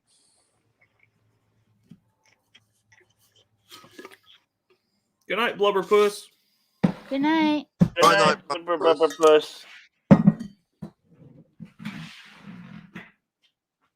And hello and welcome, Omega Ace Gaming. Welcome indeed. Welcome. Hello. How am I doing? I'm doing okay. I'm doing all right. Doing all right. So, Captain Cocky, did you see? I did a 12 hour. You did. I know, you naughty boy. Did you build up to a massive punch? I was. They kept on twisting my arm, and I said, okay, we'll go. Who was there at the end? Heck of I. You can't remember, can you? I can't remember. How drunk were you? There were a lot of people. Fucked. How many? I bet you were fucking 15 sheets to the wind. How many tequilas did you have? I hope Jedi Bill was there at the end. Were you there at the end, Jedi Bill? I was, and I was cognate for a while. At least you know you were there at the end. For a while, yeah, for a while. 12 hours. And then it was like, I know, after a while you get punch drunk, don't you? It's ridiculous, but worth it. Yeah. Marathon stream. Marathon. I can't imagine doing one. I've done like a 3 or 4 hour stream. I think that's the longest I've ever done. And I can't imagine going for 12 plus hours. 12 it's or 12 weird. plus it hours. Was dragged, oh my gosh. Drags around the 4 hour mark. And after that, I did a 10 hour one, but that was like a few weeks ago. 10. Yeah. Warm up. I'm not doing anything more than that. Yeah. Oh. You know, it's funny when you start streaming and then you look back at hour 1, and then 5 hours later, 8 hours I mean, if you've got the right guests, the right topics, if you're fired up about something to talk about, like time travel or Blade Runner. Is time travel possible? If you were to build a time machine, machine, what would you build a time machine out of? No, do you know what, Jedi Bill? In all seriousness, Clobby and Raquel, not you, Raquel, the other Raquel, Professor Raquel Briggs, They started the same conversation. Maybe I started it. Who knows? Doesn't matter. But they went down the same rabbit hole, and it's helped me realize, like with the Blade Runner, you can avoid the pitfalls, I beg your pardon, the pitfalls of main conversations that you can avoid. And so, for example, when we're talking about time travel in science fiction, we are only talking about science fiction. So whether we believe time travel to the past is possible in actual physics, it's completely irrelevant. I personally agree with standard physics that says it's impossible. It's never going to happen. Some people believe it will happen. That's fine. But that's the first hurdle to get through. When I'm talking about science fiction time travel, I'm talking about time travel in science fiction, not science fact. Yeah. But, you can talk about time travel in science, but that's a different discussion, and therefore need not distract us from working out the inherent sense in time travel to the past in science fiction. That's when you know all hell has broken loose because somebody had crossed the barrier of time. But that's easily the first distraction. Multi-universes will fall in on themselves. Yeah, no one's asking people to actually travel faster than light to make Star Wars or Star Trek happen. So it's the same thing. No one's asking time travel to be invented. When I'm talking about time travel in fiction, I'm talking about time travel in fiction. Time travel in fact, that's room 5B down the hall, isn't it? I guess. I guess. I'm just saying science fiction and science facts are two different discussions. I'm just saying. Yeah. I mean, time travel and faster than light travel, fascinating physics discussions, but discussing them in physics is different from discussing them in movies. Just saying.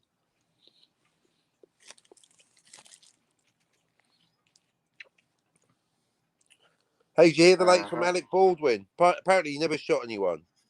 Oh yeah, the gun did everything. Yeah, I was reading that. Yeah. I was reading that today, Captain. Yeah, he claims he never even touched the trigger. The gun just magically did its own thing. Amazing, isn't it? I mean, he was the shooter, but apparently, no one shot this poor woman because no one fired the gun. It fired itself. Wow. Yeah. Wow. That's a big one. Alec Blameless Baldwin.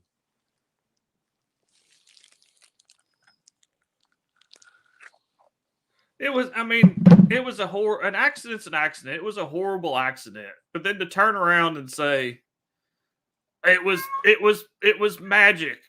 The gun just magically did its own thing. No, fucking, and maybe one of his lawyers told him to say that. I don't know, because he's going to get sued. There's going to be lawsuits and all kinds of shit. Well, if I was the chief of police, I still haven't ruled out murder. I mean, hello, he did shoot her. Yeah, why is this Joker even out of prison? Send him inside. Bail, $10 million.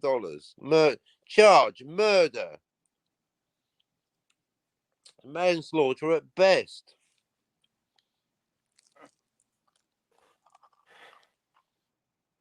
Hit my putty cat midnight. Indeed. No one's answered me a basic question. Riddle me this, Han. Was the shooter sleeping with the victim? That I don't know. There you go. You see, we don't want to think. We want a standard NYPD homicide. First question: was the shooter fucking the victim? We don't want to think. We want to know. Until the answer is definitely no, murder is on the table. The only funnier thing I heard, other than, and I'm not saying funny, I guess, because obviously somebody lost their lives and it was horrible. But yeah, the only funnier thing I heard was he also made the statement that, because Alec Baldwin's anti-firearm anyway, so that makes it even more. It makes it even more ironic that he killed somebody with a firearm. But he made a statement that he feels like there should be a police officer on every single set where there's firearms, provided by the production to make sure everything's safe. Well, the thing is, He's the producer of the fucking movie. He would be the one that would get the cop to be there. So if he wanted one, why wasn't there a cop there? Exactly. I've got an idea. How about there's a policeman on set every time motherfucking Alec Baldwin shows up? Duck, everyone. It's fucking 6-shooter Baldwin. Fuck. Definitely want a copper when he's on set. What the hell? I never pulled the trigger. What the? Oh, really? This is getting surreal.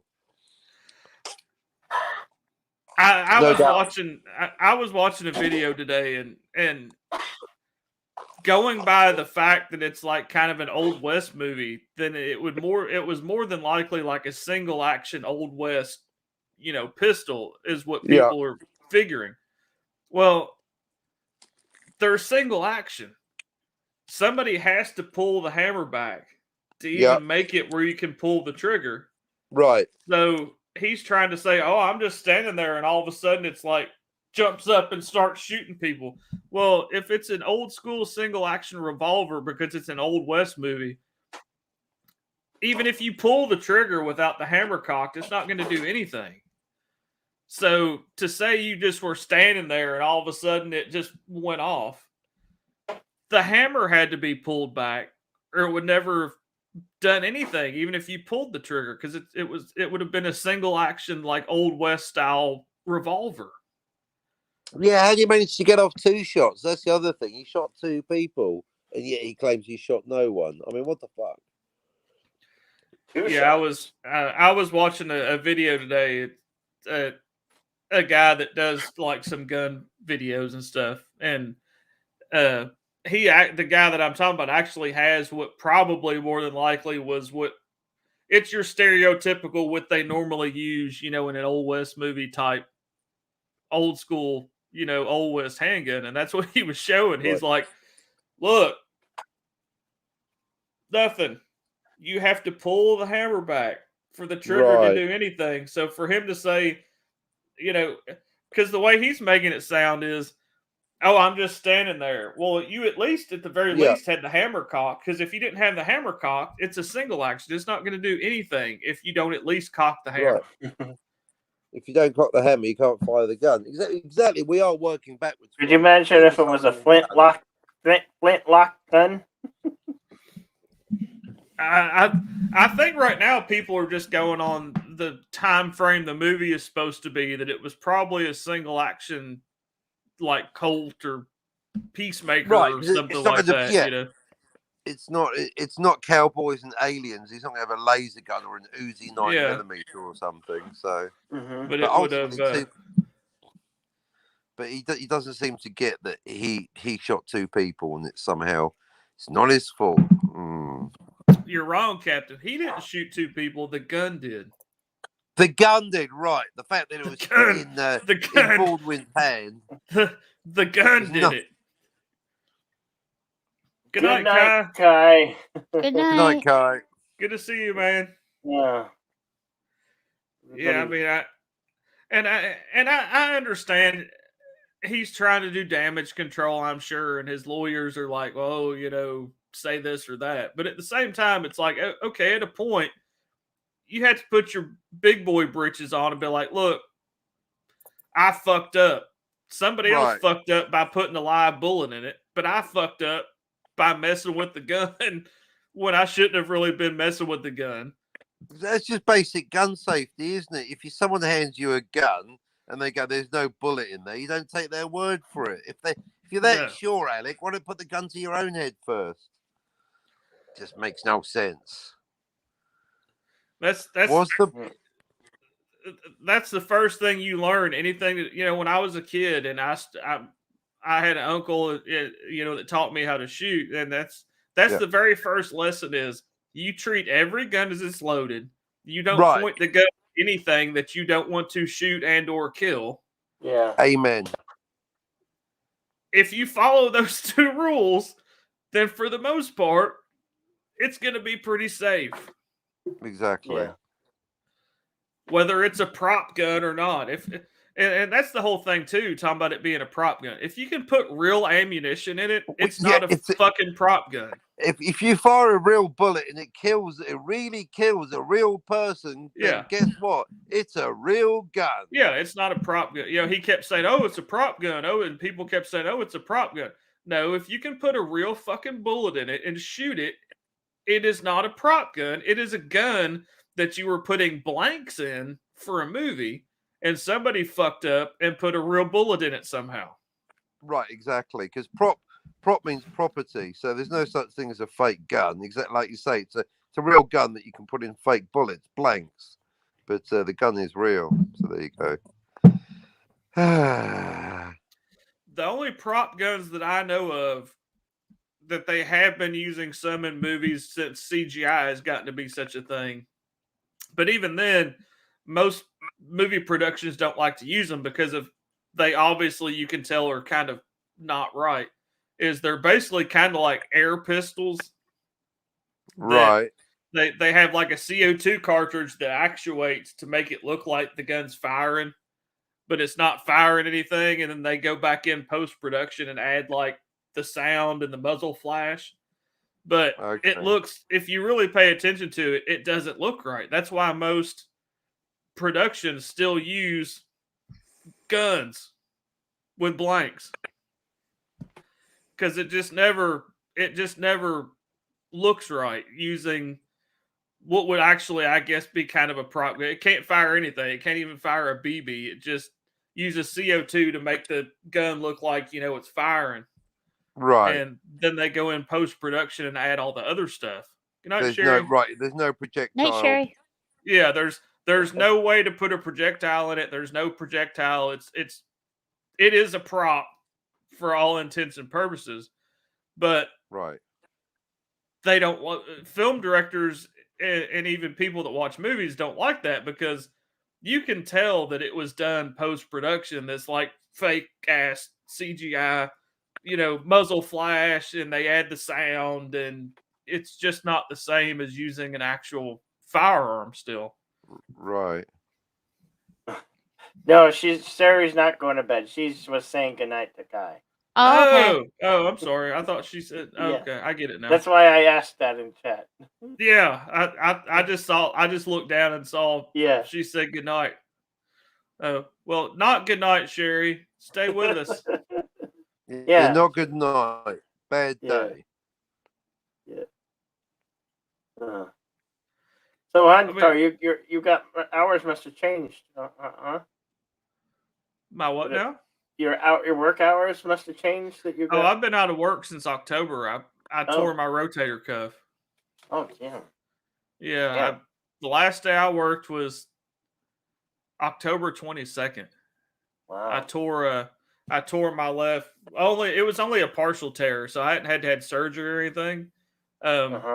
I'm doing physical therapy to get it back right again. But yeah, I had a partial tear in my left rotator cuff. I picked up something at work that was, I don't know, 25 pounds or something, and my shoulder said, nope, that's not going to work.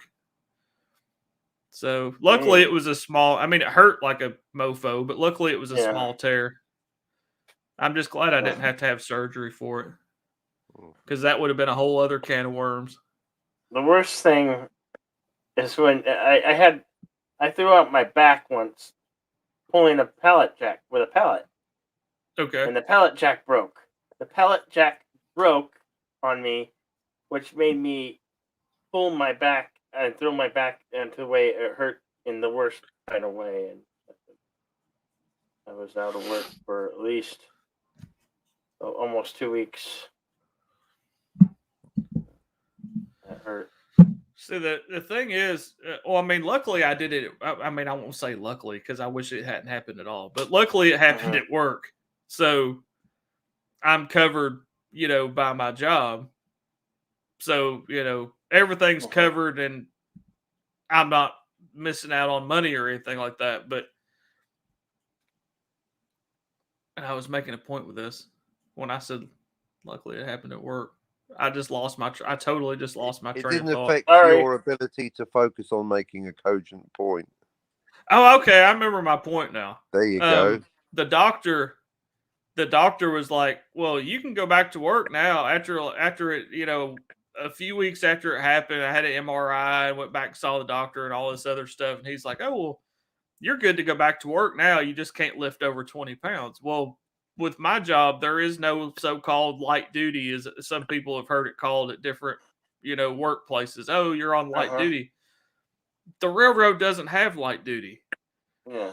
I have to be able to lift 80 pounds. So if I cannot lift more than 20 pounds, they won't let me come back to work until I'm 100% better and can lift 80 pounds. Right. So.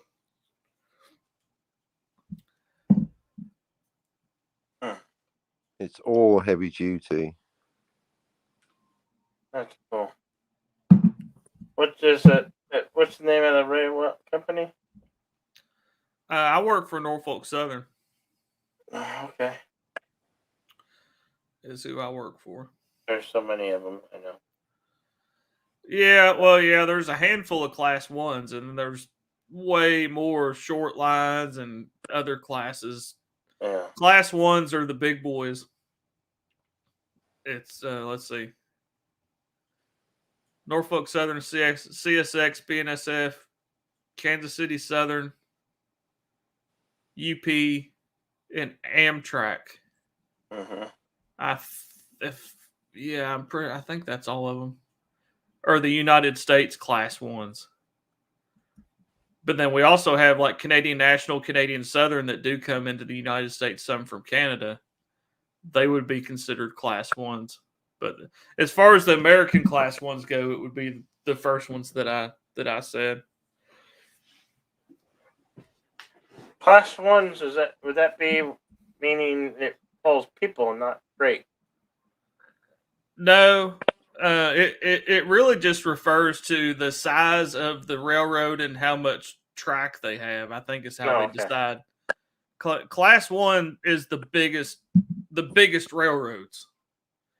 Okay. Amtrak, of course, does haul people, but all those other railroads don't really haul people. Like my railroad, we don't haul people unless they're bums that happen to get in boxcars or something. But I'd have to look it up. I forget exactly how they define what's a class 1. I want to say it's the size of the railroad, the mileage of track, the amount of equipment and tonnage and all that stuff that they have or use. And then you have like class 2s, class 3s. And but like I said, class 1 is the big boys. LDG. Hello again, LDG. Yes, hello again. LDG, Mr. Pickle. Ready or not? I think Mr. Pickles is gonna climb up here for a moment. Mm-hmm. You're welcome. You're invited. LDG, you are. Ready or not? Well, I'm assuming after coffee. Yeah. Gotta be a coffee first. Most people function on coffee. Does not go well. The day does not go well if you can't have coffee.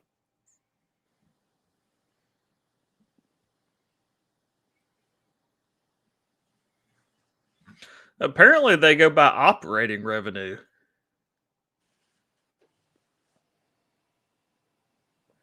The Norfolk Southern was a fixture here in Roanoke for dang near ever. They shut their massive distribution center down here a few years back.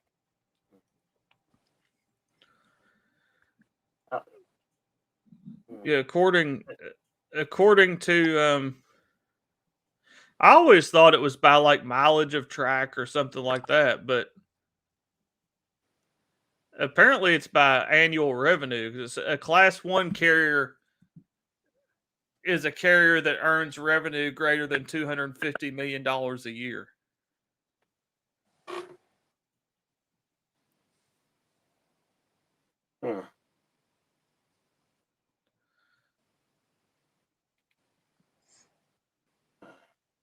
Oh, they adjusted those thresholds for inflation in 2019. So now a Class 1 carrier earns more than 504 million a year. Damn.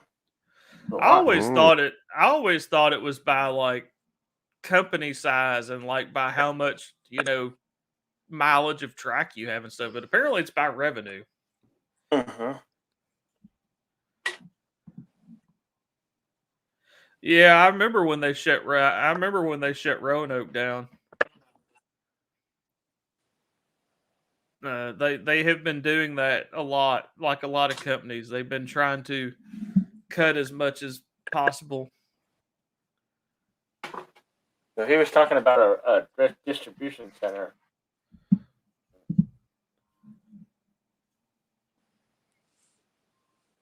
That sucks if they closed the distribution center down. That a lot of people had jobs there. Luckily for me, I work. Welcome, LDG. Hello, Pickles. Oh, here he is. Since when is nothing apparently by everything's by revenue? Like seriously? Shit. Like you're surprised it's not based on money.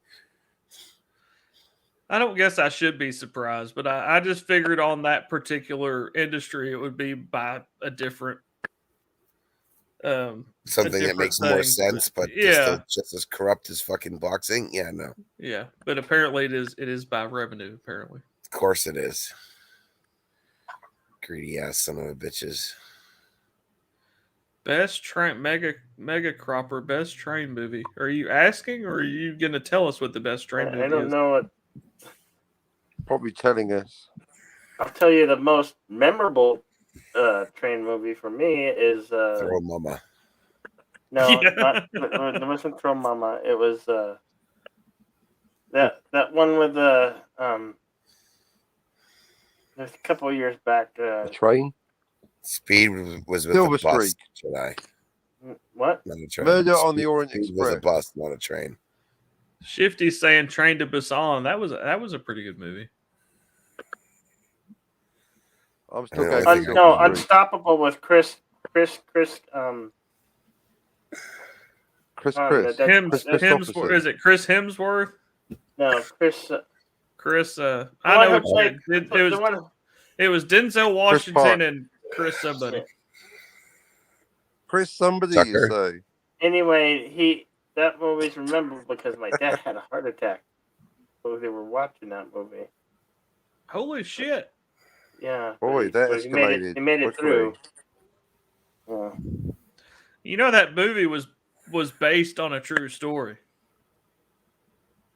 Unstoppable was. Was it? Yeah. It was based on a CSX train that ran away, like kind of like what they showed in the movie.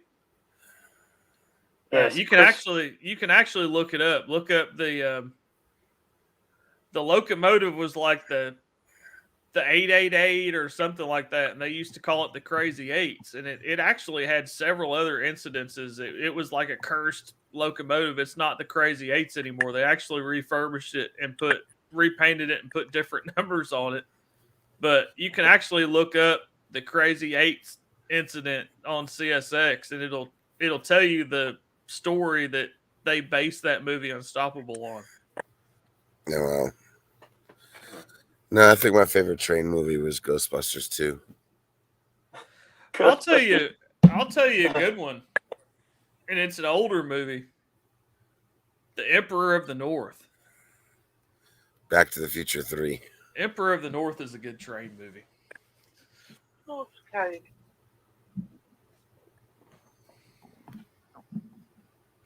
Source code? Who said that? Sounded like a vet. Yeah, it sounded like a vet. Chris Pine. That's funny. Yeah, I got a vet in the backstage. She's here. She says so. How about Solo, a Star Wars story? I know a lot of people give that movie, Star Wars fans give that movie shit, but I actually like Solo. There was a train in Solo. There was a train. There was a train, you see. It's Yeah. better There was than a that train Rogue in One that movie. shite. So, I guess you I guess you can kind of qualify that as a train movie, kind of. What about Murder on the Orient Express? The new one with Daisy Ridley. Yeah, I think Captain. There are no new ones. Captain said that. I think wasn't that one of them you said, Captain, or Murder on the Orient On Express? the Orient Express, that is correct. It was. Which they recently remade. With Daisy Ridley, who from the can't 80s. act. Yeah. That's what makes it so good. Because a lot of people are going, oh, Daisy Ridley, she had a terrible script in Last Jedi. Yes, she did. But she can act. I'm like going, no, she did have a terrible script, but also, coincidence, she can't fucking act. I'm just saying she can't act. Lovely person, just going to say, but she can't act. She can't act in Chaos Walking. She can't act in Last Jedi. She can't act in Murder on the Orient Express. She could not act her way out of a paper bag. She couldn't act her way out of Han Starr's beard. Well, we haven't seen. Well, we've seen her in the 3 Disney. I've just listed her entire filmography. 3 okay. Star Wars films. Murder on the. She wasn't even in Girl with a Pearl Necklace, was she, Bill? No. No, she wasn't. No. No. I'm just saying. I hope. It was Earring. It was makes Earring. more films. I hope she signs a 10-movie deal with fucking Marvel. I hope she plays Ant-Woman or something. I hope Dr. Zhivago, Hamlet, whatever. I hope she redoes every film ever done by Meryl fucking Streep. I look forward to being proven. I'm just saying she can't fucking act. It's fine. But just people keep telling me that she can act. She can't act. Nothing wrong with it. Well, I've never seen any. There was one movie. You know, there was one movie where she played a corpse. She played a corpse. Yeah, she she's played a fucking corpse. good at that. Typecast again. Exactly. She played a plank of wood. Typecast. She was in Toast of London. She played backstage girl. That was good.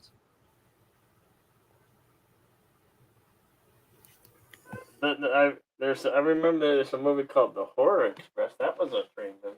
The Horror Express. Yeah. Was it a train full of hookers? Sorry, sex workers. The Horror Express. Is it? Oh, that's what George R. Martin's got in his back garden. That's why he's not finished a book in 10 years. Reading or writing. Because he's got that little train set. He calls it the Horror Express. Horror. Yeah, whore. Sex workers show up and put it. Oh, well, that's another week without a deadline, eh, George? Hey. Oh, sorry, you meant horror. Yes, horror. Horror. HORROR. George R. What? No. We're not talking about him.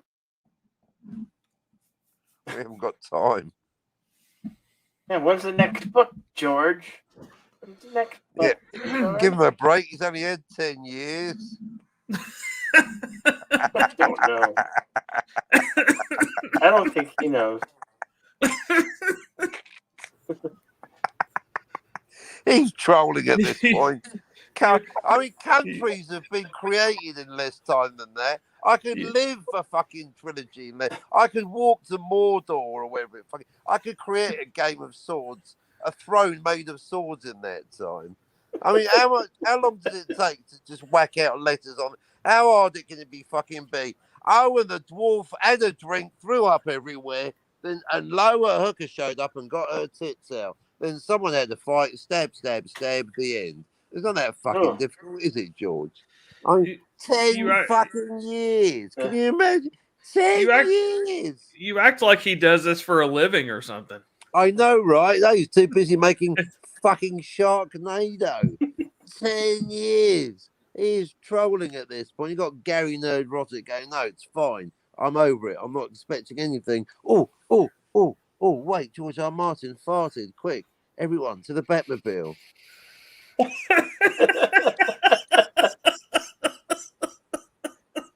Hey, Eric Thunder. There's no winds of spring or farts of autumn or soapy titwanks of winter, whatever it's fucking called. It's not going to happen. It's 10 years, people. I mean, you could go to the moon in 10 years. How hard is it to type a book? Yeah, tat tat tat tat tat tat tat tat tat tat // kiss kiss kiss the end. You know what I mean? If it wasn't for the whole getting into space thing, you could fucking walk to the moon in 10 years if it was possible. Right? I mean, it is. I'm just saying, Martin is trolling. 10 years. Well, he's got to have enough for a book by now. You think he should have.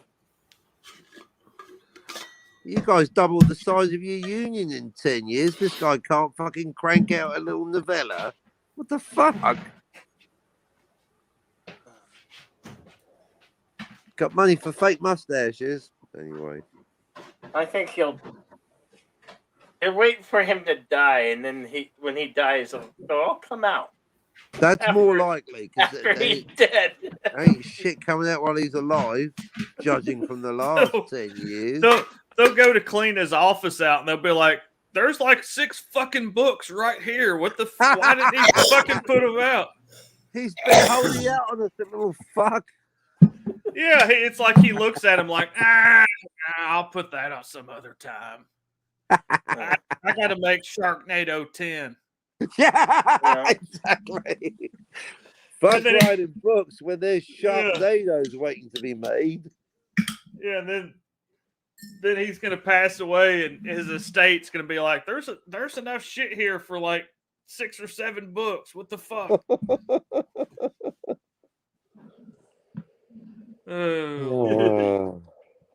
I guess you got to be. Mega Crawford says, "I guess you got to be hungry to be an author." Yeah, an author or an author or a Martha. Exactly. The problem is he's doing all that other shit, not just being an now I wanted to say an Arthur. An author. An author. Game of Tomatoes says, if he didn't have all that other shit to do, he'd be putting some fucking books out. But he has all that other stuff to do. So he's like, that's my hobby. I'll get to that sometime. Exactly. These dioramas aren't going to fix themselves, are they now? Yeah.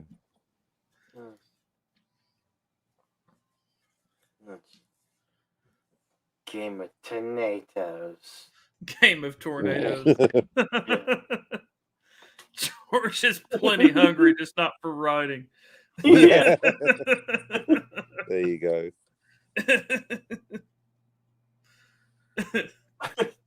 Is that why he doesn't go to book signings anymore? When's your next book, George? When's your next book, George? Oh, I'm sure that's why he does it, because he's tired of people giving him shit about it. When is your next book? But he deserves to get shit about it, because, I mean, that's just too damn long. Yeah, either come out and tell everybody you're not going to write a book anymore. You're just going to do movies or whatever, or fucking put a book out. One or the other. Yeah, shit or get off the toilet, Martin.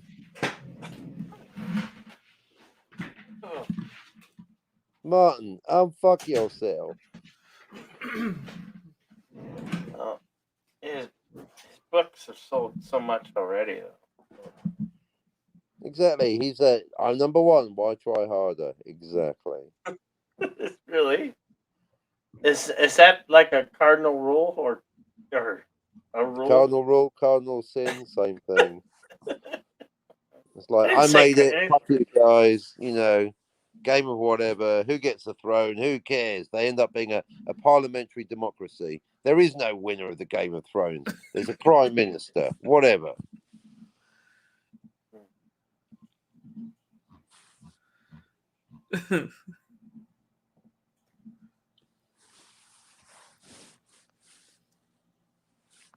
Okay. What are we talking about?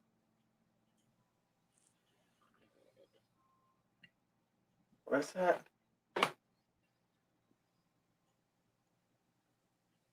Mine's got Goonies. Holy. What? Oh yeah, I have a Goonies shirt on. Oh, the Goonies shirt. Yeah, Goonies never say. Well, Goonies never say die. yeah, Goonies never say die. Oh. Oh, he picked that up. I didn't even notice. I think I can't remember now where I got this shirt. It was from a weird. It was from either like Old Navy or Target, like when summer first started, when they come out with like all those they sell those $5 type of shirts there now. They sell those shirts. I think they sell those shirts even in Walmart, Wally World now. Because I have a Top Gun shirt too that's has like some Top Gun stuff on it, and then at the bottom it says, "I feel the need for speed." You can be my wingman anytime. Yeah. Touch my butt. Thank you, Sherry. Yeah, I like me some Goonies. Why be a writer when you can be a director? Exactly, but except someone's got to write the script. Got to write the thing. Yeah, that's true. Hey, Cockney. He doesn't even have his license, Lisa.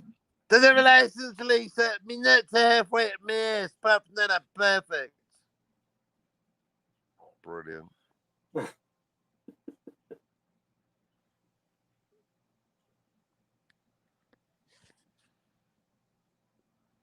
Yes. Weird science. You really couldn't pull those movies off today. No. Anymore. No, they wouldn't let you get away with making those. Or if you tried to, they would be so neutered that it wouldn't even be worth watching them. Yeah.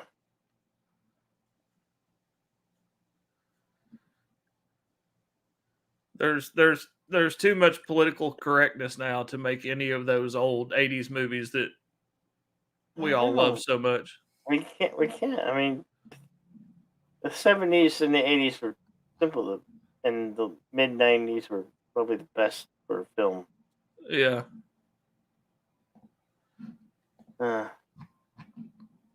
I agree.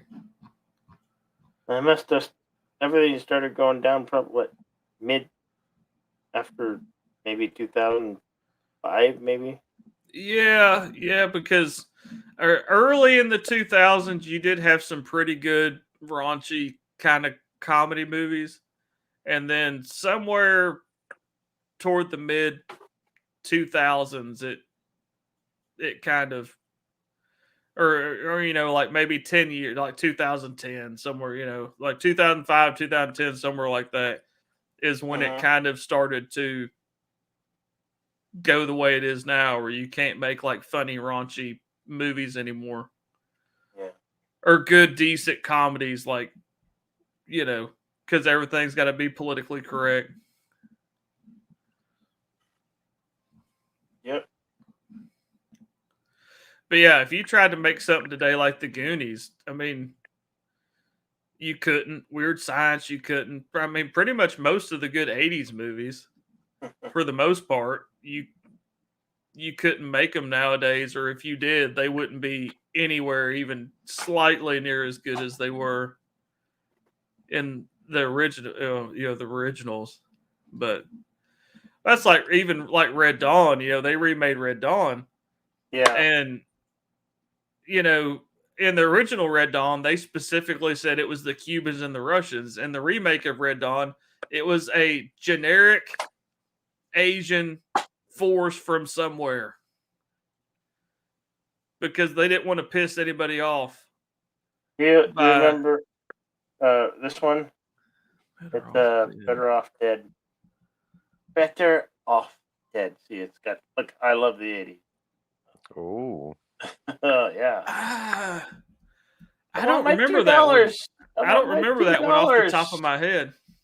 $2. The Paperboy and his brother, he got a book on how to get trashy women. Yeah, Shifty. No Police Academy. Yeah, post Step Brother. Yeah, movies like Step Brothers and stuff were probably kind of the last hurrah of funny, raunchy no, apologies comedies. There was some good ones.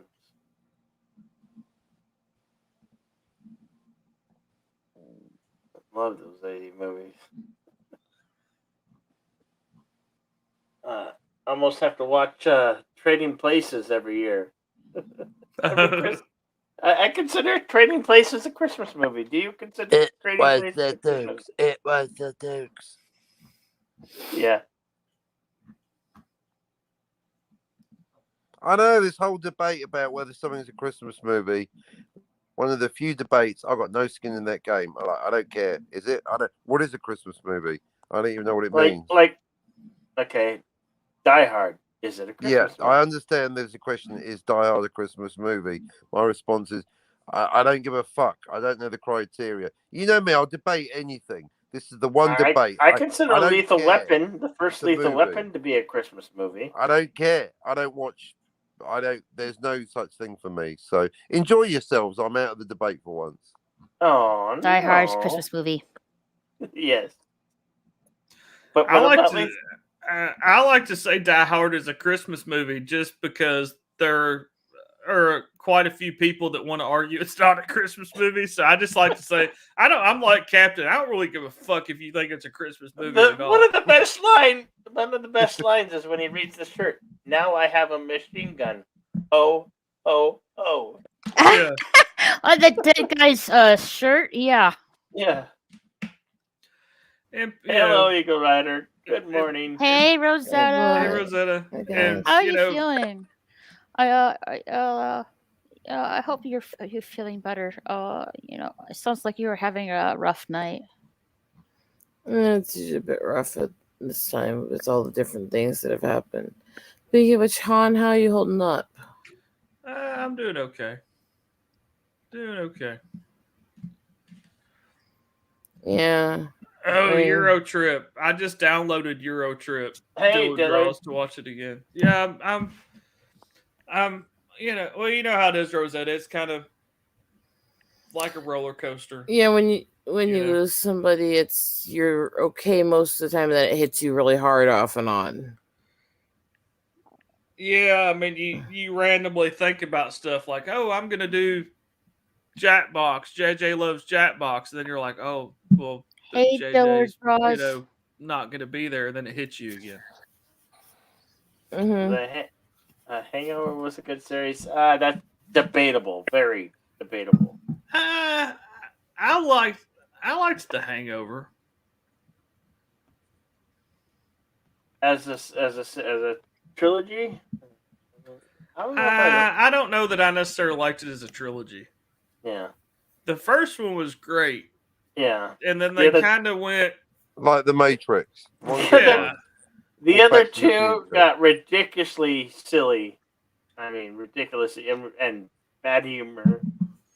It was that toilet humor for the most part.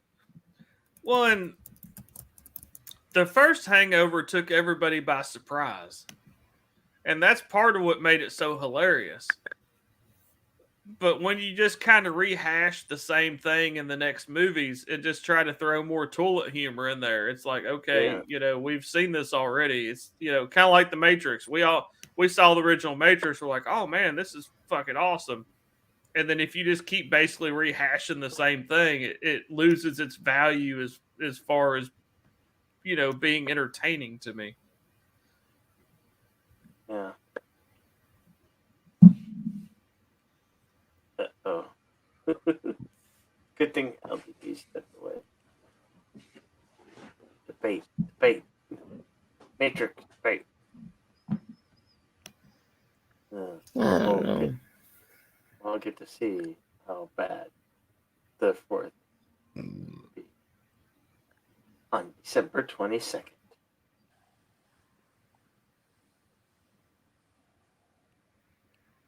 I might post a watch party. Yeah. I was just going to say, I've gotten to the point now where, honestly, anytime I hear about them remaking retelling, making more sequels or prequels to anything, I've lost interest because there's so little new things coming out, you know? Mm-hmm. It seems like for the most part, it's either superhero movies or remakes. It seems like that's and the all they can superhero do and the now. superhero movies are remakes. Pretty much all of them. Even if they haven't directly told it before, they've told that story somehow. You know, they're not using new heroes. They're not using ones that we haven't seen. They're using the same ones ad nauseum.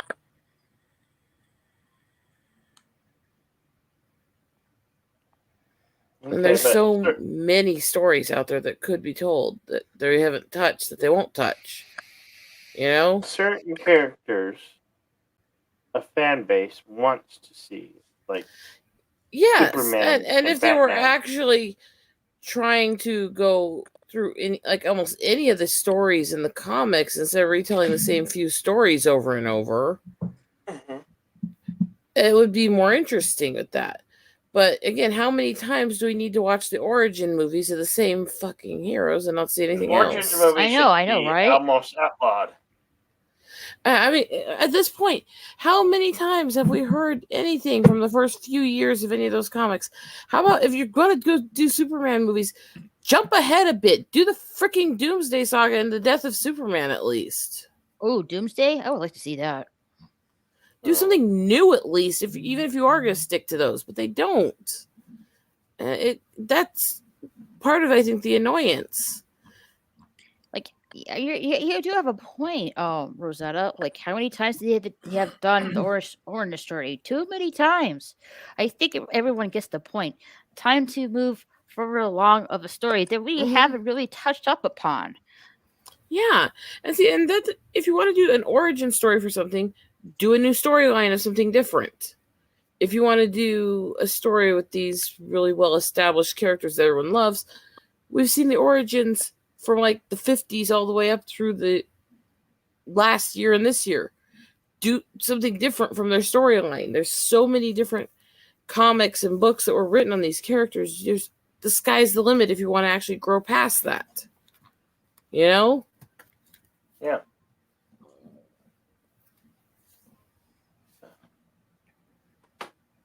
But when they hear that they're going to do another Batman movie. Well, it's going to be another one of the about 6 different ways they retell the freaking origin and the early few stories over and over and over and over and over and over and over. Okay, I've been there, done that. I'm not interested. You know?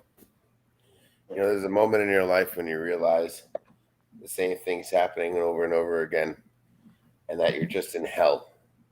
And there's a moment in time where you just gotta start screaming. I'm waiting for the screaming. Everyone's still bitching that they think they're not in hell, but you're just in hell. That's all it is. Yeah. I always figured that hell is basically going to be LDG's backstage.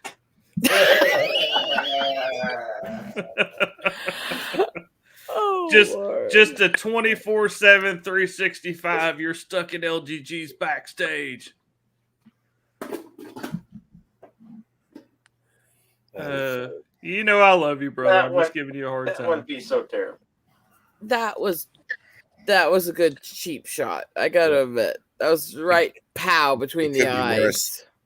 Hell could be the Captain Truck show. Come on. If you're going to take cheap shots at somebody, let it be somebody here. He's here. Tell me he's not here.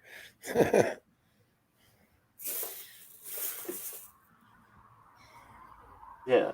Don't mention joke. He said 10 times worse about me. Hey, it's the same basic thing I always say. Let's talk about somebody who's there so we can make fun of them and see their reaction. That's just my general comment I make. Oh, that's inside. I got coffee making. Speaking of which, Han, I miss when you'd have all the lights going, looking like a stripper walking the streets. You got a stripper in there, Han? I knew it. Come on, let's see. She's under the sofa. Come on, Thumper. It's still our drawers. Dillard Draws in the chat says most young. Oh.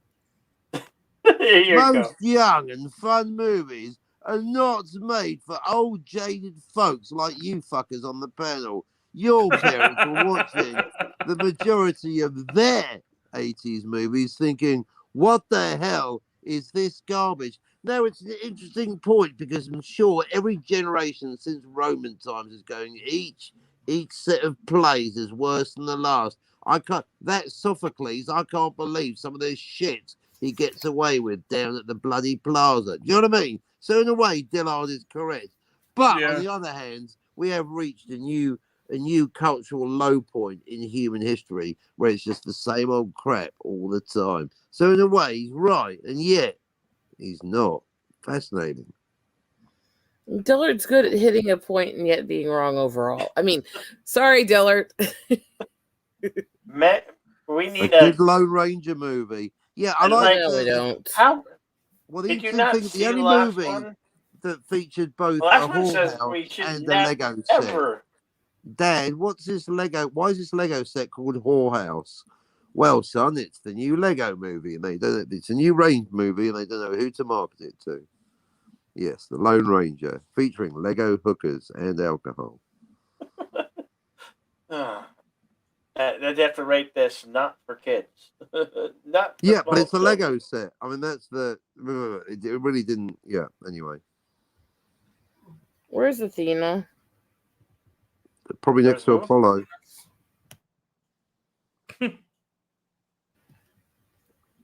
Those cats have been getting in trouble all morning. Because they're in that mood today. I got Rexy. Rexy, look at that Rexy. Look at the Rexy. You saw the Rexy boy.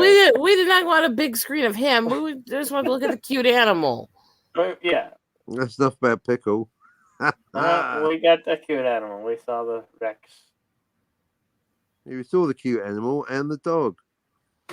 Yep. He's not cute. He's an animal, but he's not cute. I'm the December fold, baby.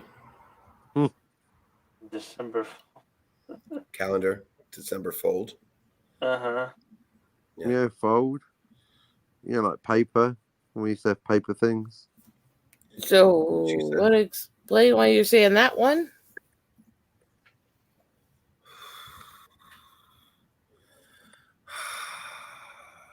What Lego set would you buy? What? Shifty Gizm. Sifty Jism says I'd buy that Lego set. Maybe I'll whip it out for the unboxing. I'll do a reboxing. I'll make a video about it just to show it exists. Colonel likes to do unboxing. Coffee. I want some coffee. Or don't then. I'm gonna have a coffee. I think having a coffee. I think our unboxing videos can definitely play themselves out. They're brilliant, aren't they? Especially my ones. I think it kind of depends. I get if people are sending you gifts, or if you're like in the CG world where you're unboxing stuff to prove that campaigns arrive and stuff like that. I get why you do them, but at the same time, if you're doing them constantly, it gets very repetitive. Gets very repetitive. Yeah. I think if you're one of those people that's getting so much stuff now that you're doing like unboxing videos every day, just make a video every week with a bunch of the stuff at once. Yeah, just cut back on the unboxings, will you? For crying out loud! All right, you ordered some shit. We get it. You got some sex toys. Well done. All right. Okay, those I wouldn't unbox on air. I'm sorry.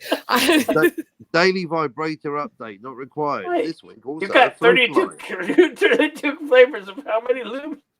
What? I know, right? After the first 16, it gets a bit samey. Banana flavored what?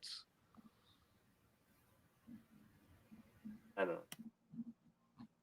Still, those new Dalek butt plugs. Anyway, No.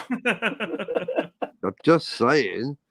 for the Whovian in your life. Do I want to know why he knows so much about butt plugs? No, just No. Dalek butt plugs. Well, because they're ribbed for extra pleasure, aren't they? Again, why do you know this? Why do you know this? Jodie Whittaker told me. Sure, I believe that. No.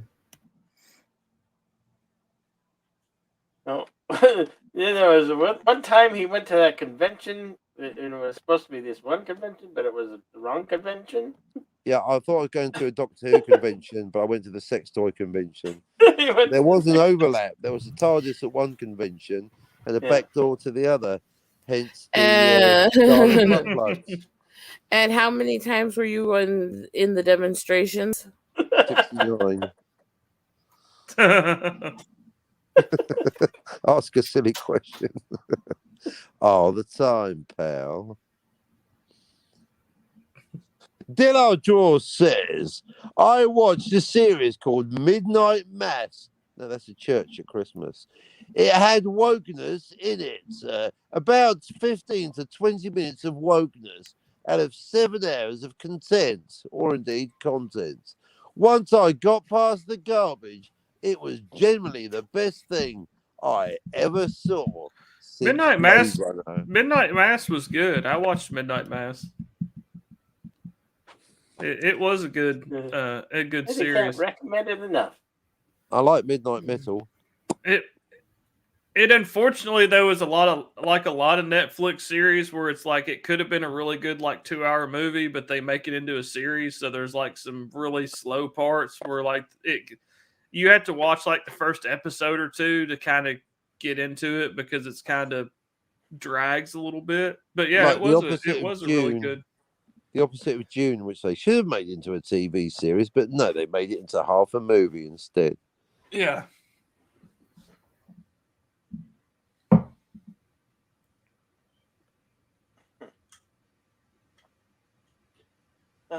But The Midnight guns. Mass is really good. They stopped.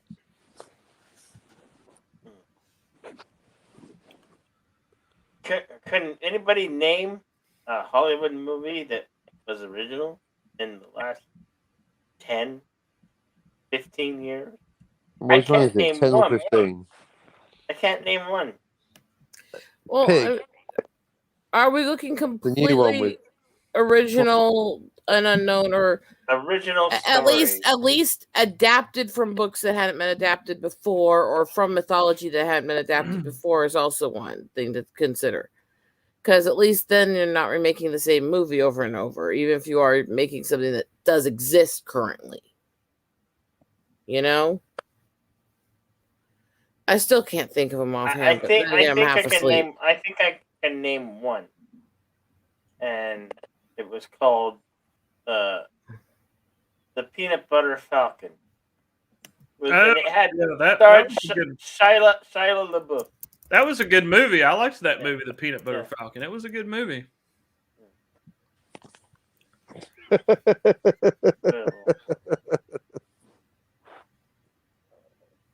What?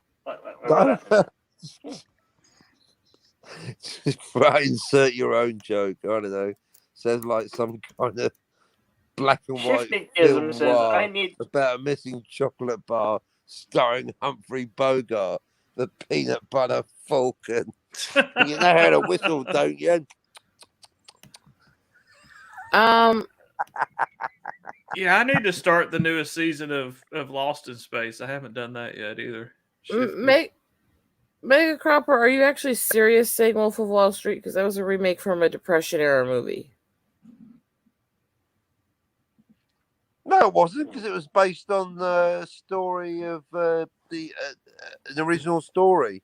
The Wolf of Wall Street was based on Ned Beaufort, whatever his name was, the guy that was selling non-prime comic. That was written and adapted to take a story that happened to somebody based on a book and a movie that had existed long before. It mixed into it. It was a both. No, it was biography. Yes. based on No, some it was. 70s. Well, I'll fact check. Someone, can we get a fact checker? Literally, you can look up. There's even the movie titled that was made in 1929. Yes, it was more original, but it did have things that were based on a previous and taken from it.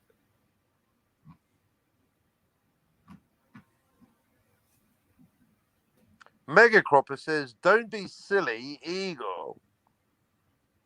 Oh, I'm not silly. Trust me, you'll know when I am.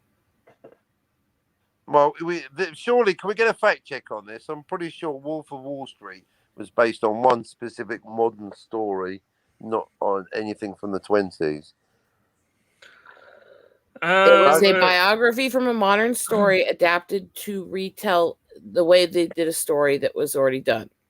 What's the name of it? There's a story from 1929 called Wolf of Wall Street. That they used the storyline of. That's like the movie Zulu. There's another movie called Zulu. Yeah, but they used part of the design of the story from the original for the new biography. It was adapted off it. So. Wow. Okay. That's why I said it's kind of both. It's not completely original, but it's more original. And I know Han's trying to look it up. It's been a while since. Me too. All I can see about it is the movie's based on the memoir of Jordan Belfort, however you say it. Jordan Belfort? Yeah, which is the stockbroker that's played by Leonardo DiCaprio. So it just says it's based on the memoir of Jordan Belfort. Yep, 2007 memoir. Yeah, it doesn't say anything about also being based on some film in the 20s. The Wolf of Wall Street 29 film was a silent movie that became a first talkie later when it was redesigned. And there is stuff written on it, but it's a pain in the ass to find. And I'm trying out this stupid laptop to find it.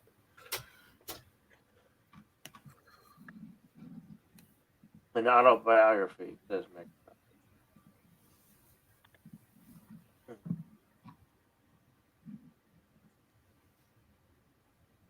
Wow. God, wouldn't mind a nice little fire out here. So you say nice little Why don't you get a fire pit? Fire.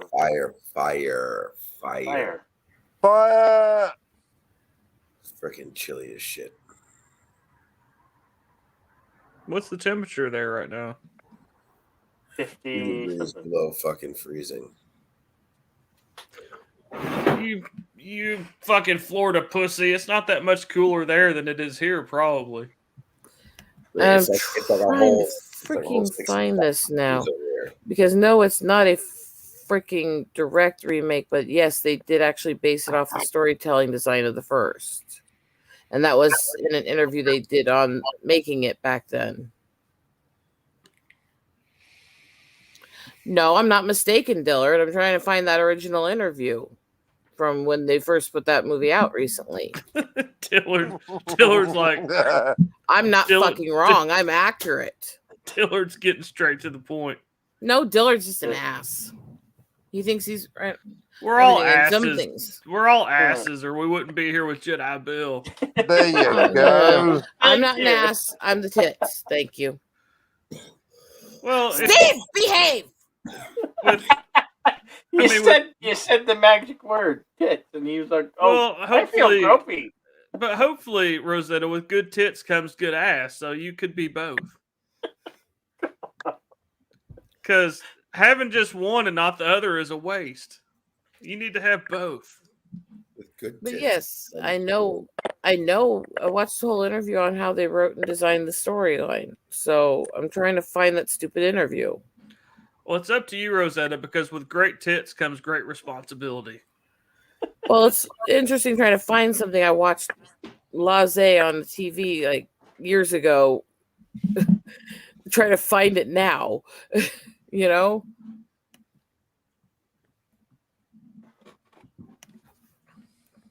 And there's car alarms going off. It's 4:30, almost 4:30 a.m. here, and car alarms are going off everywhere. My neighborhood. It's just aliens. They're just trying to find somebody to probe. Lock your door, It's like, Jedi Bill. They're shut up. trying to find No, somebody to I probe. got the back door open. What are you talking about? Well, that's what they want. They want the back door open. That's exactly what they want if they're on a probing mission. Don't clip that. Don't clip that. Don't. Please don't clip that. As LDG does exactly what you just said not to do while we're sitting here. Where the fuck is the interview with the actual writers? That's what the plug was. God, I don't want to look through 5,000 interviews with Leonardo DiCaprio to find this interview with the writers. I had to make a couple phone calls, LDG, but my wife's going to put in to be off, so we should be able to be down there Tuesday. It's funny. I was just thinking about that. Yeah, I got to do a little rearranging myself, but because I actually have a doctor's appointment. Make with it my happen. Shoulder specialist on Tuesday, but I'll just put that off till later in the week. Freaking hell, sucking hell. That's really the only thing I need to do is I think I'll reschedule do that that. doctor's appointment. I think I'll do a car stream while I'm driving down there. Yeah, man, do it. Go for Yeah, it. I'm gonna. We'll watch. I do get Tommy's point of, letting that be car video, kind of a sacred thing, and then maybe we could all do something later. It's up to the family. I was just going by the fact that his ex-wife was telling people that she was going to stream it. Yeah, exactly. So it's up to the family, whatever they want. Sacred doesn't mean private. Yeah. It's sacred. I mean, I kind of see Tommy's point, but at the same time, I don't. You know what I mean? What you want it to be. Yeah. I'd want mine complete. I want mine shown across the entire world. If it's truly sacred, then everybody needs to see it. Yeah. God, how many fucking interviews are there with DiCaprio? LDG, yours will be broadcast on the moon. 5,000. It'll be projected on the moon in 25K ultra super HD. Right. ultra super HD. I don't know how many ultras that would be for 25K, and I was tired of saying ultra, so that's how many ultras I said. Oh.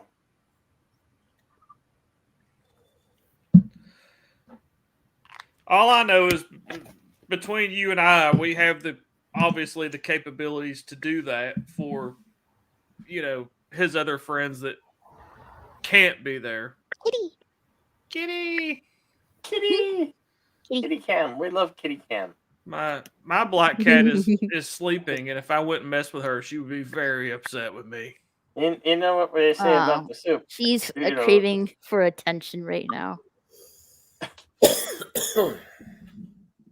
Let's see. It's one way.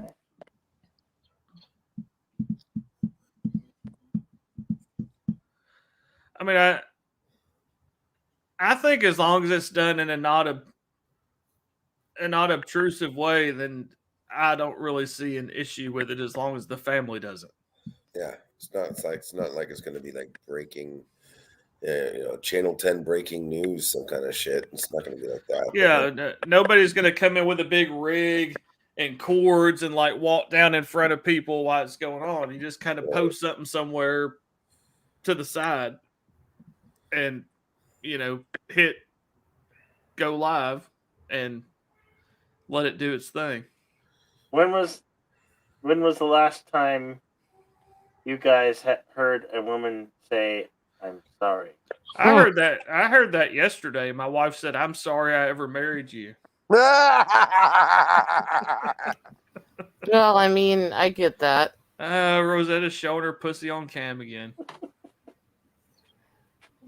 Oh, kitty. Kitty. Kitty. Well, the pussy's got to be stroked.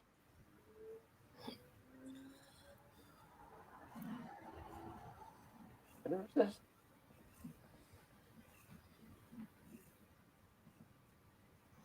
I'm sorry that Dillard is wrong.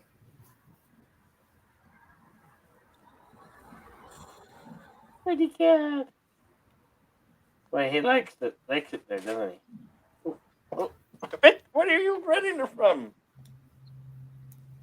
All right, no more catnip for you. Ornery is a very clingy, cuddly baby. That cat just came running in here for some reason. She's very demanding for attention, aren't you, girl?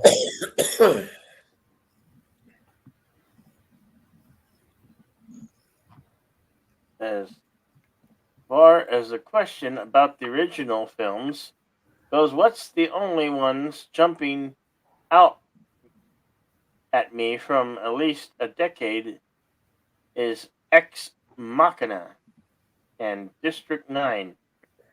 Even though D9 was based on a short film by the same guy. Okay.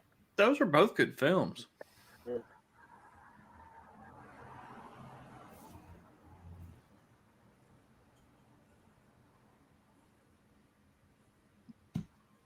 What? I'm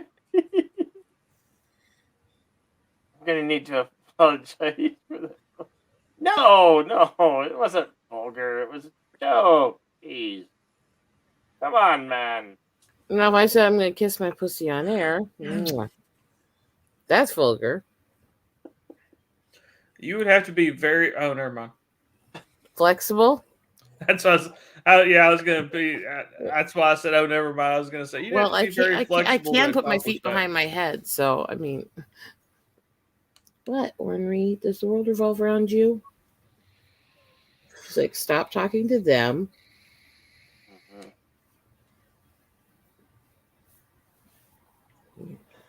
Oh, jeez. No vulgar content. Says the guy who does the Elvira breaks. Yeah. Uh-oh. That means that the Elvira break moment. Elvira break.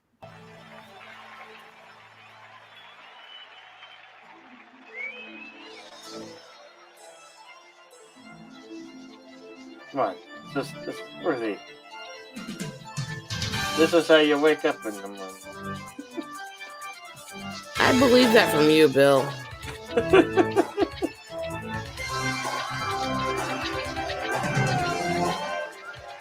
Now that's talented.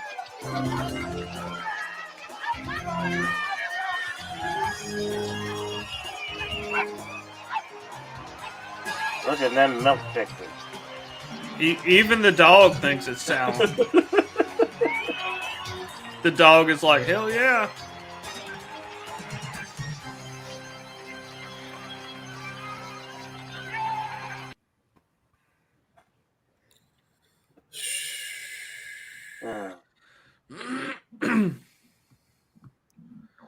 Elvira.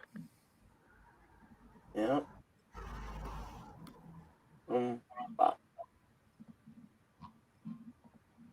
The Oak Ridge Boys did that song.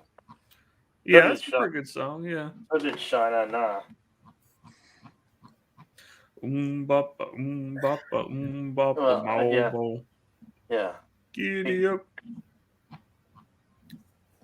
think Oak Ridge Boys did a version with the Shauna Na. Coming in there. What was that? What was that? Was it a variety show? There were a lot of variety shows.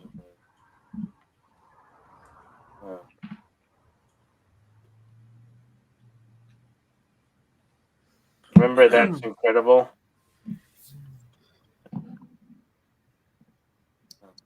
I don't know that I really watched That's Incredible.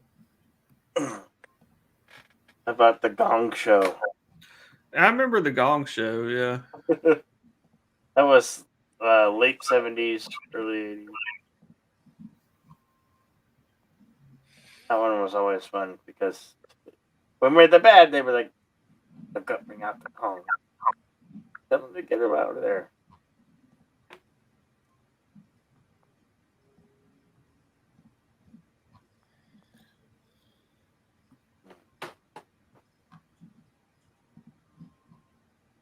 imagine if Elvira was a kung fu fighting with some nunchucks attached to them. Ooh, that would be that'd be awesome. Yeah, Shifty-gism, that would be cool.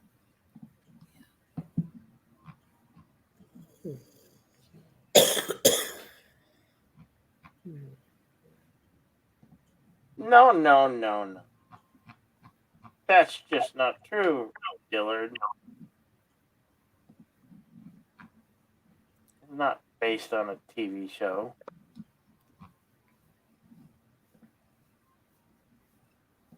I don't think you've ever seen the movie. Oh.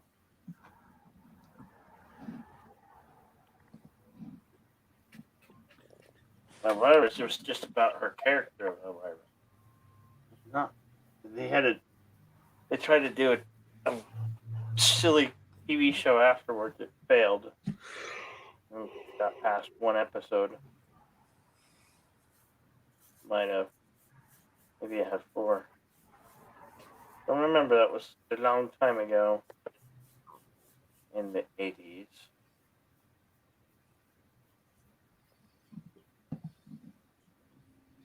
I don't remember that, Shifty. I don't remember them doing a Gong Show remake with Mike Myers. I must have missed that. That doesn't surprise me, but I must have missed it. Good morning, Bone. Good to see you, Bone. Bone, what's going on, brother? Bone. Hello, Bone. Morning.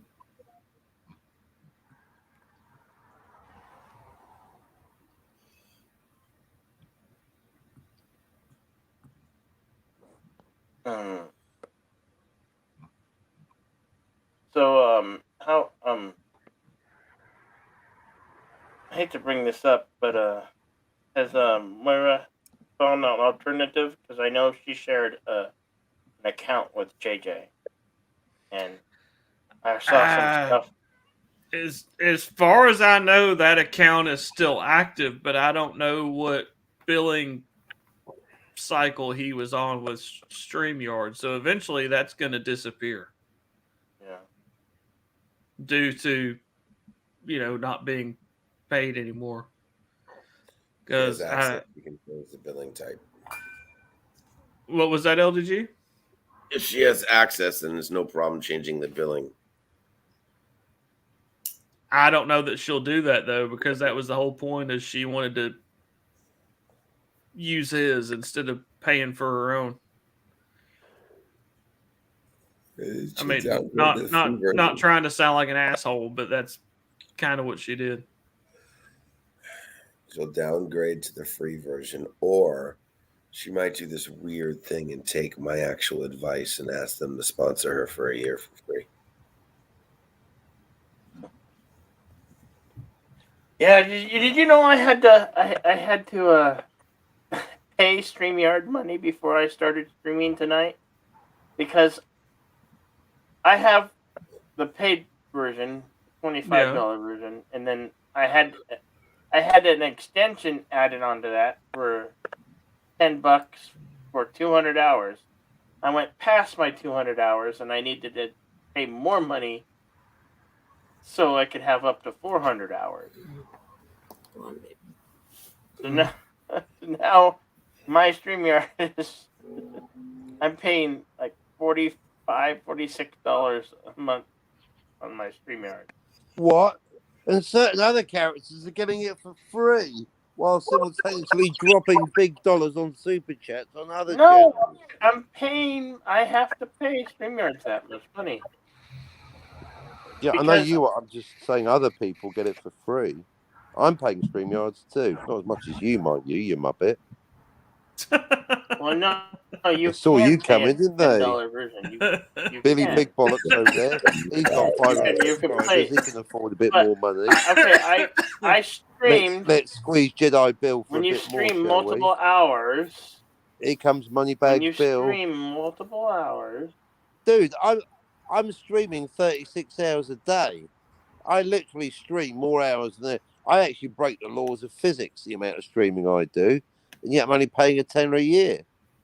What are they getting you for? What do you get? Did you get a free blowjob with everyone or something? No, but I was. Do you get a past free my- blowjob with every live stream? No. Right. If Damn you it. don't get the deluxe No, damn blowjob it. package, then what are you paying for? I had to pay Have you for not- have you extra not heard of the hours of. StreamYard I had to tutorials pay set for special extra option? hours of storage. Do you not hear the words coming out of my mouth? Are you trying to store all of your Insomniac soups? Yeah, all you have to do is Trying to store something. just delete your videos after you do them. Yeah, because mine says I have like up to 50 hours of storage, but I don't store anything. Exactly. I think that's where you're running into trouble, is because I have the annual plan and it's basically unlimited. It's just the storage that's limited. So all you have to do is go and delete some of your content that's still sitting on there. Yeah. Yeah. That they store afterwards. It's too late. I've already went and paid them, and they're going to take that money. Well, as Captain said, they saw you coming from a mile away. But in the future, But then you can't. When you do that, when you take them, you can't download them after you delete them. Jedi, then you download them first and then delete it. Yeah, can't well, I delete don't have and any. download. I don't have any storage place to keep any of that. So what are you Then paying you all the just extra money for? You can always Because download. I plan on getting a device. yeah, to keep them all in. it'll stay on YouTube. You can always get it from YouTube. Yeah, it's on YouTube.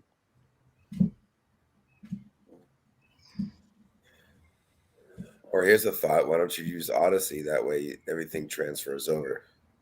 Boom. Mic drop. I have Odyssey, but I don't use Odyssey. Hold on. What, you have Odyssey and you're paying extra money to get nothing from StreamYard? Oh, excuse me. I told you can get the $25 version for free if you just ask for them to sponsor you. Just ask. Eli did it. Yeah. Well, I'm sure because I'm paying them. They're getting a lot of money from me. Yeah, exactly. For what? More You're not even money getting than the I, same more money than I special. wish. More than you More money originally than I gonna wish pay. to give them. I know, it's like when you go to the burger restaurant, they go, well, do you want to max those fries? Well, I was only going to spend $5. How much are the fries? Another $20. Yes, please. Whoops.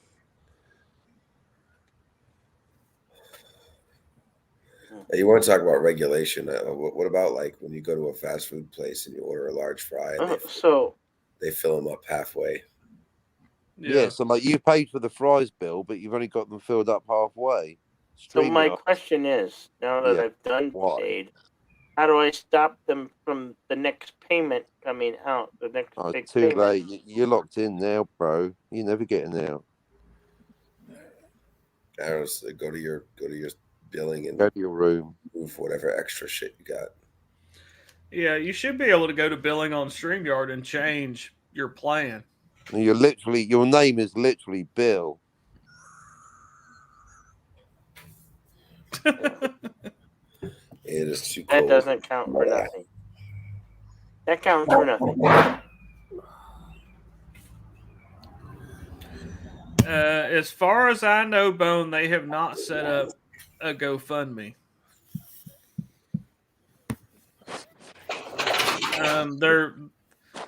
Anzo, when he did his stream Monday, he did have a email address for a PayPal to JJ's ex-wife, and supposedly she was going to pass the money along to his family.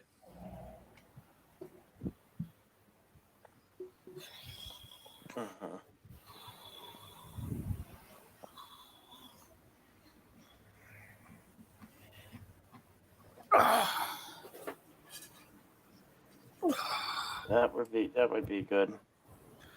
Yeah, so as far as I know, that's the only way to get any money funneled that way is if you go to Anzo's stream from Monday pinned at the top of the chat, he had an email address that you could PayPal the money to.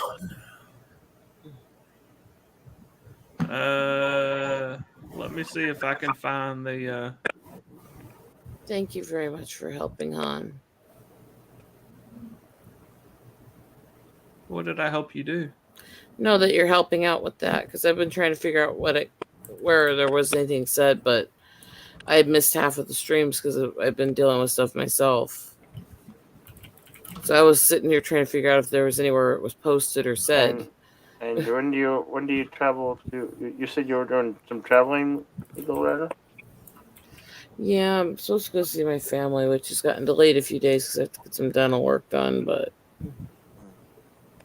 yeah, I'm going to be gone for a while. Ornery, my legs are going to go numb. Must you lay like that? She's like, well, I'm missing my attention.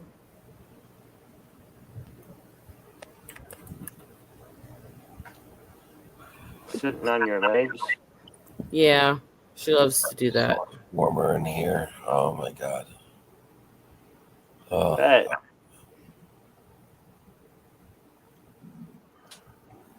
Better than on the patio. I was like, I can slurp my coffee here, right? Yeah. Thank you. Slurp your coffee. They don't bug me. Ah, good stuff. Okay, making those sounds, Bugs. I mean, Making me want hot cocoa. Love that movie. I a question. Do you guys know there's a second War Games movie? There. That war, yeah. Yep. It was made later, right? Yeah, later. Like Much way later. later. Yeah, Without like way Matthew later. Broderick. Yeah. I need to see that. It's on my top of the to-do list. I want to say I've seen it, but I can't remember if I've seen it. So that would tell me that it probably wasn't that good.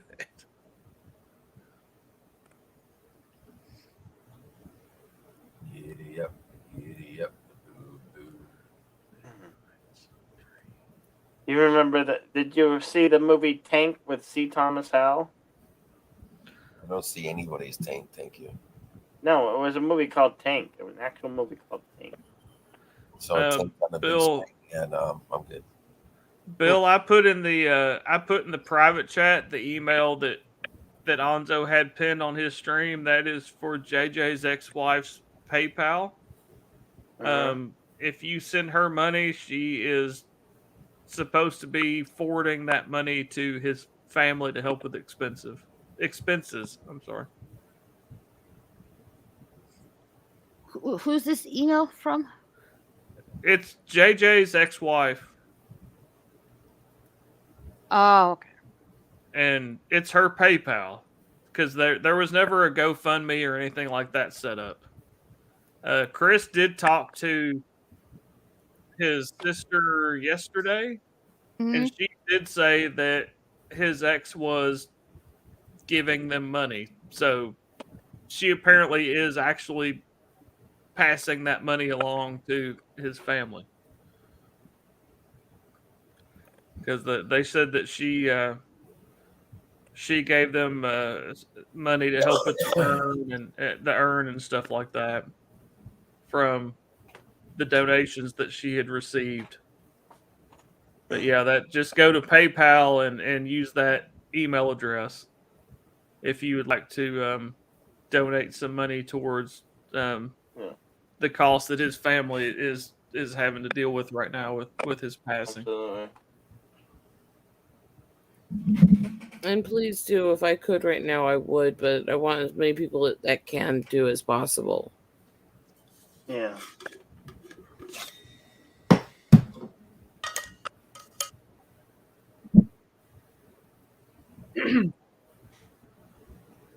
Absolutely.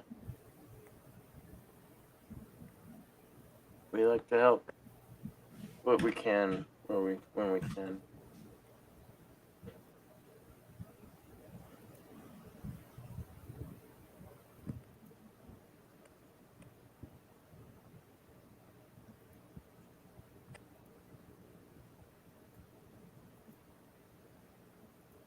Can't find a link for. Oh, JJ's? We can get you that. Easily. I can't find a link or email on his channel. No, it's the email that Bill posted just a second ago is the one if you're wanting to donate money. Alonzo shared that when he did his memorial stream on Monday. See, it won't be on JJ's channel.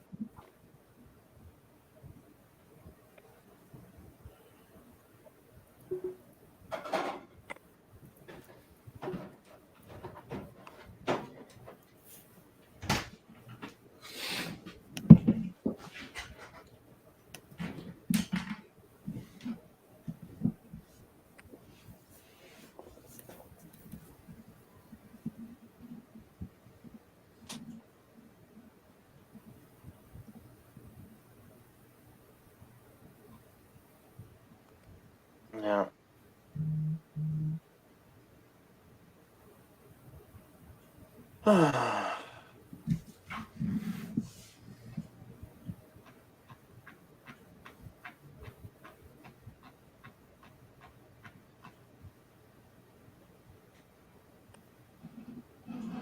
Sick of what? Too sick of watching what?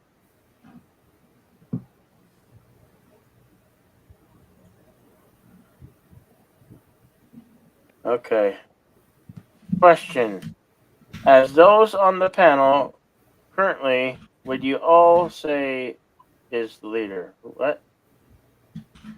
He's asking who's the leader on the panel. Yeah, this guy. What? You know Dillard. Dillard. What? Dillard. I am the captain of the ship. And generally, that's whoever's hosting. I'm guessing he's asking who has the strong personality as a leader. I think that's what he's asking. No.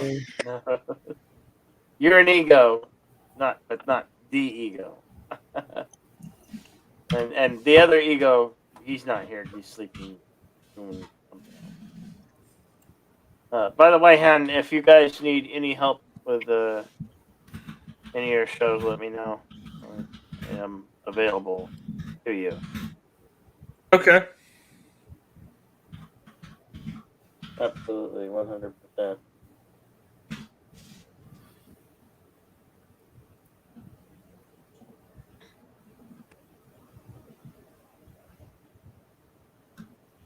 No problemo.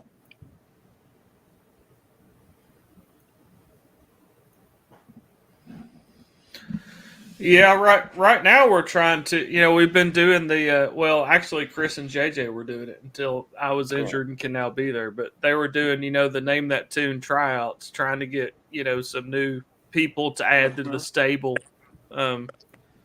So the last Name That Tune we did was all people, that had never been on the show before. Yeah. So we're trying to get a stable of new players to add to, people like you that are already there as, players to kind of have a bigger pool of people to pull from and mix around and all that kind of stuff. Hey, look, Tiger. Oh. There's Tiger. No. No, yeah, see? Meow. Oh, kitty. I just like to hear Raquel say, kitty. Well, you say it so cute. I love the way you say kitty. Kitty.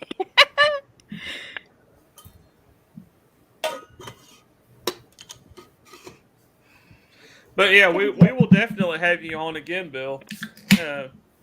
We're trying to do the hopefuls and get, like I said, a bigger pool of people, and then continue, the normal season of Name That Tune once we have a bigger pool of people to pull from, because it got to be hard to find enough people to do a show, and you kind of had the same people on there all the time, and so we're trying to kind of get a larger group of people to pull from.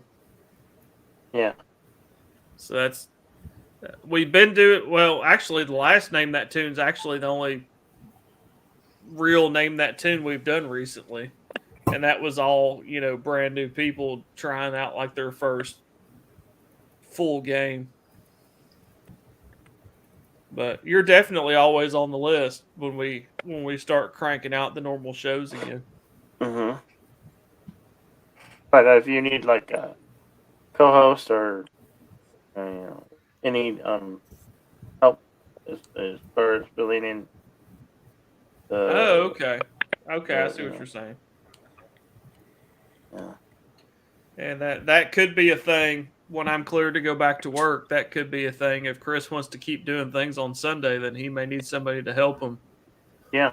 On Sundays, because JJ helped him on Sundays because I was at work. Mm-hmm. So well, if for some reason you don't have the time, Jedi Bill, I can take over if you want. I have plenty of time. Oh well, I'm just right now I have plenty. No, all I have is giving that time. option. Yeah. Well, Bill, you're always welcome to come hang out and help when I'm streaming. Best time in the world. I have lots of time right now. Unfortunately, well, I mean, I would say unfortunately, but I've been kind of enjoying my time off, to be honest with you. But Raquel. All right, Jaloja, I'll be right. Okay.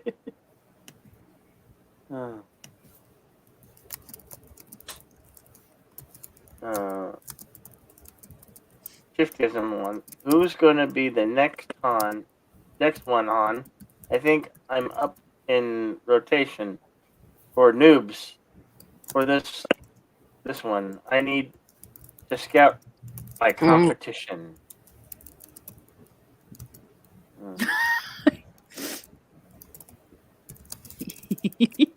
I think you know what I mean. Outsider's perspective, this bald guy in the middle of the bottom seems to run things around here. What? No.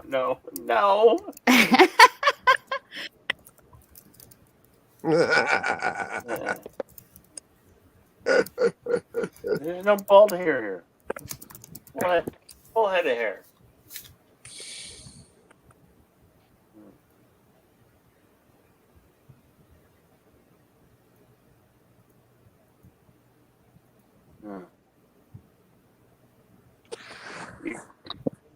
You guys have a favorite Christmas movie or Christmas music that you like to listen to? What's a Christmas movie? No such thing. Did we do this one already? National Lampoon's Christmas Vacation. Yeah. Ernest Saves Christmas. Oh, yeah, someone, my friend. That's a tiny kitty, hon. It's a kitten. He's a stubtail. Stubtail. It's Stubbs, the stubtail. I had a cat like that. His name was Spider Boy. I have to point out mine's back on my legs again. Oh no. You would like it here, Raquel, because there's 7 kitties running around, and I don't know.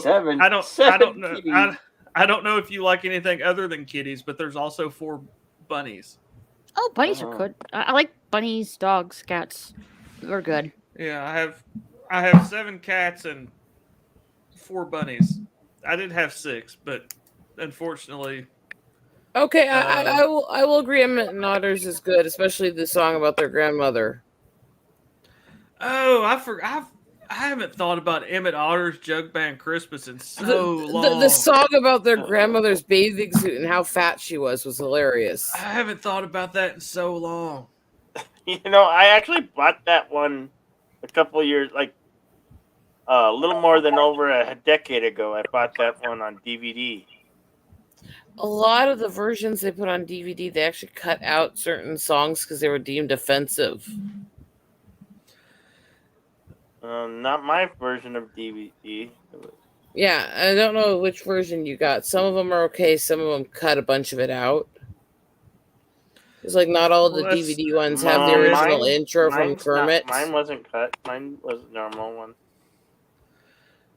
Well, that's even like there's been people raising hell because they put the full series of Seinfeld on Netflix, but they cut some scenes out of it that they deemed offensive to people.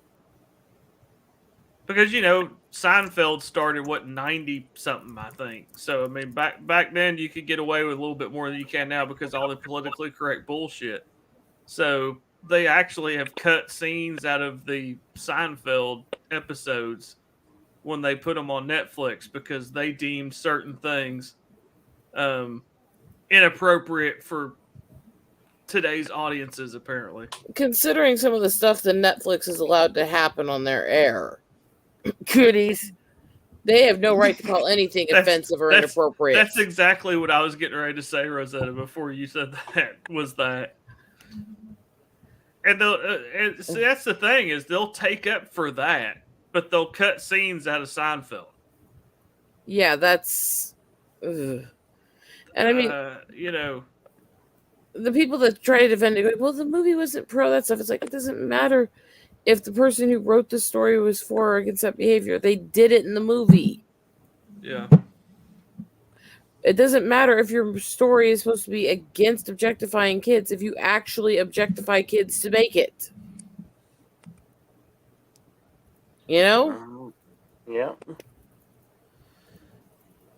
I haven't thought about Emmett Otter's Joke Band Christmas in so long. I watched that already this year. There's some. I gotta admit, the older Muppet Christmas stuff, from Emmett and Otter to the old Muppet Family Christmas and Muppet Christmas Carol and stuff, are parts of my Christmas rotation because I like the old Muppet stuff. Yeah, I totally forgot about that movie, and I remember now watching that movie as a kid. As far as I know, Dillard, there's only been 2 of those movies. No, I think he's putting 3 votes in, all for the same movie. Jingle all the way. Yeah. It's not a bad movie, but I do think some people are obsessed with it more than it's earned. 12 Monkeys. 12 Monkeys is the best Christmas movie ever made. There you go. I need to go. I need to actually watch that movie because I watched that movie one time, and I'm not going to tell the whole story because we're on a stream. I watched that movie one time, but didn't watch it.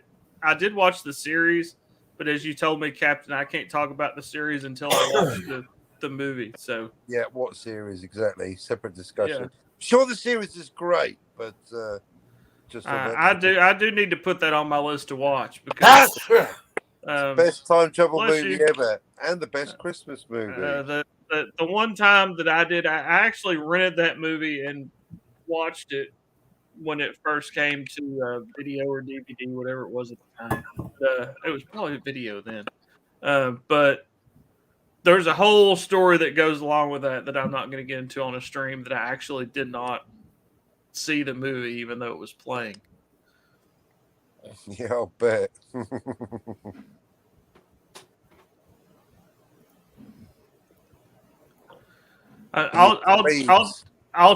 I'll just say this was pre Netflix and chill. This was 12 Monkeys and chill. Yeah. 12 Monkeys and chill. Yeah, this was pre Netflix and chill, or apparently, as I learned tonight on Raquel's stream, before ramen. Spank the monkey and chill, more like. Yeah, Shifty. Block. No, at that time, Shifty, I lived in such a small town that there wasn't even a Blockbuster. There was like this little mom and pop video store. Those were Reservoir Dogs always better than the big franchise one. Yeah, because they would actually listen to their customers. What? Blockbuster, didn't give a fuck. Blockbuster would just stock like all the newest movies, but this little video store, if people were like, hey, you don't have a copy of this, they would actually get a copy of that. And, they would actually listen to their customers and order in things that, people requested. Whereas Blockbuster would tell you to go F yourself. If you're like, hey, can you get a copy of this? You don't have a copy of this. They'd be like, yeah, we don't have a copy of that, but we have 850 copies of this movie here. But that's not what I want to see. I want to see something else.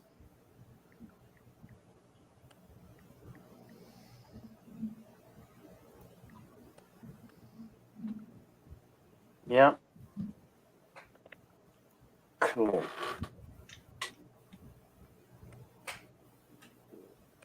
I actually never had a Blockbuster video card. I forever lost mine. I never to get lost a lot. I may have been into Blockbuster once or twice, but I was with somebody else that had, like a membership there.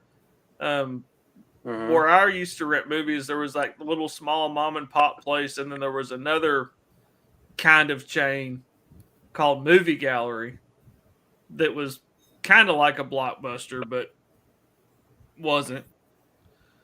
You guys remember it? Go ahead. Sorry. No, what was that? Oh, the Blockbuster at the end there would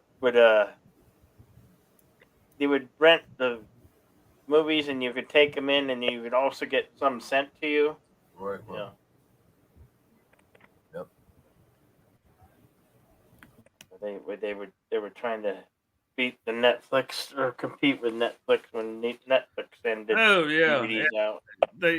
They also at the very last, as their very last dying breath, they also did some vending machines trying to compete with Redbox. But by then it was too late. Mm-hmm. There was some Blockbuster vending, movie DVD vending machines like Redbox, but they had waited so long to even attempt that Netflix had done got them, Redbox had already got them, and that was like their last dying gasp as they sunk below the water was, we'll put out some Blockbuster vending machines. And it's like, yeah, Redbox already has like 45 million of them on every street corner. And you're going to put 2 of them out. That's cool. They were in front of every convenience store and every like Walgreens. Oh yeah, they still are. Yeah. They're still all over the place here. Yeah, they totally dropped the ball on, well, like a lot of industries. They think, oh, well, the industry ain't going to change that much. So they laughed at Netflix. Mm-hmm. Well, Netflix heard them. Well, then they laughed at Redbox. Well, then that was the nail in their coffin between Netflix and Redbox. Yeah. That's why there's not a Blockbuster anymore, because they wouldn't modernize. They wouldn't go into like they could have went into like streaming. They could have done more to try to, modernize into the business, and they didn't. They just kept the store model. I heard somewhere that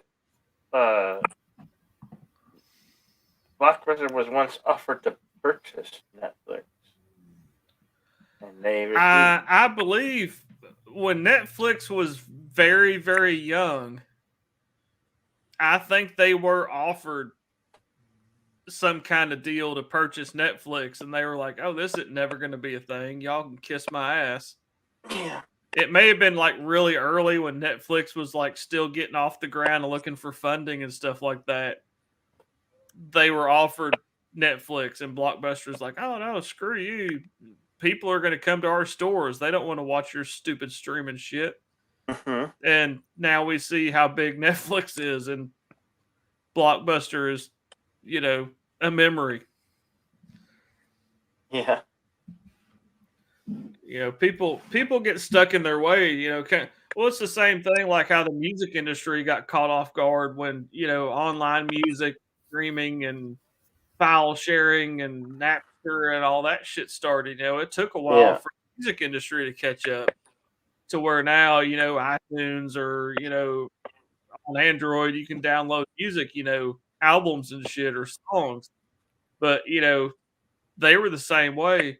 Oh no, this internet stuff's a bunch of bull. This is a fad. You want to go to a record store and you want to buy, a CD. And it's like, well, no, we don't. And then they got mad because everybody started sharing music online. And they were just behind the times. And they finally caught up and have They're still succeeded. behind the times, Hans. Well, yeah. You're right. The internet is not even what it's supposed to be right now. If the internet blew up, the fucking companies would be so left in the dust right now. Well, I remember when back in 2006 when MySpace was like huge and before Facebook blew up. It's like I thought that MySpace kind of looked good. I thought it was going to last, and then it just disappeared. Well, the one thing about everybody was still MySpace failed to adapt. Why did MySpace fail? What happened? What went wrong? They failed to adapt to changing times, and they fell behind the new thing. I remember when MySpace was the thing, and Facebook, you still had to have like a college email address to even be on Facebook. Yep, and then because Facebook sold out. It was originally started for college kids. Yeah, MySpace didn't want to sell out, which I respect that, but they didn't do it right. They pulled a Parler and just fucked up. Facebook sold out, and then they became popular and famous, and basically those two things overflooded MySpace. And when MySpace finally sold out, it was too late. Yeah, it was too late when they finally sold out. Well, and then they tried to revamp and be like, "Oh, this is the place for bands and stuff for music." That's what I mean by selling out. Yeah, by then it was too, like you said, it was too late. Too late by then. And so then this whole media craze, this social media craze started. People think this is new, but it's older than the internet. No. But there were a lot of chat. Remember in the early. Oh God. 2006, there were a lot of. There were bolts and it's annoying. Chat rooms. There was everything, dude. All the shit you guys are doing today, I was doing when the internet first came out. Well, why didn't I have a computer back then? I really didn't. I really didn't have a computer till like. I never really got my own computer till like 2010. That's when I got my first. What you're saying, LDG, is you were already doing what 90-something% of people do with their computer is masturbate to porn. Pretty much. I'll just go behind my avatar for now. You know I had to bust your balls on that, brother. The internet is for porn. Yeah. Porn. I mean, we all have to be for that shit. We all have to be thankful because if it wasn't for Al Gore, none of us would have the internet. You remember when all that shit happened where Al Gore tried to claim that he's the one that invented the internet?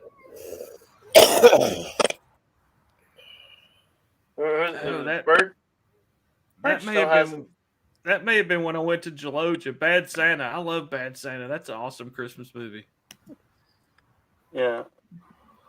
I'm totally going off topic again because I just saw that in the chat. It's okay, Han. All right. I want to say it's in Alaska. There is one there's one or two Blockbuster stores left. There's at least one. Oh, there's one in Oregon. No, last, I think last the time one I in thought the last Oregon. one closed recently. Yeah, I think the The last last one one closed recently. was in Oregon. Yeah, it may have. There was one like way out in the boonies in like Oregon or Alaska or something like that. I know Yeah, it was that Alaska. I think it was Alaska. you know, Washington. and then there was Family Video hung out on almost an extra decade by doing like free rentals for kids and stuff when families came in. But they've started mass closing everywhere recently. Yeah, Blockbuster's like the fucking MySpace and Netflix. They failed to adapt, so they went out of business. I remember how I heard about it. There was actually a documentary made about it in 2020. They didn't want to go to streaming services. That you can actually watch. Ironically enough, you can actually watch the documentary about the last Blockbuster on Netflix right now, which is kind of funny to me anyway.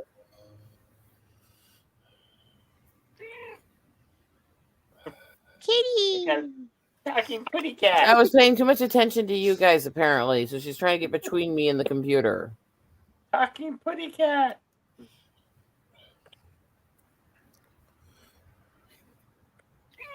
No, Oh, I'm sorry. The world revolves around you. Yeah, they are the center of the universe. It is or was in Bend, Oregon. So I'm looking at the article online saying the last Blockbuster in the world located in Bend, Oregon is weathering the pandemic by tapping into the nostalgia of the iconic video store chain. So it may or may not still be there, but I was thinking it was Alaska for some reason, but apparently it's Bend, Oregon. Is what the internet says anyway, and we know that's never wrong. If Google says it, it has to be true. But I did actually watch that documentary. It's not a bad documentary. The last Blockbuster, which, like I said, ironically is on Netflix. It's on Netflix. I just see so much irony in that. A documentary about the last Blockbuster is on Netflix. Yeah. Which is part of what did all the Blockbusters in. Yeah. But yeah, if you're bored, want something to watch, from what I remember, it wasn't a bad documentary. Well, especially if you remember the heyday of video stores and kind of the retro, kind of old school feel of a video store. It's a pretty good documentary. What? Do you have the foresight of what the next big evolution of internet will be, or on communication? Is this a joke? No, this is an actual. This is an actual question. It's an actual question. Project Icarus. Anonymous monetization is the next best thing. I guarantee you, if Prometheus goes up their way, it's going to be that. Peer-to-peer servers. Anonymous monetization. Well, then peer-to-peer servers is kind of how the internet began. It's how the internet runs. Well, yeah, I mean, I know that the internet is just a bunch of people. Computers connected together, but yeah, Facebook isn't the platform. In the very infancy of the internet, you would connect to like a specific server for like a bulletin board. That's what you're still doing now, though. That's what I'm saying. It's clouded. It's bullshit. It's just more seamless now than it was. Yeah, to me anyway. Do you think there is there any coming before the storm of the next evolutionary change? No, in the way we use our internet. It's going to be the exact opposite. It's going to be complete anarchy before the next best thing happens. So all hell's gonna break loose on the internet, and then there'll be an evolutionary change. We will see, dude. We will see. LDG will be leading the charge on his magnificent unicorn. Or he'll be charging to lead, one of the two. Well, could you imagine fair use unlocked? Nobody getting content matches anymore because they can't do it. You having the privacy of your own fucking stream to do whatever the fuck you want. You mean if they would actually follow the fair use guidelines? Well, you have to force them to do that. You have Yeah. to create a platform. That's why Napster was such a big deal, because they couldn't do anything about it. Yeah. The guy who invented Napster fucking had everybody by the balls and said, "Fuck you, I did it right. You can't stop it. You can't stop me." And what did they have to do? What did it take to stop Napster? Giving this guy a shitload of money. Didn't Metallica do that when they Metallica can't do shit. Metallica. They still couldn't shut him down. They had to buy him out. They had to buy him out. And I don't blame the dude. Wasn't he like a college student that like wrote that shit in his dorm room or something? And then at the end of the day, they buy him out for like millions or billions of dollars. I'd be like him, like, fuck yeah, man, I'll cash out. I would have the biggest stream. I'd have the biggest stream party in my life if Google knocked on my door and wanted to buy out Prometheus. First of all, I would charge him $100,000 just to even ask me the question. Then I would say, go stuff it. And then I'd go on a live stream and say, guess who was at my door this morning, guys? Wait, 100,000? That sounds like a really low ball amount. When I would charge him $100,000. When you're talking about 100, you said 100,000, right? When you're talking about $100 billion worth of, they wouldn't pay that much money. I'm just saying, the next evolutionary step in the internet. You're not listening. Not to buy me out. It's to ask me. If you just to ask the question. Just to ask me. Yeah, basically just to talk to you. It's $100,000. They knocked on my door and said, "Sir, we want to talk to you about something." I'd be like, "Yep, $100,000, and I'll talk to you." Then they'll sit me down and say, "Listen, we heard your idea about Prometheus. We want to buy you out. We want to freaking, here, sign this contract that says you'll never do anything, blah, blah, blah, blah, blah, blah." They'll laugh in their face, tell them to shove it, and then I'll go on a live stream and tell them exactly what happened. You can't buy out freedom. You can't sell out freedom. Nor would I. There's nothing wrong with making a penny for them to at least ask me. Do you think over the whole course of this whole COOF thing, why we've seen so much growth in video, people watching other people basically game on the internet?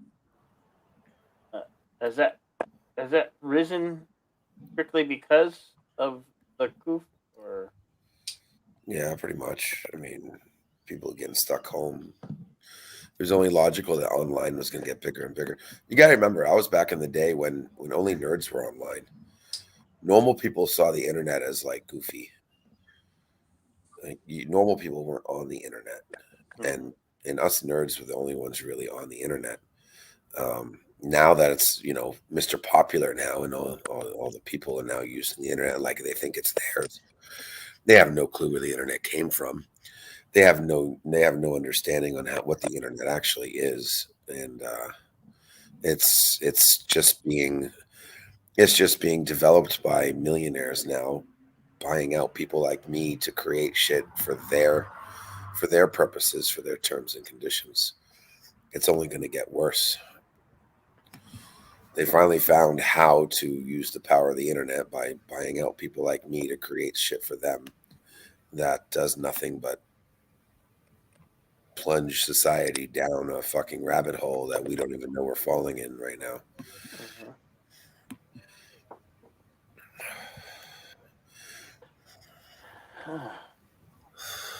I mean, the power of the internet could fix so much shit. It could fix schools or education or jobs or works or relationships. Hell, JJ could still be alive if the internet was as utilized as it should be. There could have been an ambulance on the way to his house before he even had a stroke or a heart attack. It's a fucking joke, but instead we're using it for fucking, oh, I hate this movie, I love this movie. That's what we're using the fucking internet for right now. Oh, I want to be called this, or I want to be called the fuck. We also use it to pay bills, you know. No, the banks use it to track your ass and keep control over your money. You call it paying bills. They call it, I got your ass, and we're gonna take any money we want from you, whenever we want it from you. Yeah, I single-handedly make my bank rich because I'm one of the poor people who have to pay a monthly fee because I can't store enough money in my account to not have a fee. Monthly That's fee. how the government tracks you and everything. That's another thing. Government tracks the banks. Your automatic bill payment and all that shit gets linked to the IRS. Or local law enforcement. Your Facebook and Twitters are shared with local law enforcement. It's bullshit. It's whatever you think they give you a feature for, like paying bills or thumbs up or whatever. You got to remember they wouldn't give you the feature if it didn't benefit them first. Benefiting you is a side effect, and that you can also use the internet to order food, you know. Yeah, would you like to pay food and groceries and more whatever than it costs to actually have the food? Yeah, sure. You basically don't need to go anywhere. Delivered by people who are not even delivered on the to you payroll of the company that you're buying the food for. Yeah, it's a joke. Now they're selling whole meals. Whole meals that they'll do you a whole meal kit where you cook fresh, you know, your dinner, whatever. Everything's for sale and it's all there on the net. I have failed to see a website yet that actually genuinely gives you value for what you give.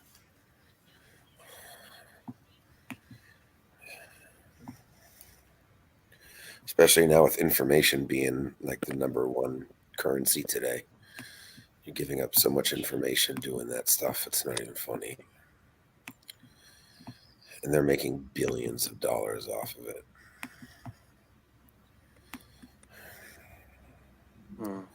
We can have universal based income, a good version of it too, that is supplied from the internet. But you get a check every month for just being online because there's funds for it. And guess who would pay for it too? Not the government, not the rich. Technically the rich, but companies. That's what cryptocurrency is for the super rich, right? No, it was made. No. Cryptocurrency is something completely different. But if you knew how much money you could sell your information for, like you would stop giving it away. It's a fucking joke. Well, you'd have to totally disconnect from everything. No, you just need to have a program that doesn't give you away information for free. You'd have to go completely off the grid, though, to do that. No, you don't. That's one way of doing it, but that's not. All you need is to have a trusted program that doesn't give away your information. A browser that doesn't give away your information. A fucking platform that doesn't give away your information. And a centralized on you database that holds your information and gives you the power to say who you're going to share it with, how much of it you're going to share, and how much of it you're going to share it for.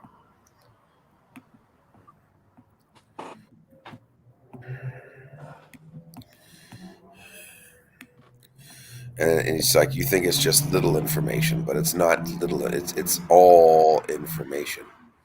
There's so much analytics that people don't even realize is worth a dime. Shiftigism wants holodecks before he dies. Holodecks. You want holodeck? Go to sleep and dream. Best holodeck you can have.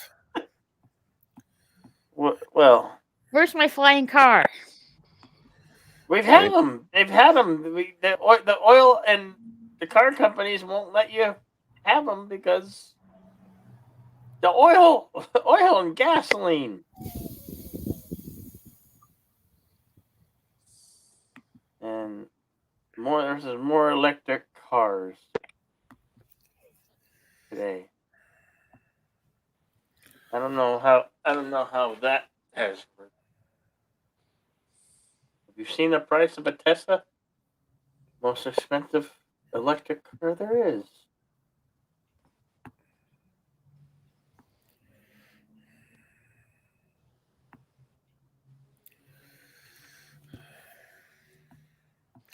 Not to mention the basic rights that the internet should allow to unlock, like freedom of speech.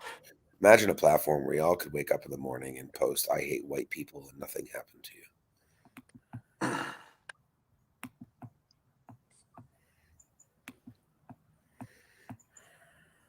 Oh. Imagine sending a DM to somebody and knowing for a fact that that DM's never going to go anywhere else. Yeah. Yeah, people have a problem. That's the problem with this. People gossip and they share. Because they're stupid.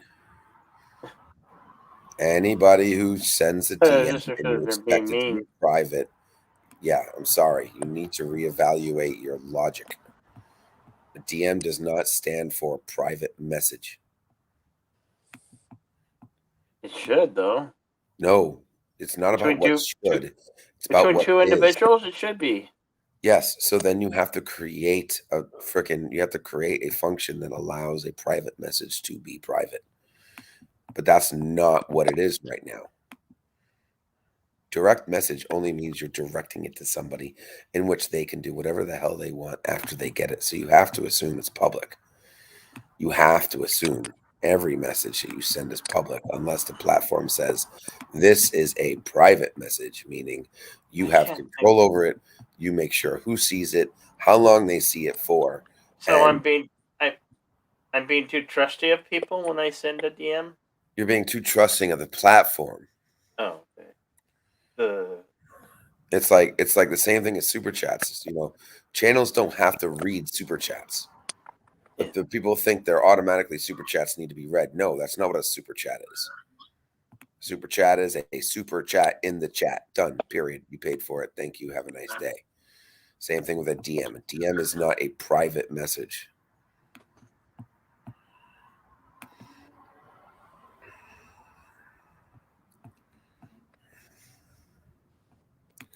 Now, there are ways to create a private message function, but I don't see anybody doing it because they don't want that.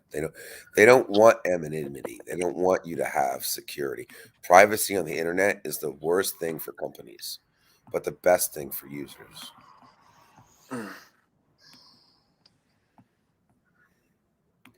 That would throw so many things off the rails, including fucking copyright bullshit,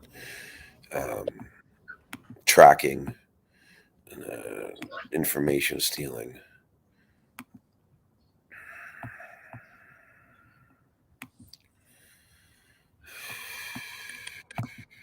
So the internet is one giant gossip hair salon. Is that what we're saying? Is that what we're saying? That the internet's a gossip hair salon? Where people go to gossip? Right now, the internet is fucking war zone. It's World War III right now. The internet has literally created World War III. We thought it was going to be nuclear, but it isn't. It's digital. There's a war going on online. Only a few people know about it. Are you talking about the dark web, LDG? No. Those are a bunch of sickos that just do things on the internet. Yeah, those are just crazy. I'm talking about World War III. Twitter's involved. YouTube's involved. Facebook, all of the platforms are involved. Big tech's involved. Hidden organizations are involved. Governments are involved. It's all about the flow of information and the illusion of choice. We're basically slaves online. Slavery's back. Hope you enjoy it. Because we're all slaves on the internet.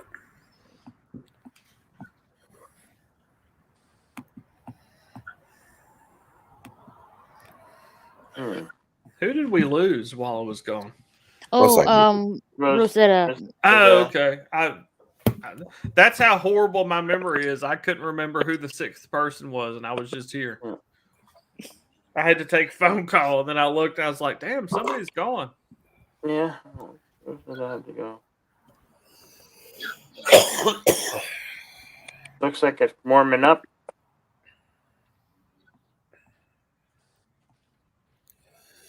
Yeah, sun's starting to blare. Getting there. Good old Florida.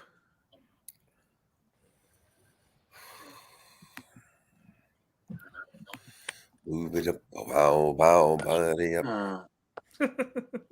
All right. Well, I think I'm gonna wrap this stream up and call it for now. Well, yeah, man. 6 hours. Yeah. Good call. Thank you, everybody. Don't be a pussy, Bill. It's only been 6 hours and 15 minutes. No, I'm not falling into that again.